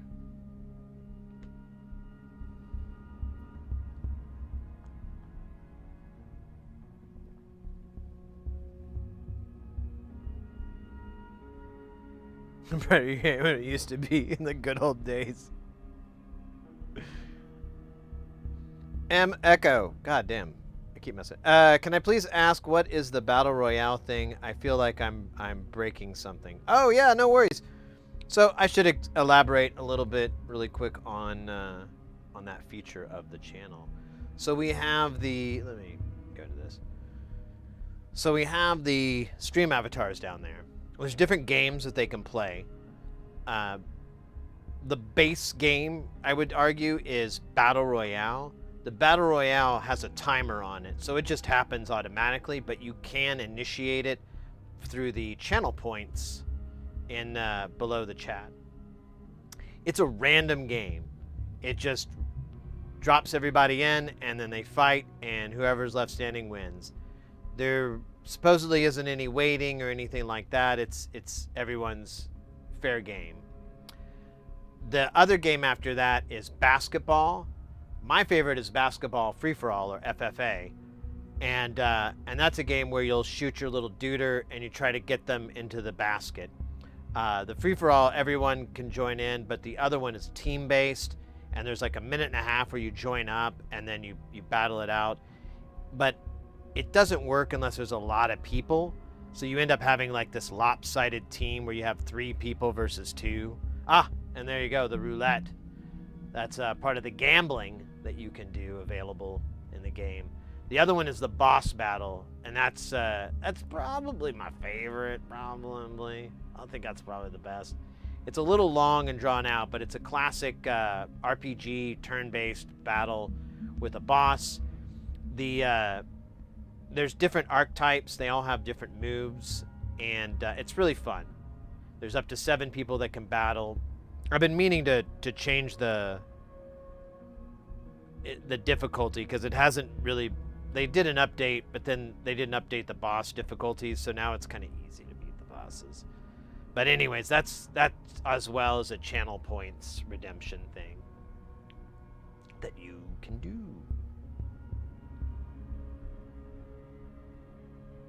Oh, wait, there it is. Oh, I didn't get a chance. I don't think I can type this in 4 seconds.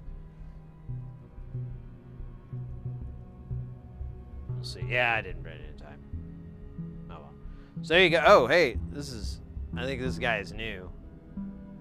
I don't remember adding him. I think I accidentally added some video game stuff. All right, Calderio, you have you can type 1, 2, or 3. If you do 3, which you probably don't need, but if in a future move, if you do 3, the way that works is 3 and then a space, and you hit the @ symbol, and you can auto-complete whichever teammate that you're wanting to cast on. So anytime you have the deal where it says @target, that's going to be one of your teammates, and it's like usually a buff or a heal or something like that that you can give to the teammate in exchange for love. By the way, let's get that in. As the stealth bombers rolled off the assembly line, rumors surfaced that the military was test flying recovered alien craft at a secret government base known as Area 51. If the military was going to test fly alien craft, Area 51 was the perfect place to do it. Located some 125 miles outside of Las Vegas, it is one of the least populated expanses in the United States. Area 51 is surrounded on three sides by military testing grounds and hidden from public view behind the Groom Mountain Range. This Russian satellite photo shows the base as it appeared in the 1960s.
It's like the creative thing that I did today.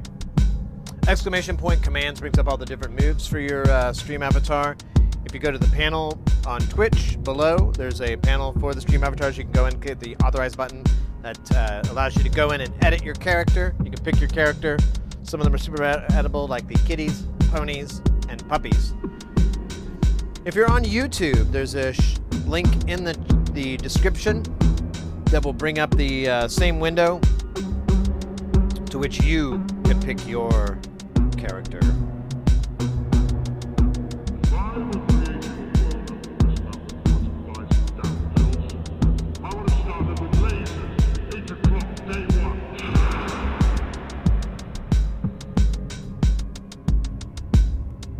This is a song about pickles.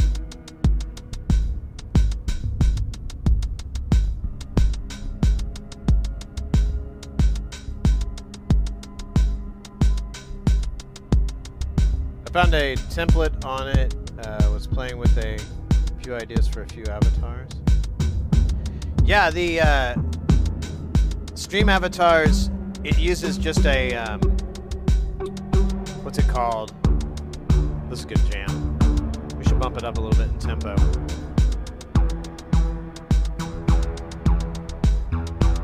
Sprite sheets, which are pretty easy to make. They're kind of a common template.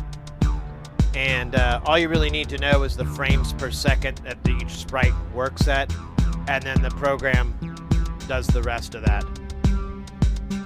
It's sick. Let's get some sickness going on.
if I can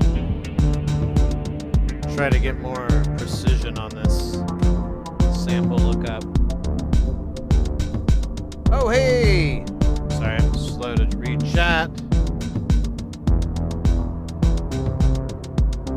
We jamming in the space in the jam? Pretty much.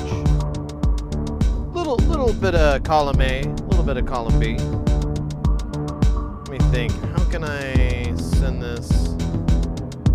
I do have that guy. Let's do that.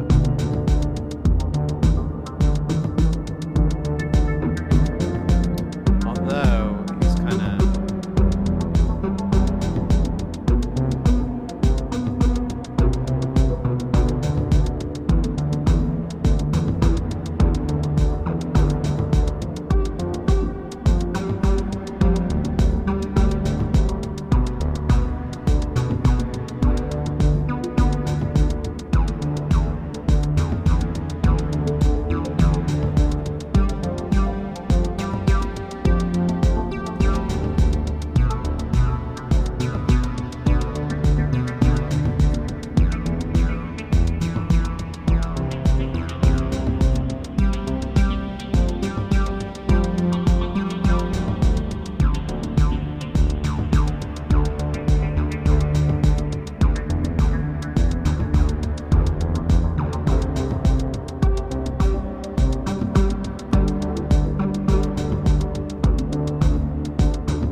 Up a little bit more.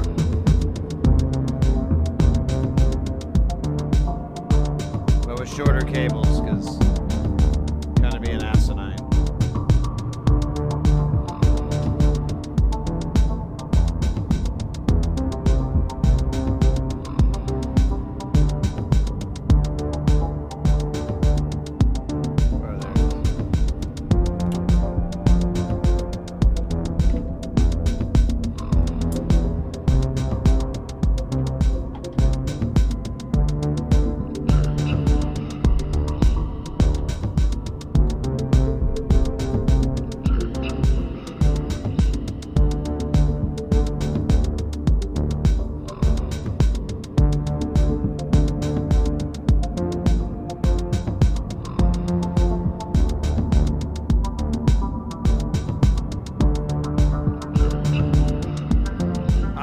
So I didn't get the other part.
like, I forgot to check. I thought I did, but I guess I screwed up. So it's supposed to have more of this sample. It's really a good one. I stole it from Coil. But he's,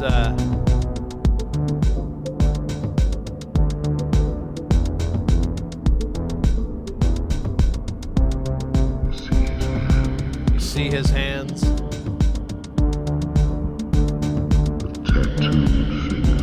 Wait.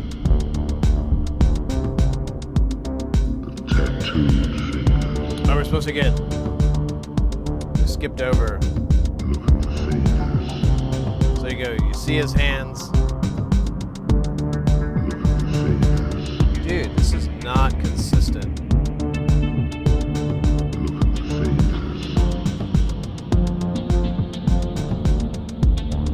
By the creating a world, I was afraid of that, but I... Sorry about that, mates.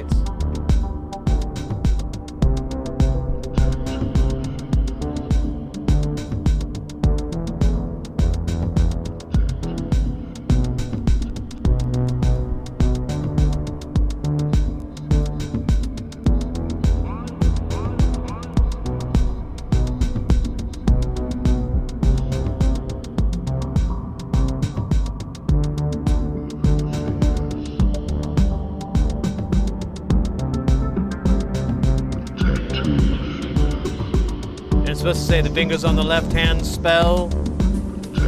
Well.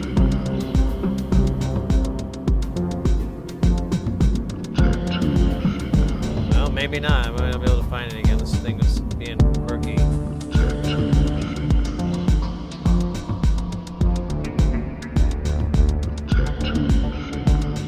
Alright, we get it, bro. And those on the right hands, or left hand, they're supposed to say hate. Hate.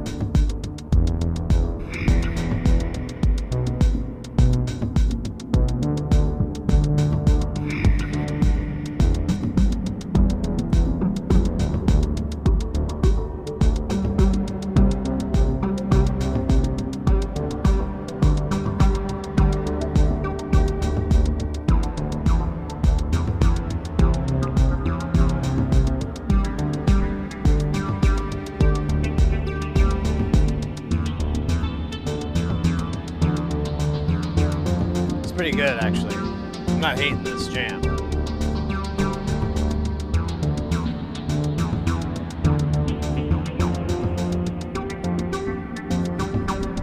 Let's go, hyping it up in the chart.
you, I think I'm out of tune.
I call that song The Silent Winds of God's Curse.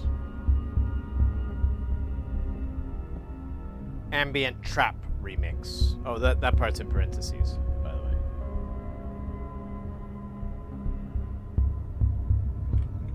Trapaholic.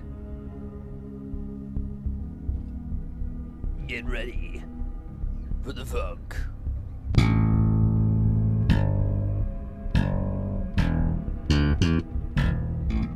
Hey, little man. Meow. To you too, buddy. We got Mr. Chompers in the house. Little Chompers theme music.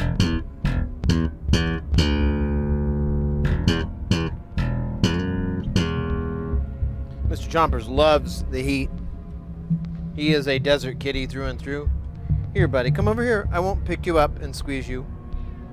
Yeah, you know I am. Come here.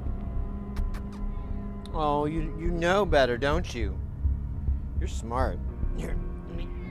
What? I'm just loving on you. I'm not gonna pick you up. Or am I? Mr. Handsome. Here, let me put your lower paws here. Okay. You win this round. You win the battle, but not the war. We have a war.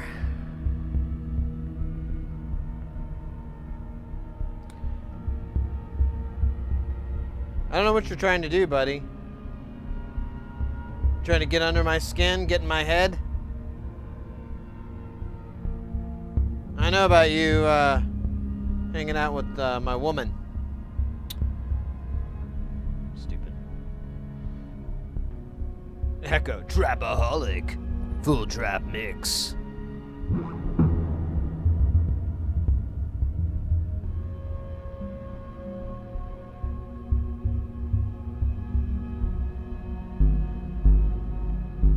Alright, I'll be right back. I gotta hit the restroom. That coffee. It's finally,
Fuck yeah.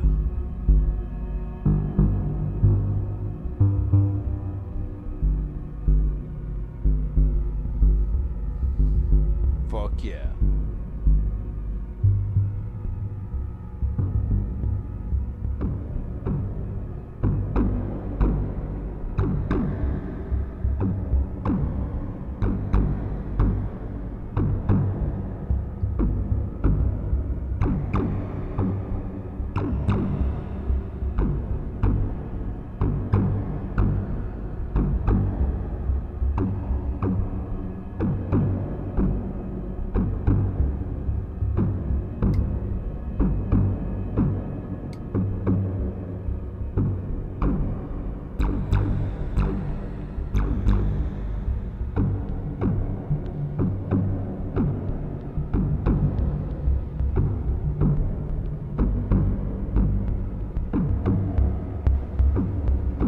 I should have got more beverage. Let me do that. I'm drinking like all this shit. Getting hydrated.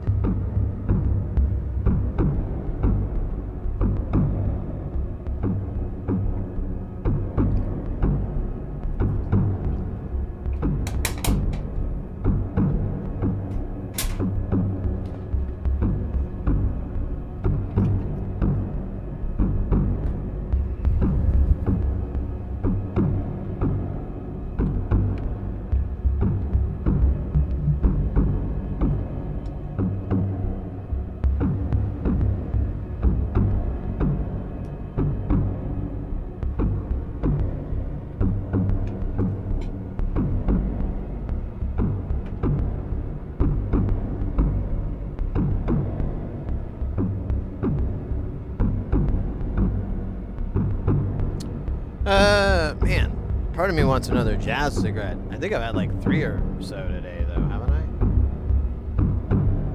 It's always hard to remember.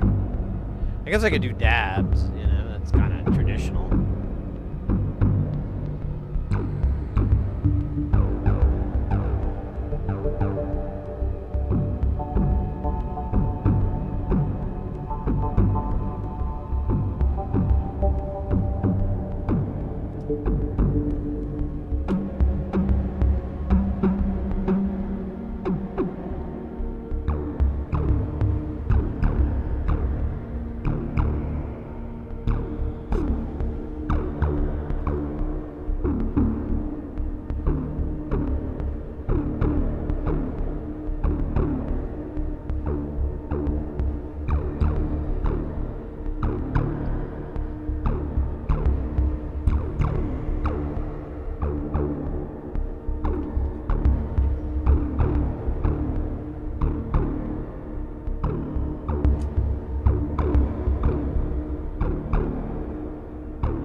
Oh, shit.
that was called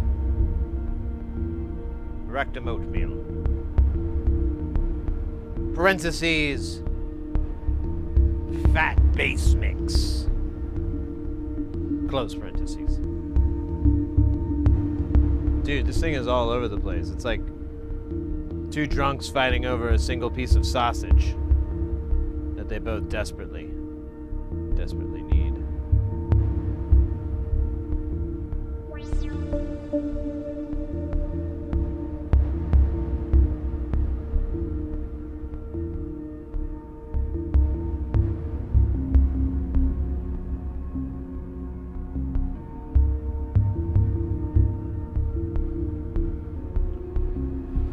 Oh my goodness. Mi amigos.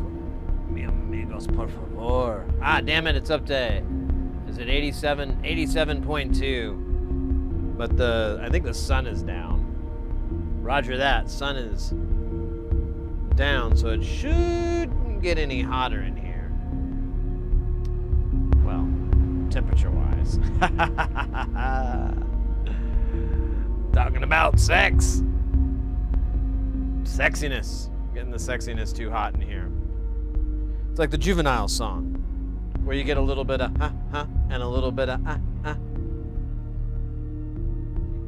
The song where he's talking about it's getting hot in here, so take off all your clothes, and then the comeback is like, it's so hot, I'm gonna have to take my clothes. You know, that's a great song. Club favorite. Everyone's like, oh, you know, when it pops down. It's a good one. It's a good track. Smart moves in that one. Remember when people were putting Band-Aids on their face for no goddamn reason because of that shit? Sid Heresy remembers, and so does Petridge Farms. I should bring that back. I think I saw a little bit of it. I think I saw some rapper, and I think he had a Band-Aid on his face or something, but he might have like had a really bad face tattoo, because I think he had a lot of face tattoos. Not really into that. I mean, for myself. For my dummy, my ventriloquist, Caper Capper, he's gonna have all kinds of facial tattoos. He's gonna be great. I just gotta get him made at the ventriloquist store downtown called We Ain't No Dummies. They make all kinds of ventriloquists and mannequins and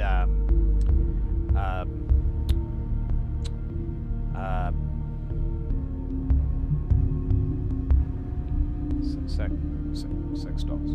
They make those too. I don't know anything about that. I may have gone through their shopping cart to see what kind of options that they have, but that's not me, you know. Not anymore.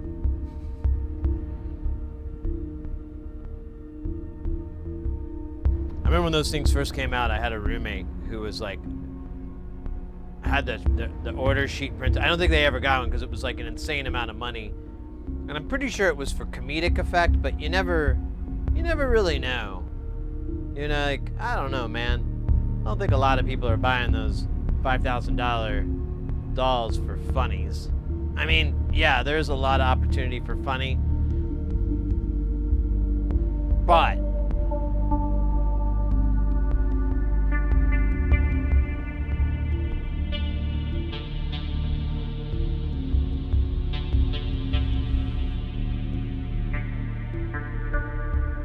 remember they sold like a little stress ball that was a boob, or it was, well, it had a nipple on it. Basically, it really wasn't much like a boob. Any boobs I know. I know a few. I'm not trying to brag. I know a few boobs. And I always wanted to get that because I thought that would be the most repugnant, weirdest thing to have. And I was like, that'd be great. And it's not $5,000. It's $20. But I think I had like a minimum of $100 order, and I really didn't want to buy 5 of those things. So out the door that goes. I have to leave for now. I'll be back one day. Hey, mate, thank you so much for hanging out. stay Guile, my friend. We'll be streaming again on Saturday. We'll have more Jamtown Space Station integration, elimination, duration on this Saturday, this weekend.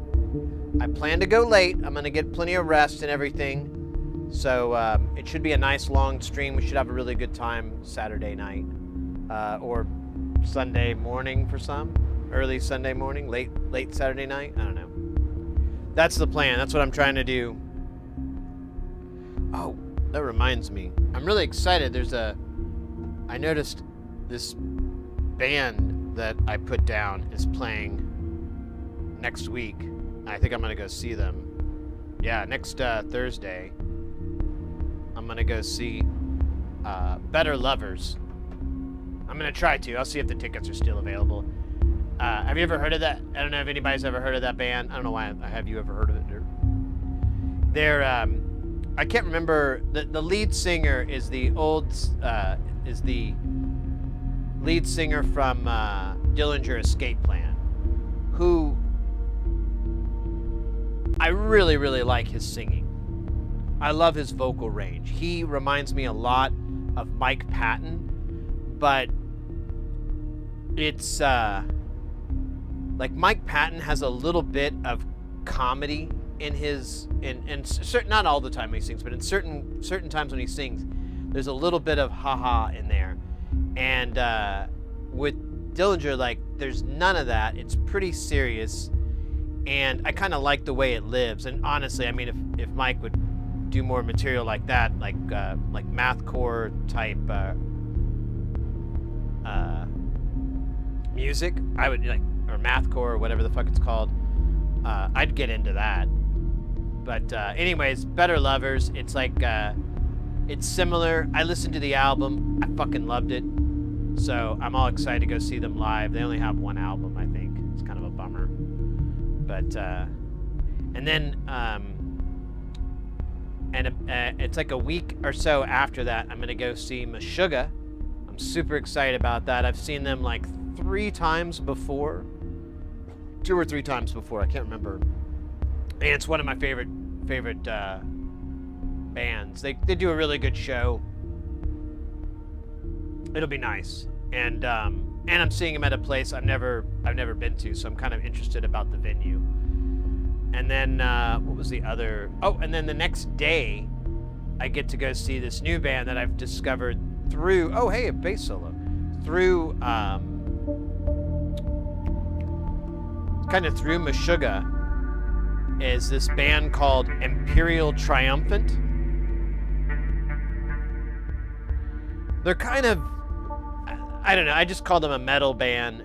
They kind of infuse jazz into it and like some weird stuff. There's some weird elements to it. I love it.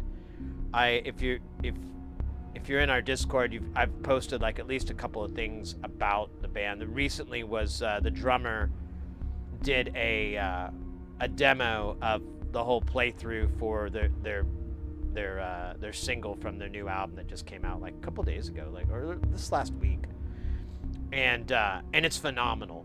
The drumming is so much fun to watch. That guy, I don't think he ever plays a loop.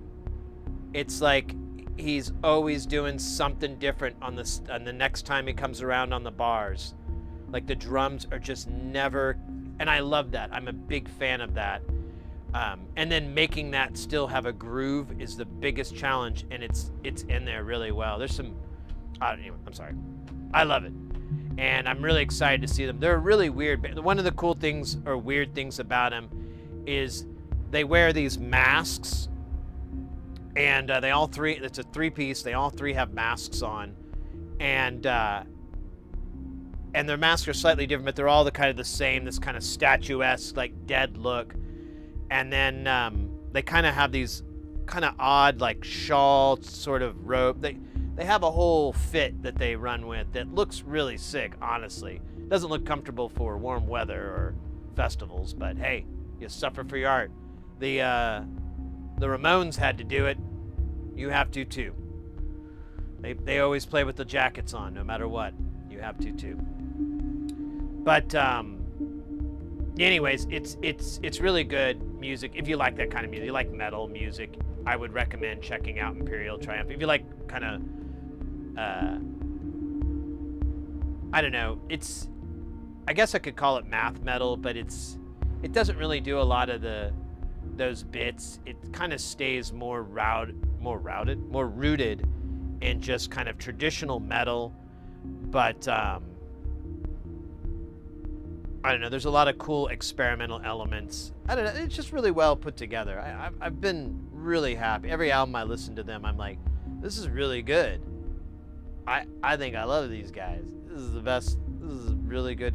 It's got this really dark, low, waka waka voice. So if you don't like that, you're not gonna like them.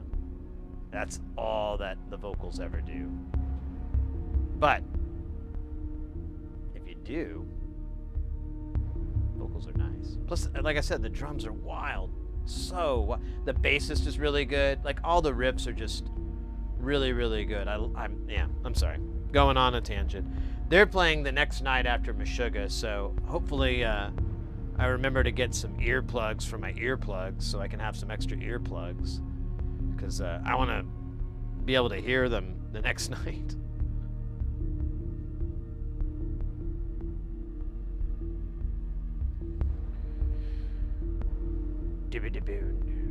I tried to learn like a couple there. Well, it's not a couple songs, just one song.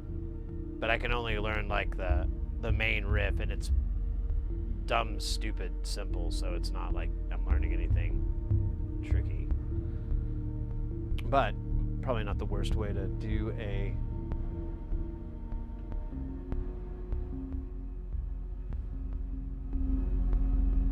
solo request.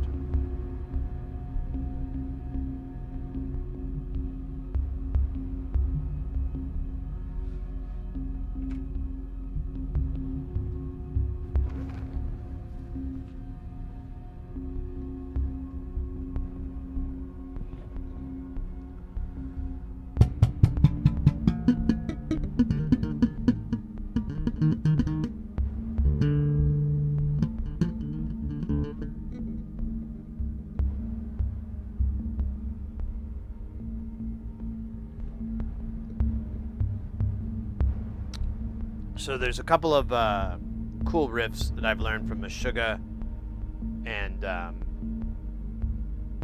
Imperial, but they're all really easy, and they're out of context, so they won't even seem that cool. But I think this song is called "And Death Is Death." It's on Catch 33, that the Meshuggah album. It's towards the end. There's this great ending. It's actually the very end of the whole album. There's this really nice progression, and the bass does it on top of it, and it has this really nice, well, I can't really get the tone here. It has this really nice crunch smack when it hits, and then there's like a high that's the root note that it keeps, well, not the root, but it keeps bassing off as you go.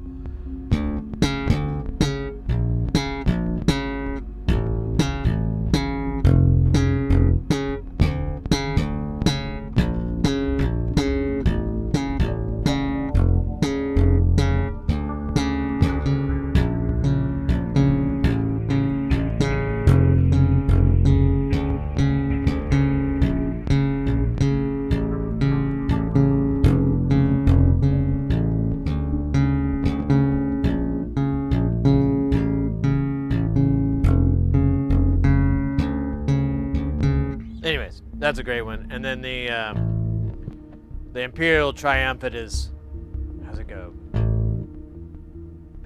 Oh shit, now I can't hear it, and it was stuck in my head for like 3 days, so.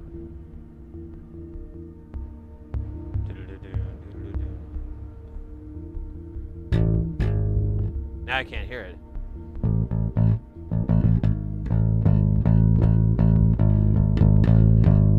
God, I can't remember the riff. I can't. I mean, it's just 2 notes.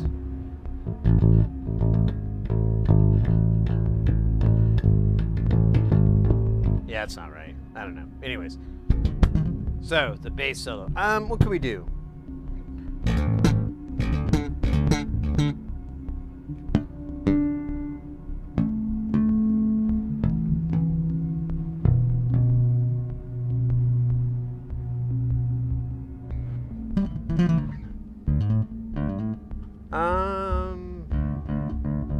Man, I don't know what to riff off.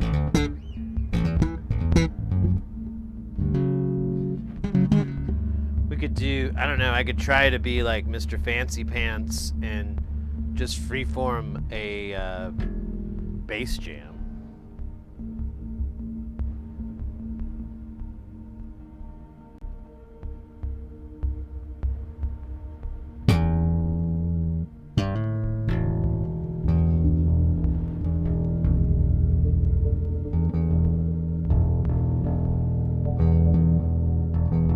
Kinda could be an E.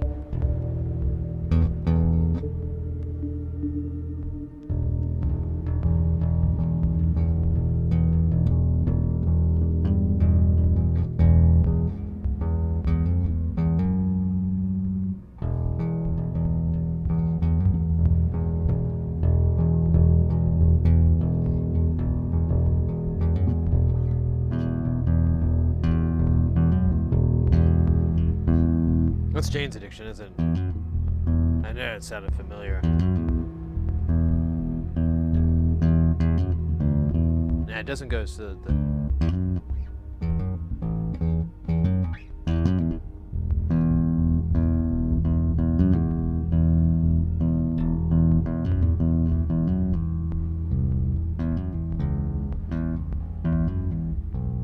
No, it doesn't.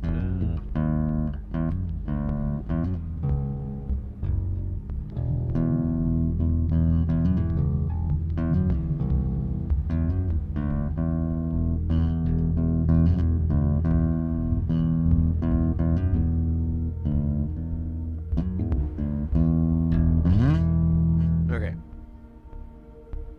Let me get a little bit of a beat. It kind of helps. It helps with the beats.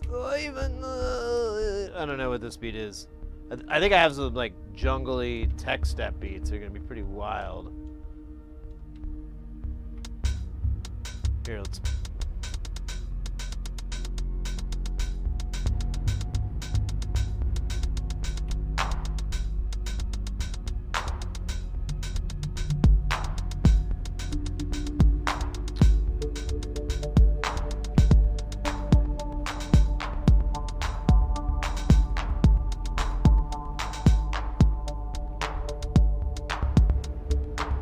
Oh, fuck yeah.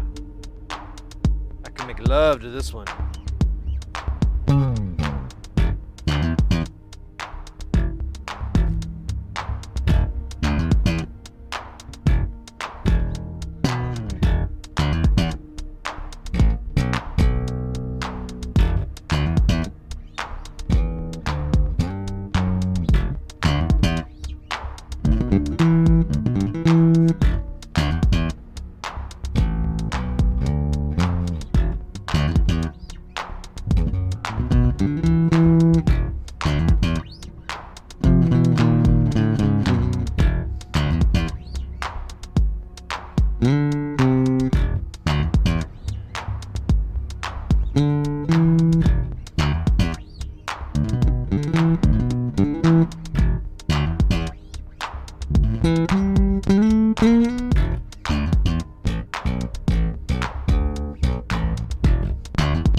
Trying to get the rhythm going.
Dude, there's like a whole Blade Runner soundtrack running in the background. I can barely hear.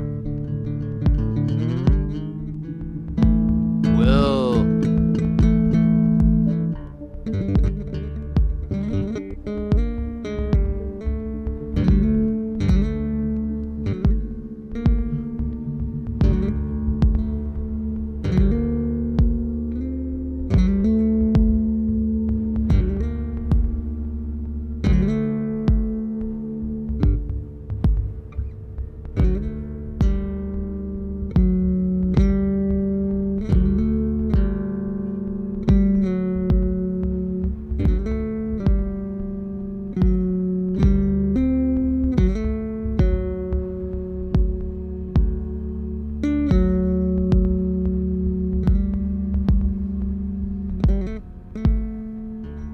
Damn it.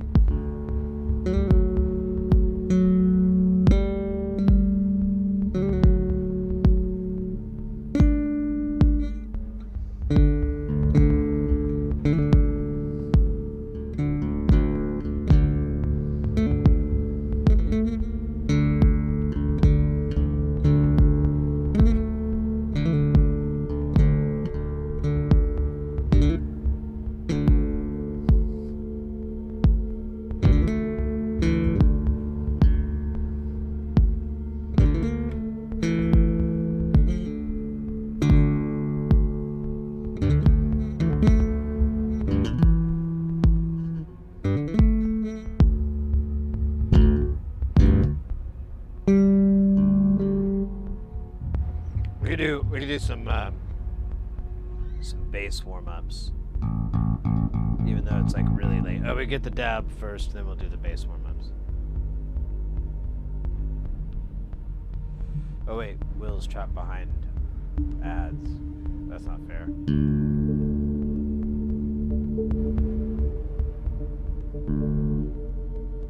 3 strings triad? Not by that name, at the very least.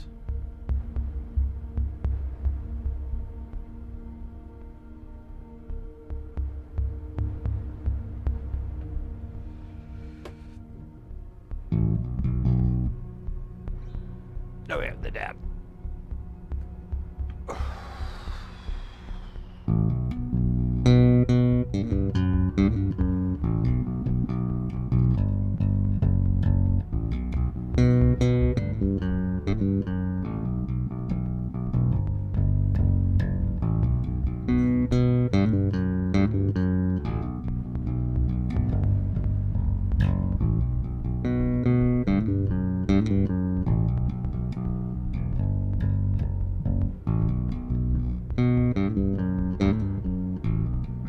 like warming up with this song. Like I like playing that riff. It's pretty complicated, but it's pretty easy to start getting into the muscle memory pretty quickly, and you can just kind of zone out playing that riff, and it's still a lot of finger work. The only thing I don't like is I mean, unless I guess I could. Yeah, no, it does use your pinky. That's right. So, or you can do.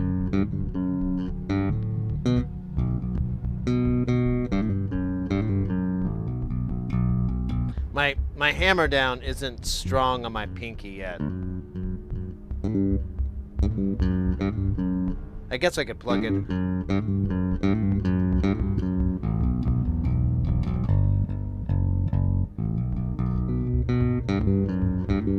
And then the other one is another riff from, I'm spacing his name, Jane's Addiction bassist. Eric Avery is, I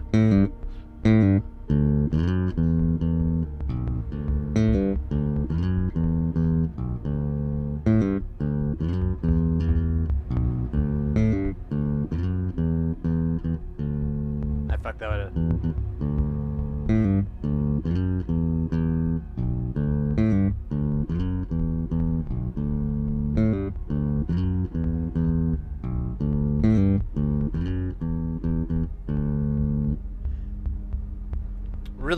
Really fun bass lines to play, at least from my point of view.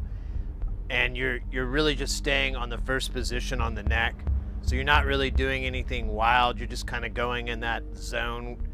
And then I guess you can move up and go to further up on the neck or whatever. But you're down here, so it's really comfortable to just use those open strings to do half the fucking fingering work.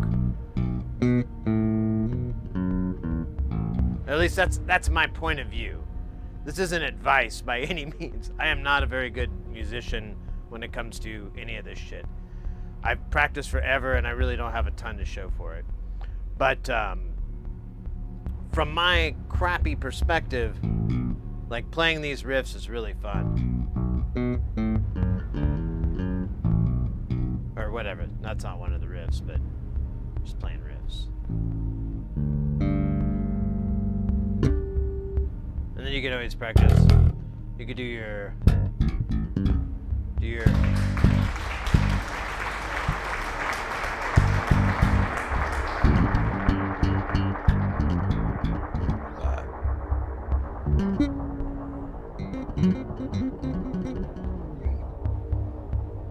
Oh, thank you.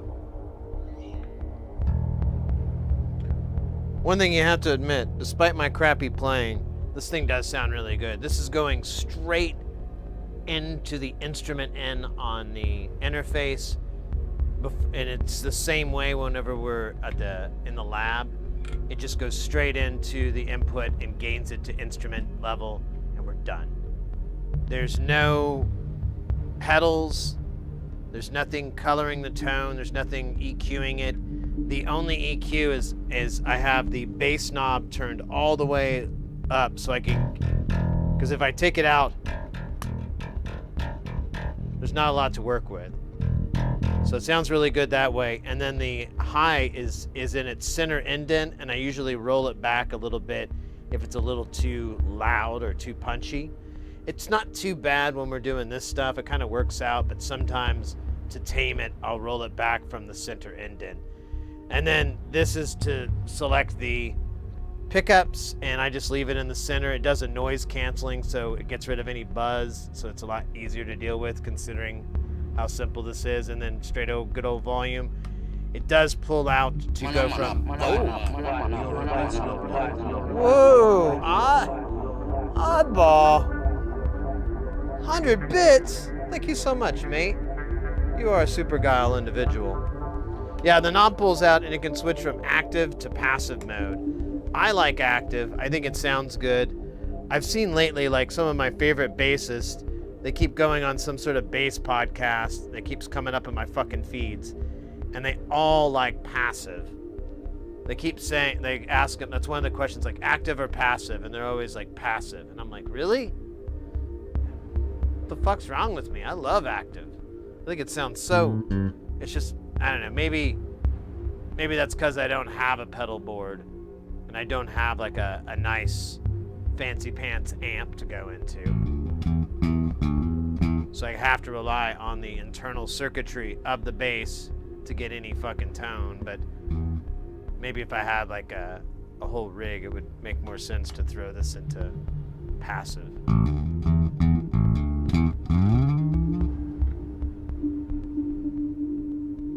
Pulling knobs out sounds maybe. Well, it's a little switch.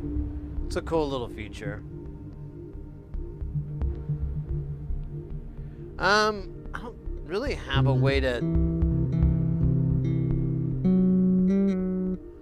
I don't have a way to get it into it at the proper impedance.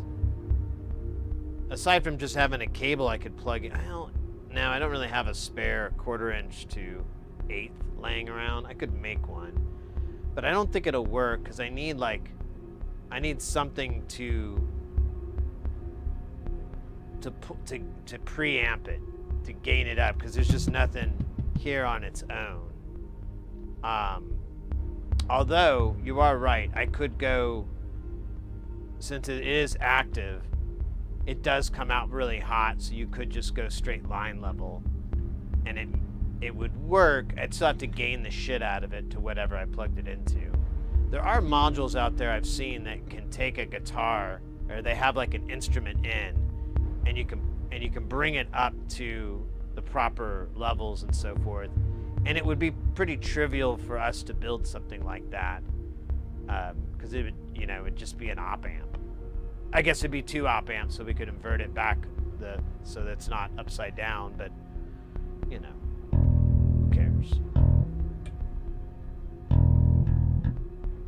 Yeah, exactly, Oddball. It would be super easy to build. Yeah, I mean, maybe if we were to do something like that, we would have a little bit more liberties to make like what I would argue kind of a nice guitar preamp that wouldn't be like crazy, it wouldn't have anything crazy. It would still be a small footprint. But it would be nice to have one to where you could switch. Okay, now you got me thinking. I got to see if this already exists, though, because I'm not going to make something that already exists in the DIY world or anything like that. If it's commercially available, then yeah, let's go ahead and make our DIY version, and we'll just completely clean room it. We'll just do our own version, and then later we'll look back and see like, oh yeah, we kind of got this and this. And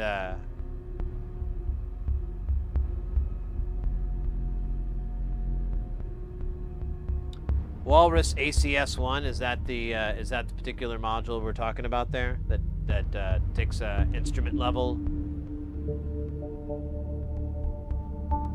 I wonder if there's any way we can improve upon it. I'll have to look into it and see. Because anything I'd find, I'd like to be like, well, is it worth it? Can we improve upon it? Can we make it cooler? Is there like some functionality that's missing? And I can think of a few. I can always think of things that are missing in a lot of modules that are like, yeah, you should really do it so you could do it this way. But no one hears me because it's a module and I'm talking to an inanimate object. Until I make it animate by moving it throughout or acting. Anyways, it talks back. Oh, the walrus. Oh, okay.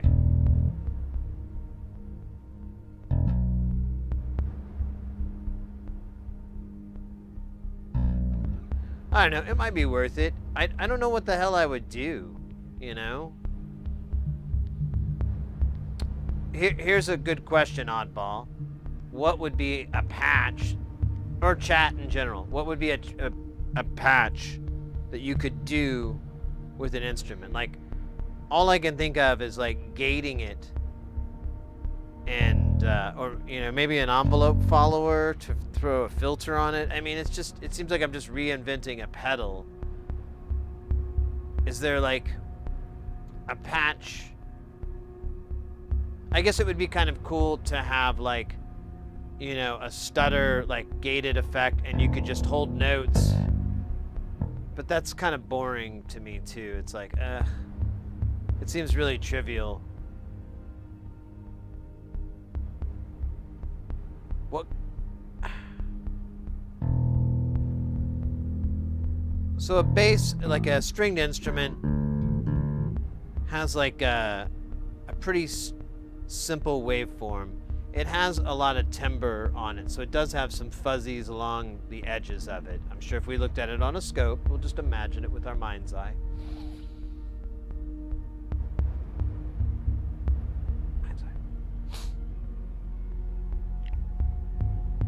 I'm sorry, I'm waiting for all the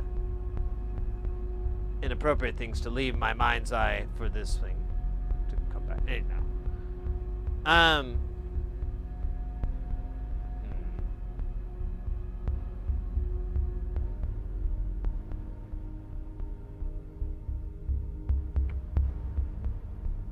Anyways, I don't know.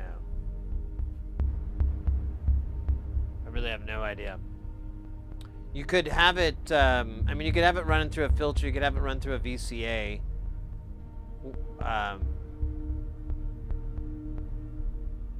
What other modules would you run it through to get something really interesting? Delay lines with slew limiters. So you could get like a really cool, trippy delay effect that you could mix minus into, or not mix minus, but like mix into like 50-50 wet dry kind of deal.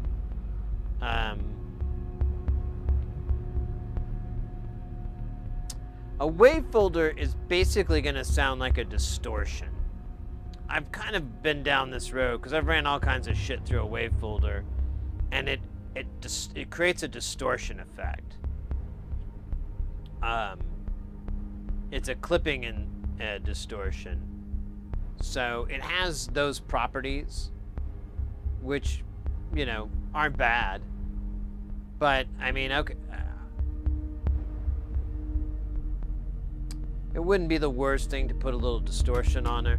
I did recently get this thing that I was gonna try out, but I need another guitar, I need another instrument cable, and I literally cannot find one, so I'm just gonna order one, so I have like a new one and an old one. Sample and hold. I've never done sample and hold with audio. I've only sent CV into it. Does it even fucking work with audio? Do we have any sample and hold that can take audio? I don't think we do, man. Like, everything I have is like old fucking static voltage chips. I love this beat, but it's kind of ambitious.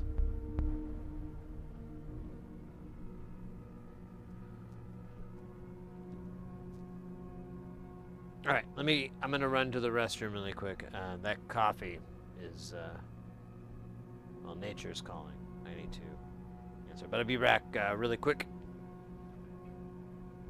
And then we'll go. La, la, la.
All right.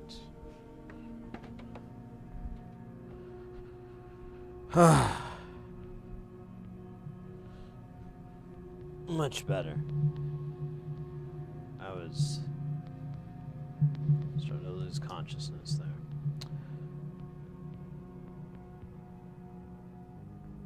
What audio ends do you have? Ah, man. Like a gajillion? The space station has like... Honestly, it probably has more business interfacing with a guitar or a bass than Jamtown. Let's go look at it real quick.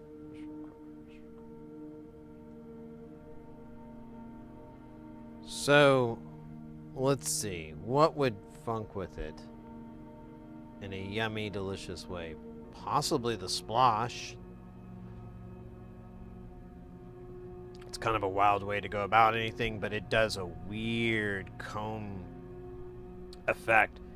And then, you know, you can put left and right on your two different sources if you want. It's kind of a cool effect. It's wild. But it does eat up a whole splosh. Maybe the splish can actually, well, yeah, it could work. So the splish might be a way to free up the splosh, because you only need like two. I don't know. I've never tried doing 4 or anything like that. Or maybe doing a middle sides effect. But anyways, might be worth it. Definitely something to think about.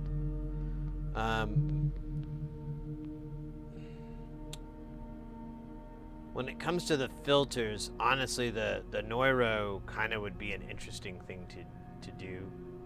Maybe, I don't know. Maybe not. Maybe let's just skip filters. Let's not bother.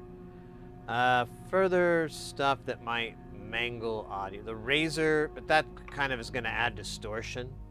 But that would be good. I mean, you know, guitars and basses thrive on that.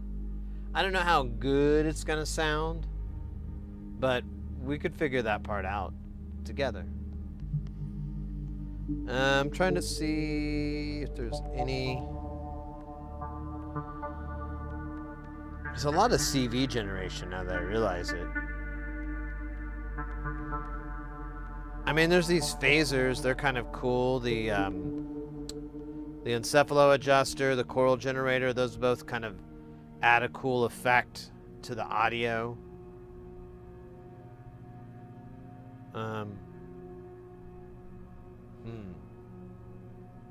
Yeah, I don't have a lot of audio mangling stuff, it looks like. I might have to work on that. Or the stuff I do have, it's enormous. It takes up so much space.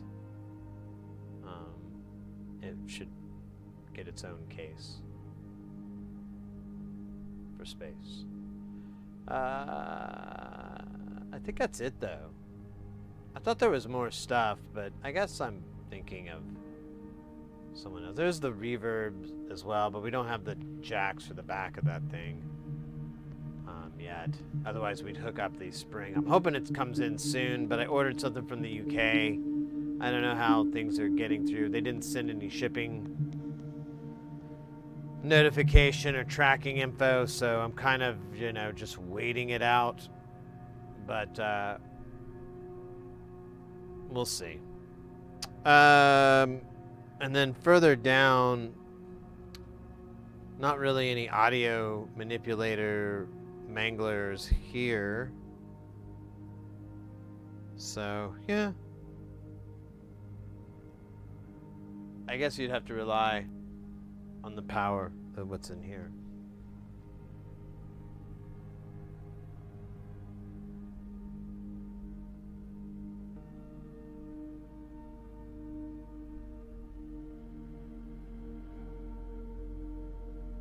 Sample and hold toilet paper. Ugh. Ugh.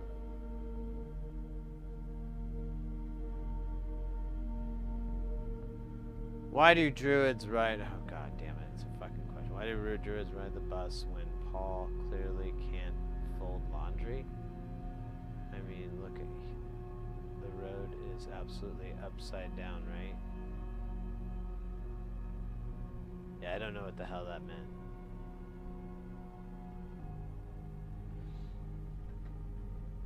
You can't put audio into a sample and hold. I'm pretty sure it don't work. It needs like voltages. It just takes like static voltages.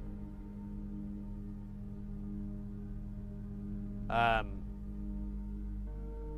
don't really have. I mean, I have a couple, but they're so primitive. I know it wouldn't work because they store on like a capacitor. You can't record audio to a capacitor. Otherwise, we'd be doing it. Actually, probably not a great way to do it. I don't know. Maybe I'm wrong. Maybe, but I'm not gonna find out. Not today.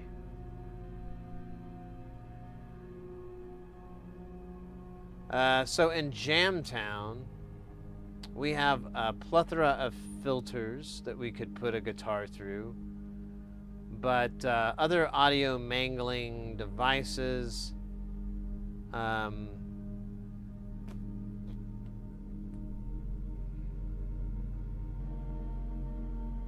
not really. Mostly filters. The Rings is about the newest edition that would break that.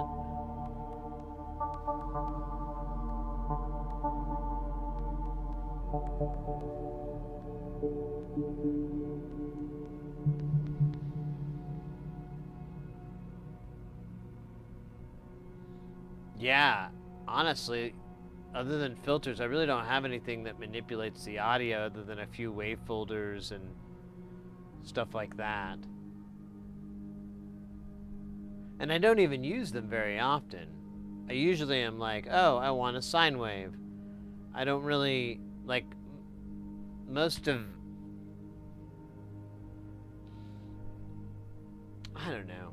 I guess I should to get more color and more dynamic with some of these oscillators, but I have all these different ones and they all sound very, very different, so it just seems stupid.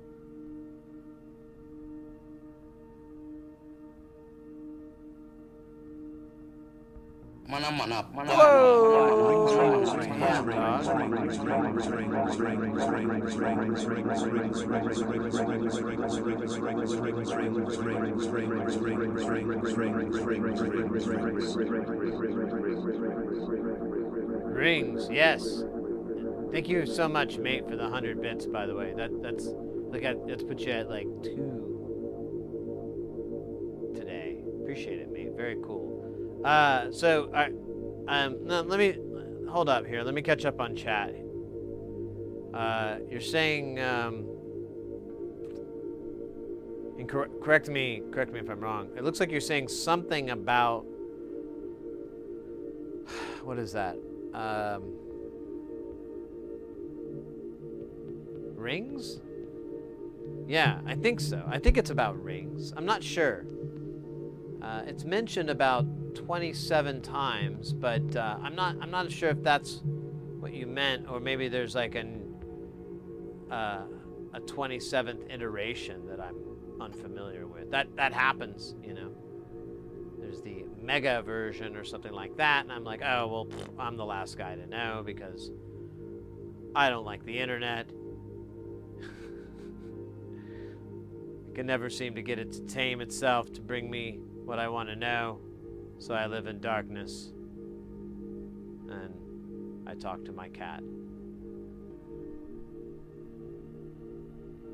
There's like a cat outside, they're like fighting and stuff, and he doesn't even flinch. He doesn't seem to care or recognize any of those guys. It's pretty nice. We wonder if he doesn't have good hearing, and I'm like, he can hear.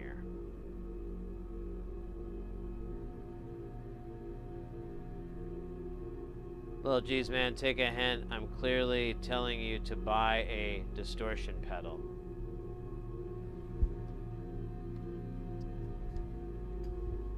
Like one of these.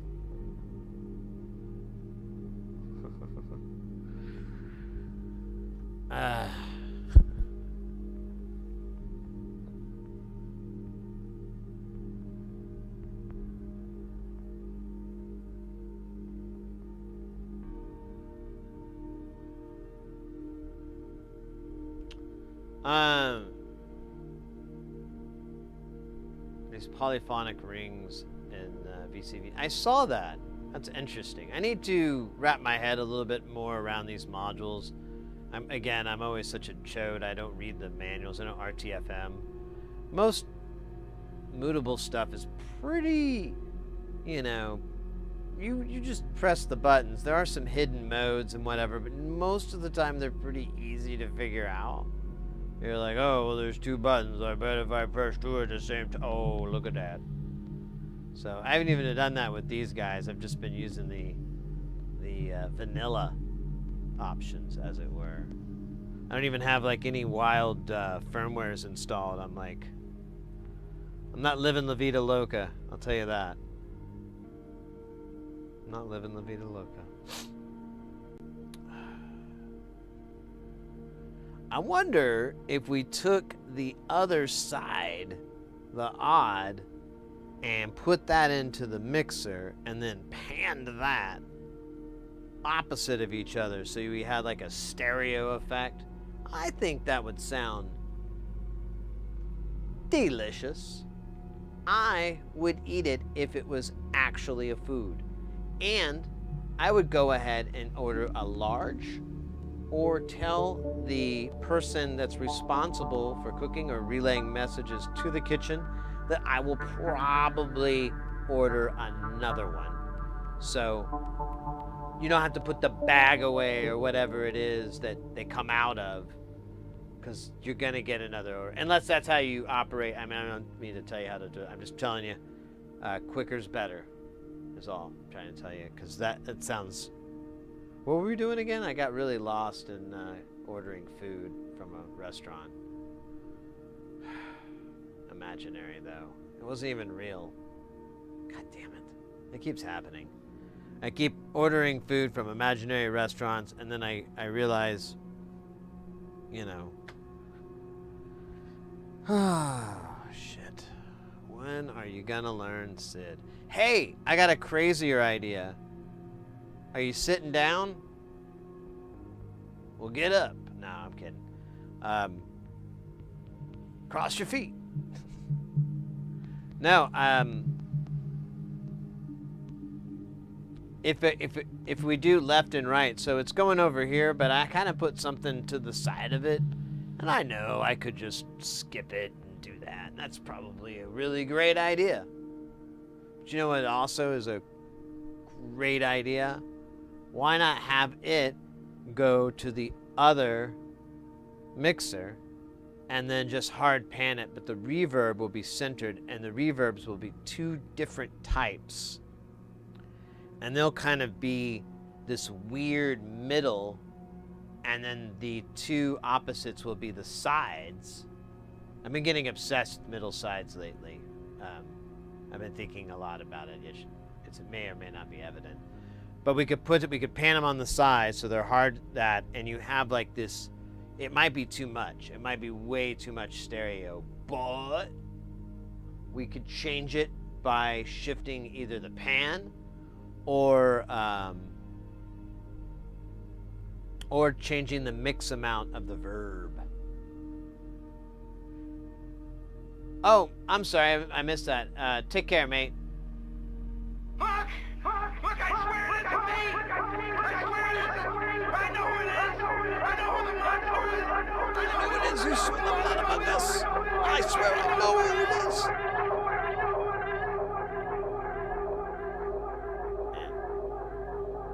Man. Lately I've been wanting to listen to that song. I think we can listen to it. I don't think it triggers any, because it's like a pretty obscure album.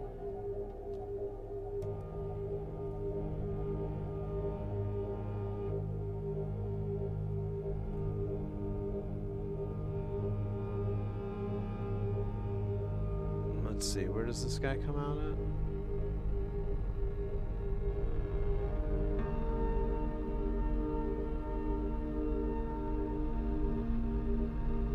This is...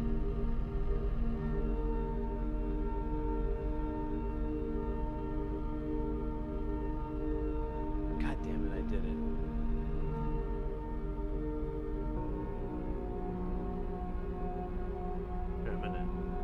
juice this up real quick.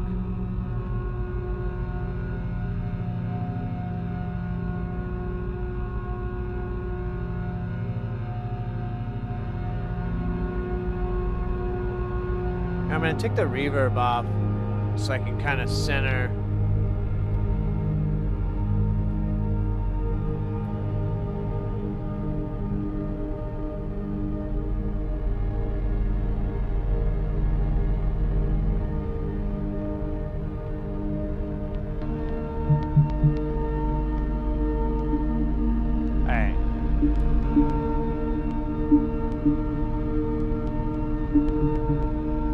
Oh, did I do that? Okay, hold up.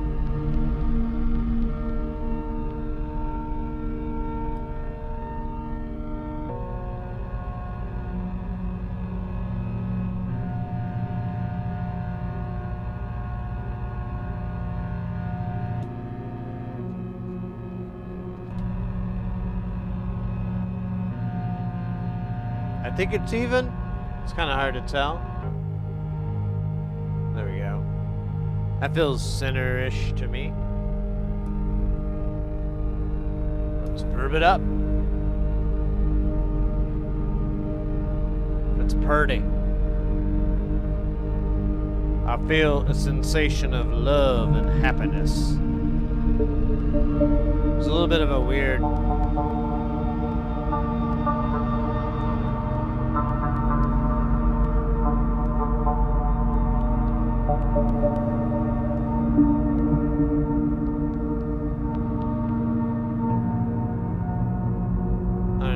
turn that down or what?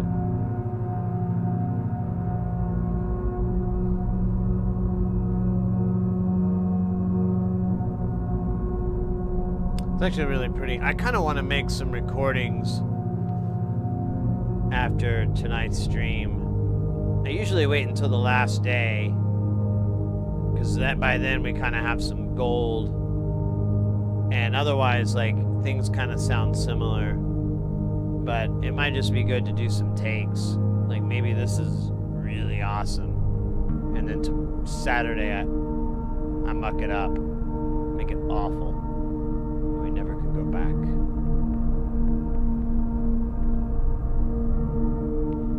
It's just wild. Here, let's expand the notes out.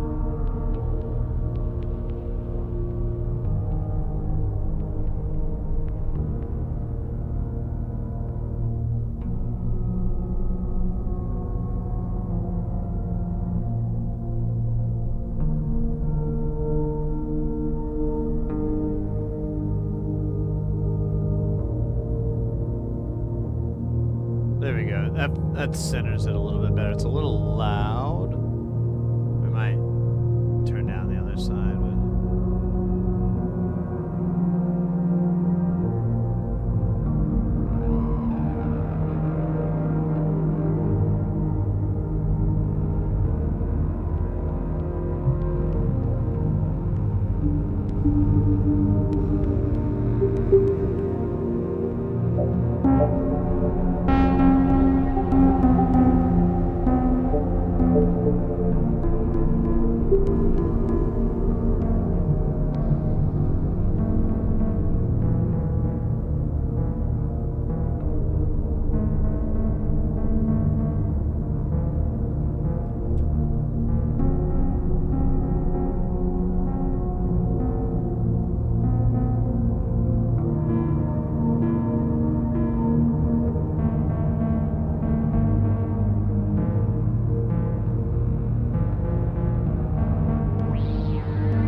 lights out? I did.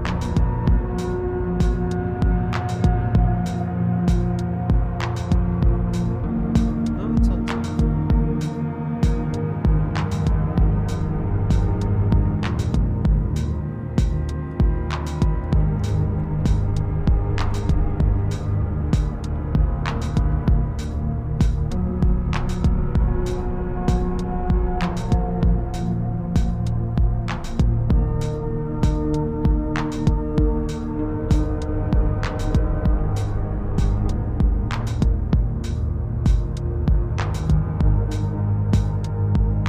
Huh. I don't know why it's not output.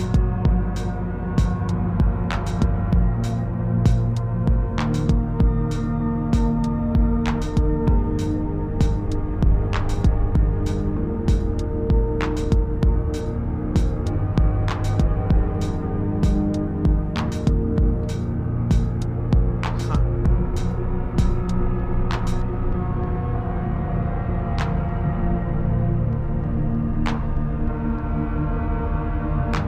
Oh well.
A pretty heavy feed into the fur.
I forget when we do really long streams, the D, it gets out of tune. And, which has always been the case, but I normally don't have it go this far. I forget when you do a long stream, it's gonna go over.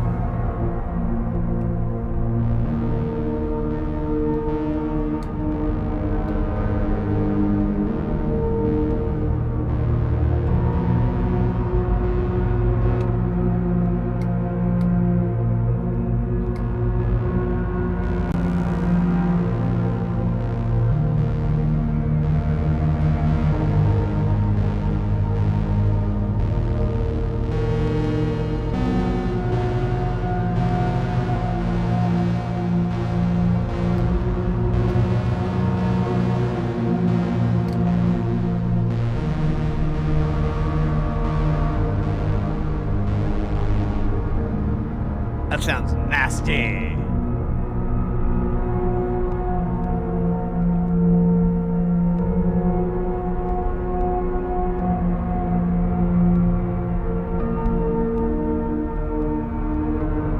This kind of reminds me.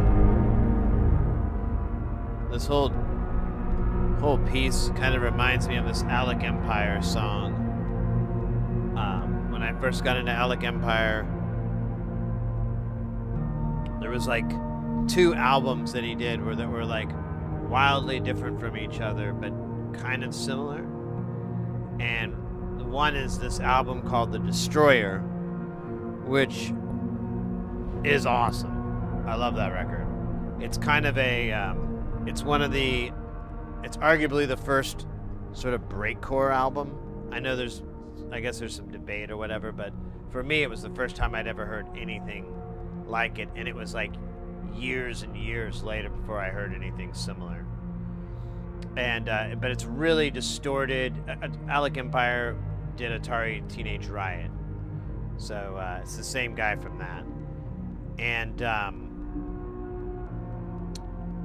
that album blew my mind, but at the same time he had another album called Generation Star Wars, and this kind of reminds me of I believe it's the first song, Lash of the 90 Ties, which I don't understand what the fuck that means. But it has this really ambient kind of dreamy opening that this kind of, is very reminiscent of. And then like it goes for a bit, and then the drums come in and they're just super distorted, and they sound all wild. We can't kind of do that. I don't know if we the tempo is going to be not the same, but we could. The only issue is when I put distortion on the Nava, you can hear all these weird electrical noises that are kind of sometimes cool, but not really. Like you still hear, like, there's a lot of stuff that I guess the VCAs didn't close all the way on, which reminds me, I really need to take this out and have us go over it and do a tune-up. It is in dire need of some TLC OPP with MOT in the XYZ, if you IRL what IKD. DFT.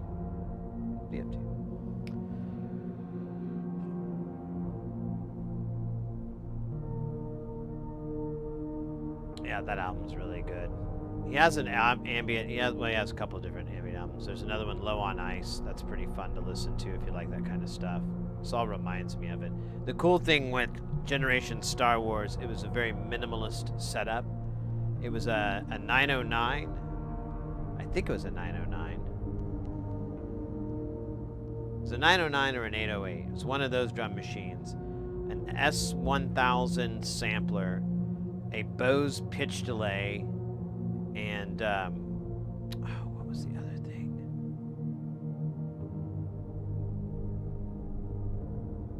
I don't remember. I can't remember there was one other, like, an SH-101. That's right, that was the synth. And that was it. Just those 3 or 4 instruments. There might have been a distortion pedal. I can't remember, but I remember the Boss pitch delay. Bose. Embarrassing. But it's a cool record. Not every song's a hit. Some of them are kind of weird, but there's some fun shit on there. Lash of the 90 Ties. What was the other one? Übernacht or Nacht über Berlin, something like that. It's something of like they fly over at night. Something like that. They fly out of the city at night or something like that. And that has a really nice groove. Like an organ sound. Man, it's good. Anyways, I'm sorry. I'm a big Alec Empire fan. He's gotten weird in his old age, but I put on one of his albums, The Futurist, and I was like, holy shit, I forgot how sick this record is. There's another one he did where it was all punk, and I was like, damn, this shit hits hard. Yeah, the 909. Need to go have some sleep. Yeah, well, you know, don't let me push you that way. Don't let me be the pusher man. I don't want that. You know, if I kept doing this, I could probably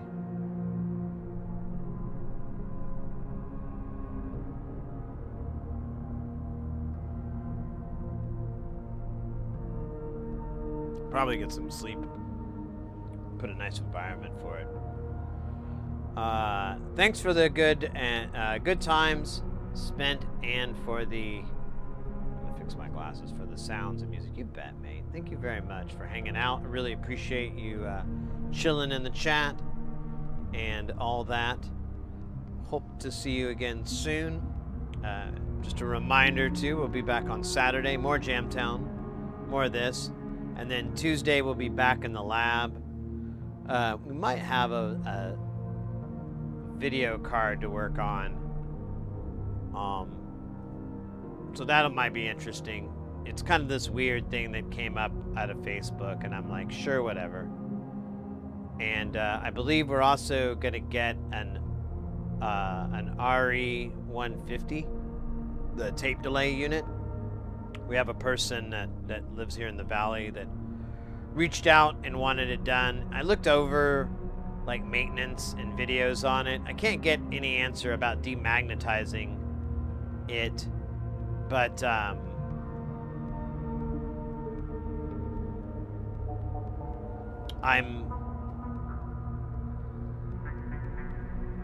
it didn't look wildly difficult. The 150 basically is like the 200 or whatever, but it doesn't have the reverb, the Springbox reverb tank. It's just a tape delay, which is honestly awesome. I mean, the Spring's got to be cool too, but tape. Have you guys, I can't remember, I'll have to look around. I remember seeing a tape delay Eurorack module, and it rode, like you could see the tape, and it rode in a very confined space so that it could keep winding it and playing it without, you know, getting twisted up or whatever. I wonder about that, because it really, you need gravity to be your buddy, and I was kind of curious about that. I wondered if you could build one with like a self-filling center, where it fills like a center gear and then it winds like 5 times or whatever and then goes back on it. I don't know. I'll have to look into that. That might be an interesting project, but Oddball piqued my curiosity. I'm gonna do some research, look for a guitar instrument level module and see what's out there, because I know there's gotta be, I think I've seen videos of them. I just don't know what they're called or who makes it or what the specs are. If I can get that detail, then we can kind of see if it's worth it to do a DIY. If there's already a DIY out there, we'll just go do it ourselves. DOY. DIOY. Yes, do it ourselves. Yeah. We'll DIOY it. Oh wait, or it's DIO because there's no yourself. Do it ourselves, not ourselves, yourselves. Oh my God, do I feel stupid?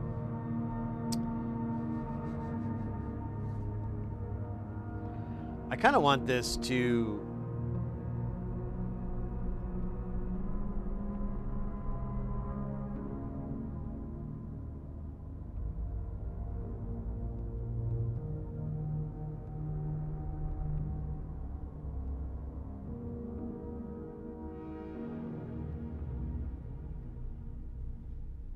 There we go. It can't hurt you anymore. It's actually kind of quiet. I don't know if I like that. Here.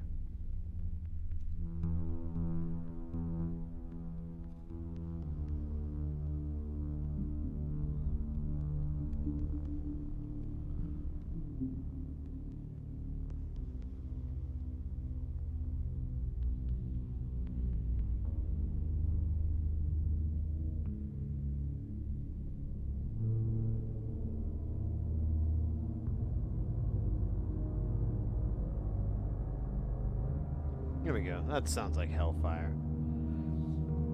But yeah, I think might be worth it. We could have some features, like it'd be nice to be able to change the impedance to go from line level to instrument level, and then maybe have the instrument input have like kind of an input that you could overdrive, and it would it wouldn't clip out or anything, or it'd be a nice clip, it'd fold it or something like that. So you could have a little bit of saturation, like transistor-based saturation, which I don't know. I have to look up what that is. Probably, I might look into just using a J201. I think those are still in production. Those are really good, like, replacements I've seen if you want to do a tube. And there's plenty of circuits with those out there that are all open source and everybody uses it. So, yeah. Either way, it wouldn't be very expensive or difficult to do. What else would be nice? A phase I don't know, maybe, I don't know if that would really be useful to flip the, to invert it, I don't know what the hell you do with that. There's no timing, so it's not gonna really, everyone's gonna think it's a fucking switch that doesn't do anything because they're not gonna hear it.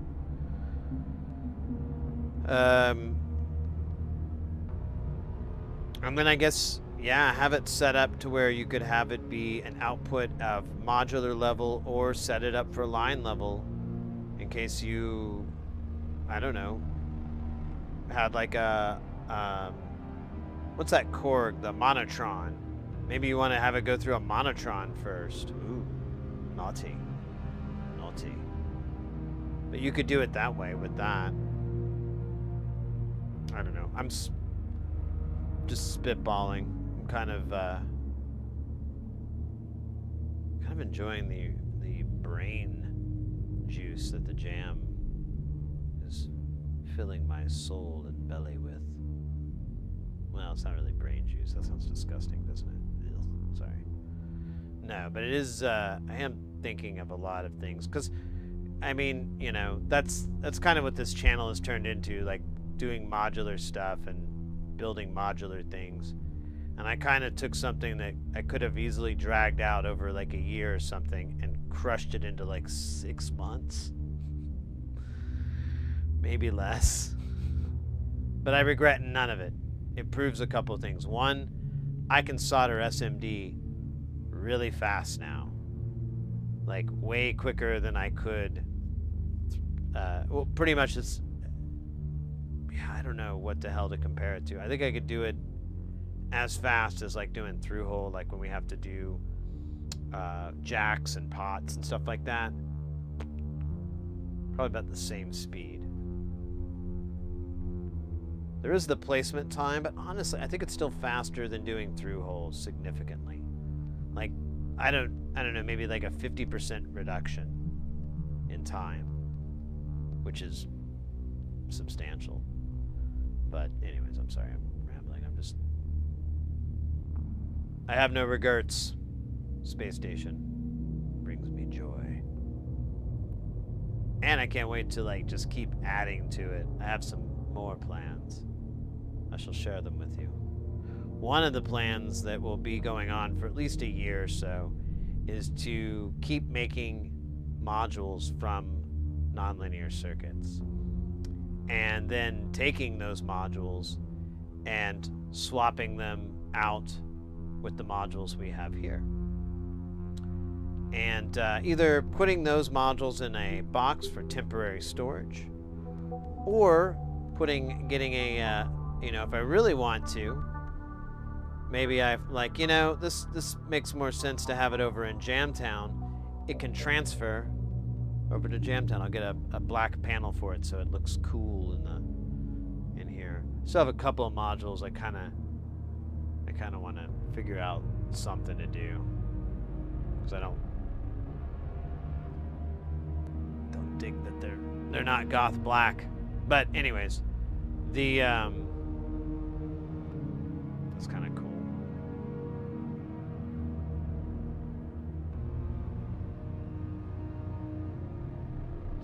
But anyways, we can move modules back and forth, and my personal goal is I want to be able to say I've made at least 80%,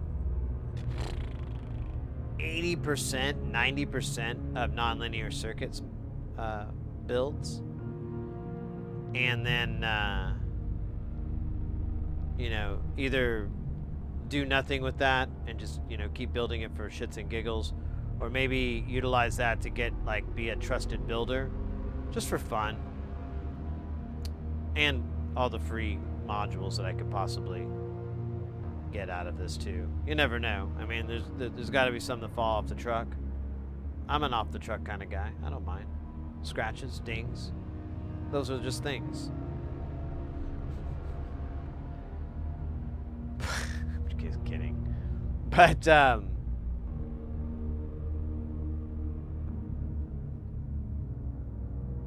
the later on plan is to move it to a bigger case. So here, let me dial this in real quick here. Boink, boink, boink. So the case that's there right now, I want to effectively double it and then go one double higher and have one row of 1U in there.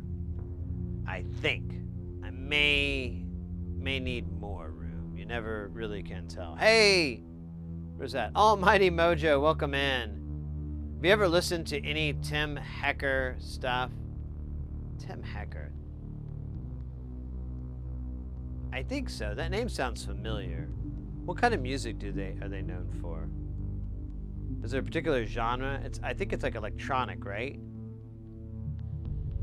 Man, I've heard that name. I wouldn't say I'm a big Tim Hecker fan, but I know I have some buddies that are. Is it like is it psytrance, or would you consider it like anything like that? Is it like techno-y or anything, or is it more diverse, like more experimental? I'm trying to place that name. I know that name, but yeah, I wouldn't say so. I don't have any of their stuff in my collection.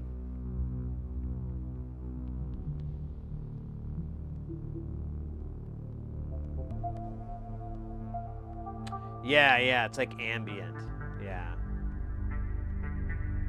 Yeah, no, I think I know what you're talking about.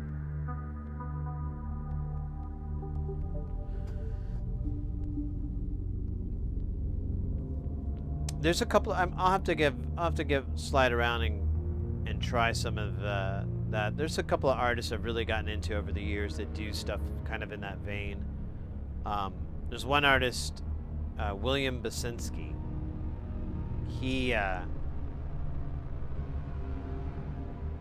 They have like, they've been working for like decades, and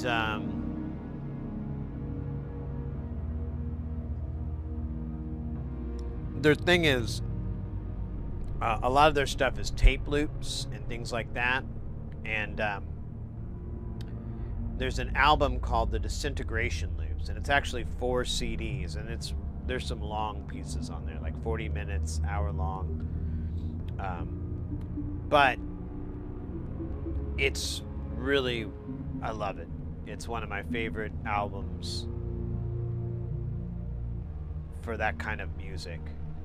And what you get is like this tape. The story is, well, there's a long story. I'm just going to skip to the main part of the tape. So he had those old tape loops, and he was trying to dub them onto a computer so he could have the files. But once he started running the machine, the playback, he started noticing that the tape was disintegrating, like little chunks of the foil was coming right off, because like if you don't treat tape, it'll have these problems. And it was too late, there's nothing you could really do. So he has like a couple of different loops and so forth. Or not a couple, I don't know how many there are. There's probably 5 or 6, something like that. I can't remember. It's marked out in the title, but it's just the same thing that loops over and over, but it changes ever so slightly. And it's really calming and relaxing. It's a cool record. It's worth checking out. If you like Tim Hecker, you might dig that. If we're talking about the same type of cake, ambient cake.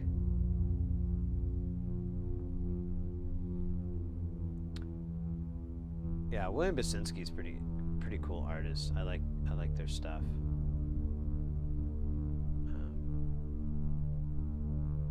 I think I still have the CDs somewhere. I think Mrs. Heresy put them away, but it's interesting. You can find it, I think, pretty easily on streaming services, though. Yeah, there's 4 albums altogether: Disintegration Loops 1, 2, 3, 4, and you don't really have to listen to them in any particular order or anything like that. I don't think, because they're pretty much just, they're all pieces together, but I don't think there's any benefit in listening to it sequentially. But,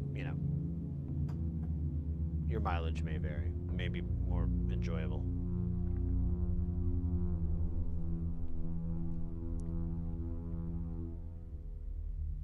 All right.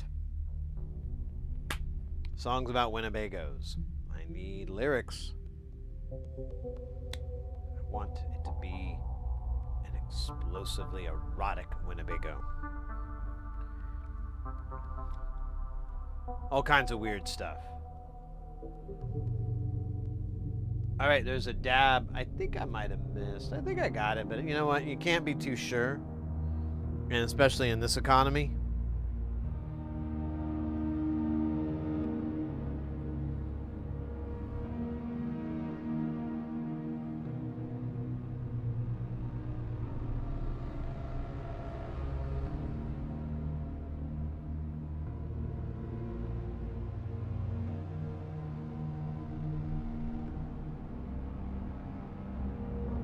Dude, it's doing weird shit now. I don't know who to blame. The government, the economy, the gov-economy, government-commie. I'll give it a listen. Yeah, just give it a try. Let me know if you like it or not. If you don't like it, it's not going to hurt my feelings. If you're like, it's not my cup of tea. Don't worry, I didn't write any of it. And who knows? I haven't listened to it in a while. Maybe I liked it then and it's not so great now. It's a pretty cool story, though. The album itself has an interesting story, but I don't want to get into it.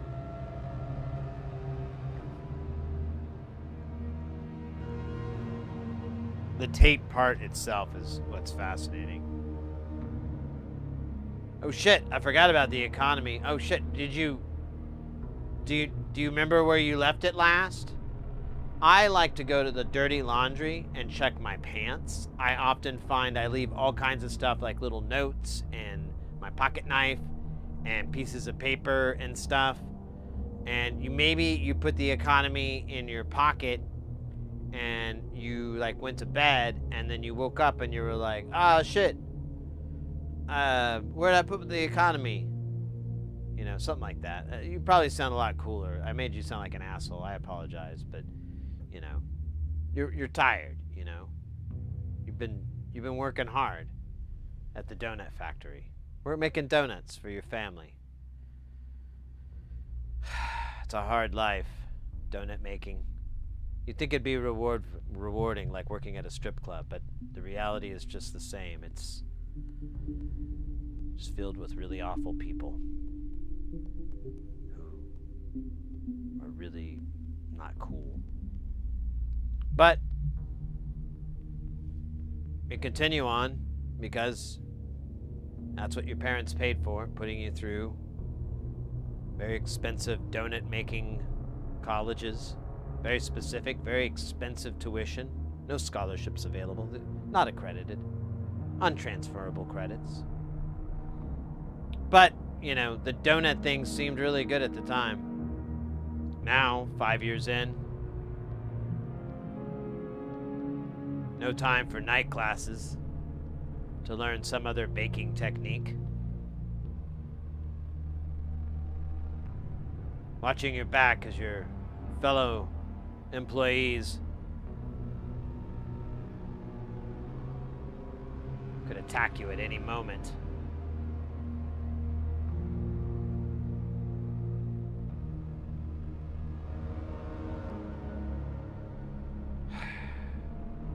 But anyways, to get to the point, you might have just put the economy in your back pocket, threw it in the laundry, and if you just go to your dirty laundry, you probably fish it out and you'll pull it right out and you'll be like, there's where I left it. But don't look at it.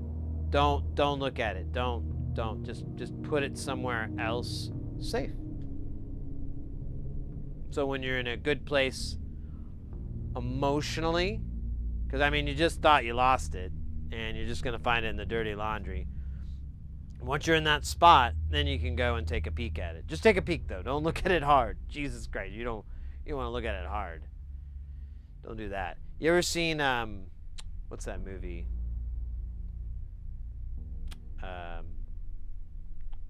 With the Landstriders.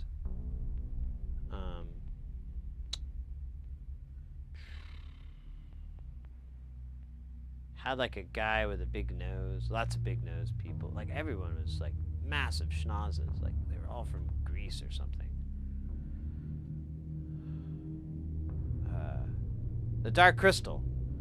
So, yeah, there you go, the Dark Crystal. I knew I'd just drop out enough. I knew the nose thing was gonna tip everybody. Like, oh yeah, he's talking about the Dark Crystal. There is a lot of big schnozzes in there. Don't know what that's about, but it really does make the character funny. So I'm all up for big schnozzes. I mean, we put a big schnoz on the scope, and the channel has gotten, I'm not kidding, this is a real thing, 15 points funnier. 15 points, guys, just with the added big schnoz on the microscope. We got Oddball to thank for that. Oddball sent that in, and that allowed us to get 15 points of funny. I'm thinking one day we might be able to get all the way up to 25, but we'll see. We'll see. I don't want to set my goals too high, but 15 is pretty reasonable. I don't think a lot of people get that. That's like up from your typical humor level for a former UFC fighter, you know's stream, where they play Call of Duty or something, or Fortnite. Anyways, I'm sorry, I'm being really, really random. How you doing, Digital Warhead?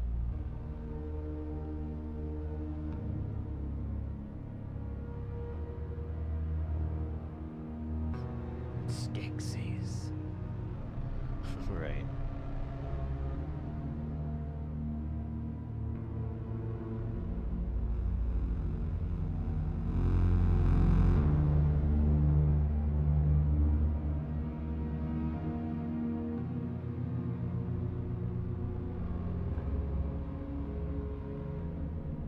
Gelflings.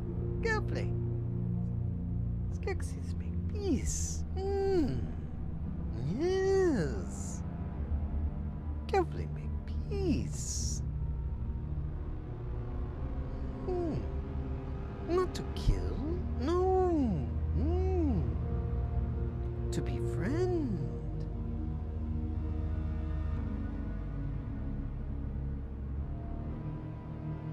This looks like a really fun job to do voices for characters. That and roller coasters. Although there's not much money in roller coasters, and there's not much money in character voicing. Not this day and age. Never really was before, but it's much worse now. So I'm just gonna keep it to my tea parties. Dude, that would be funny. I have a tea party, and I have all the tea party people talk. Dude, wait a minute. Hold up. I'm serious. This would be okay. Hold up a minute. I gotta turn this thing back on and fell asleep. But I have a. Maybe I'm high. But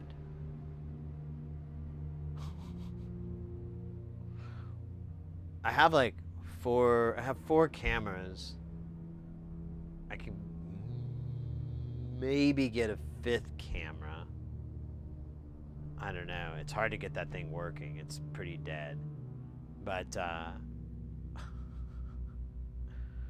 I'm just thinking like, wait, what would be the joke? I don't know, actually. I think it'd just be funny because it would be funny. But if I just had like a little tea party and I had like, you know, little characters and they had their little tea, and then I just had cuts to them, and they would be inanimate, they wouldn't move, but there'd be a voice for them, and the dialogue that they would all speak, that would be where the funny comes in. My bad. I think that's the stupidest idea I've come up with in, what time is it? God, in the last hour or two? Yeah, pretty dumb. I kind of like it though. I don't know if I'm gonna forget it, but I don't know what the content would be for. It would just be something weird that I would do because I don't care. No, I don't know. I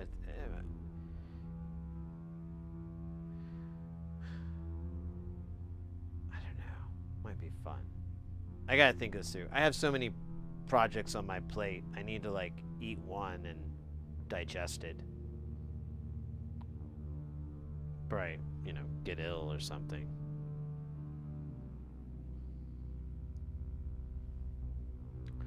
We gotta watch out. It's beautiful. You like the idea? I don't know. Like, I'm thinking of how funny it is when Cartman did it. But I'm like, well, what if you were to expand upon that concept? And, because, like, there's a joke I like to do with Chompers where he meows, and I pretend like he said something very elaborate in the statement. Typically, there's a hint that it's extremely controversial, like offensively controversial. I like to do that joke. I only do it at home. I don't do it on stream because I don't think people will get the joke, or they might not get the context, and then they'll think something horrific about my cat. You know,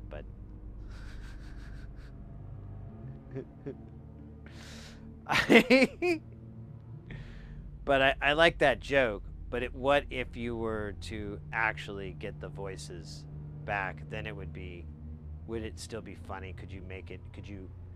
I think you could. Because then it wouldn't be like, what the hell did the cat say, that would have you reply to something like, No, you should never say that. That's offensive to all Irish people. You know, meow. No, no, don't say that either. Oh my God, the French hate that. Don't ever say that. They're like, oh, you know, and I just make a joke like that. I guess it was better to keep it just a stick. But anyways, that's like the bit. But if I had them talk back, it'd at least be a nice exercise in acting. So it'd be fun for that at the very least. So you'd have 5 cameras? No, I'd have like, I guess I could just do 4 camera shot. I could do that. So 1 camera on me, and then 3 cameras on my T-casts. So 4 camera feed, and then I can, I'll have to script it out, but I can just do a whole bunch of takes, and for my personal people reaction, and then I can go back and do like takes for the characters, and just piece things together, pick something together, you know, edit something that's good, and then hopefully be done. I don't know, I've been watching a lot of C-Lab, and I'm like recognizing pacing and so forth in the dialogue, and I'm like, okay, so yeah, you just have to catch the rhythm of the dialogue. So if I focus on that, it should be pretty seamless. We'll see.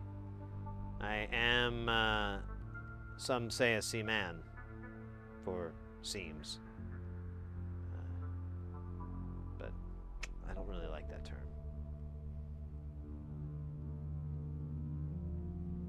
I like it when Capsule, I like it when you make slurping noises while they treat. Yeah. Chompers makes this like really long. He like drinks, and he licks the side of the bowl, and he makes this like. Damn it! I missed the ads. I was gonna try to catch it. And oh my God, it's so funny. He's such a character. All right, where are we at on time? Let me stand up real quick. Look at the old pooter here. We're at 8.5 hours. That's pretty good. Pretty good. It's nothing to sneeze at. If you did, it would be really gross, because I don't know what would come out when you sneezed it. It'd probably be disgusting, though. Here, I'm gonna clean this out, make a little bit of room. It's good to sit down. I think that's the secret to doing really long streams, is not standing the whole damn time. At least until I get like a mat or something. I've been thinking about buying one of those mats that you stand on that are all cushiony for your feet, and I just don't wear any shoes. That sounds like heaven, man. Like socks or something on it. I don't know. Should probably look around for one. They have them for like in front of your kitchen. Like, but those look like, I think I bought one of those, and they were a total joke. Like, they were dead in like a week. It just didn't have the staying power that like industrial would. So I'm gonna try to find an industrial sized one. Oh, scheisse. Oh my gosh. Let's see.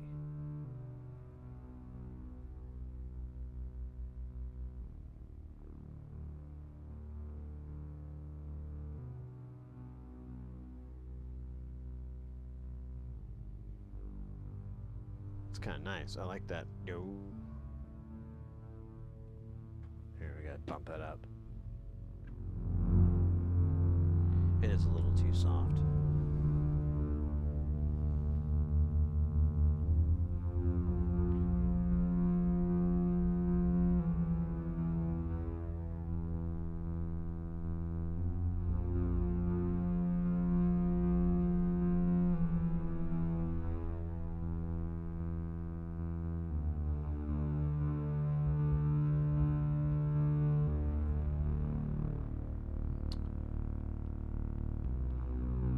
I'm trying to think.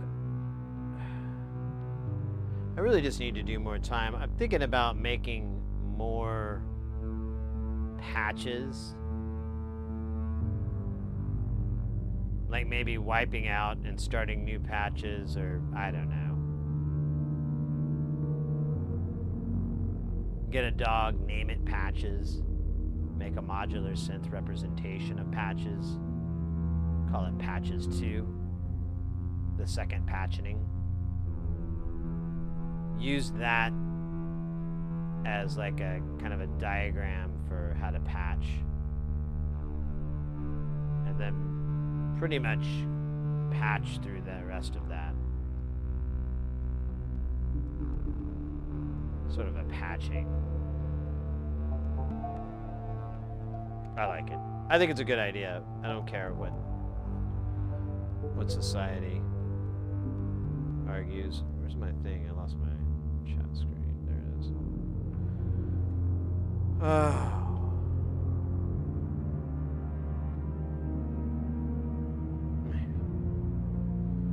All right.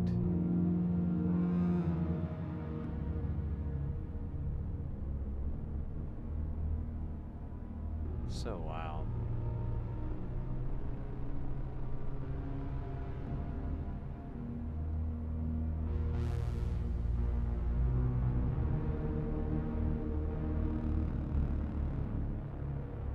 There's like something that's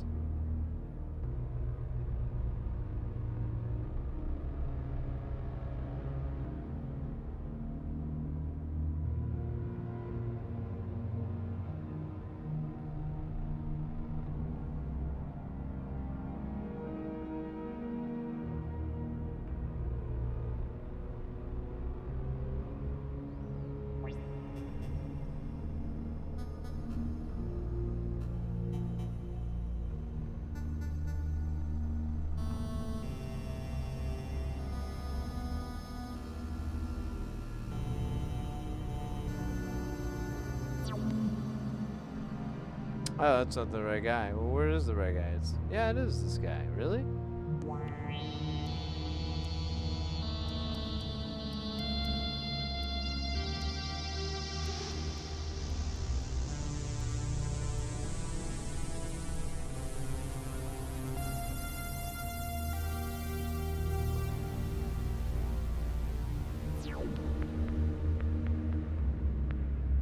Huh. We'll have to save that for the Christmas special.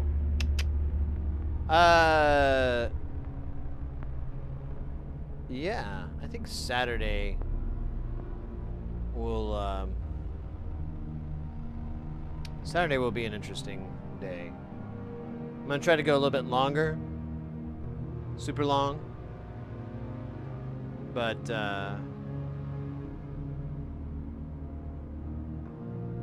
I do get hungry pretty easily, so you know, gotta work with that.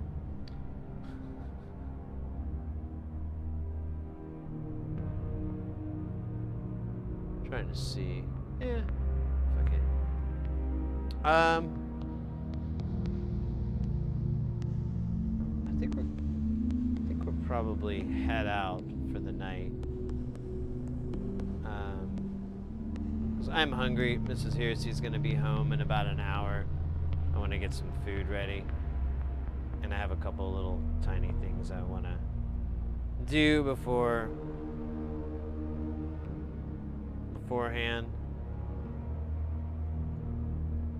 If you are a fan of the social medias, there's a link for that. Check out, follow all our yummy social medias. They're fantastic. Some of the best, I'm told. You know, some people write me and go, "This social media's." What's that, Chompers? Yeah, Chompers. He what?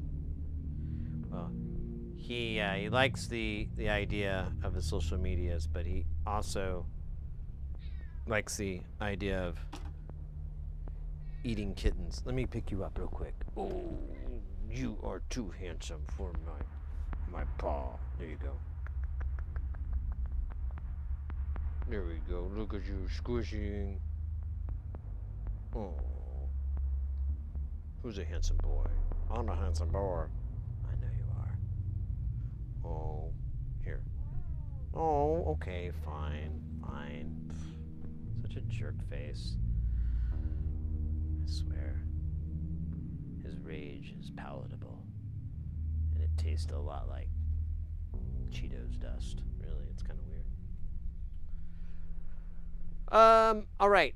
With that being said, and with Chomper's coming in, we should probably head out for the night. I want to thank everybody, all the new follows we got on Twitch. I believe we got some new. God damn it! This thing always keeps doing this fucking steely trick with me. Let me check here. Yeah, we got. It's like 3 new followers on Twitch, 4 new top followers. Yeah. So cool aid. And yeah, we'll be back on Saturday. More Jamtown, more music. If the soldering and everything is more of what you're into, we'll be back with that on Tuesday, and we're doing it the rest of the month of April until the last week. That's kind of the method. Is we just we do Jamtown to the last week of the month, and then, or I'm sorry, we do Jamtown at the last week of the month. So it doesn't always work out and land perfectly, but whatever. It's a rough estimate. What's that? Almighty, just realized I've seen William Basimski's Water Music. Yeah, Water Music. That's another great album. Yeah, Water Music's a really good. I have that album as well. That's a good one. I still think the Disintegration Loops is a really, really the coolest album, but it's also the first one I heard, so I heard Water Music afterwards. But hey, Kelton, welcome in, mate. We're about to head out. We're let me make sure they're still there. We're gonna raid over to our buddy, yeah, Killer B. Looks like they're still active.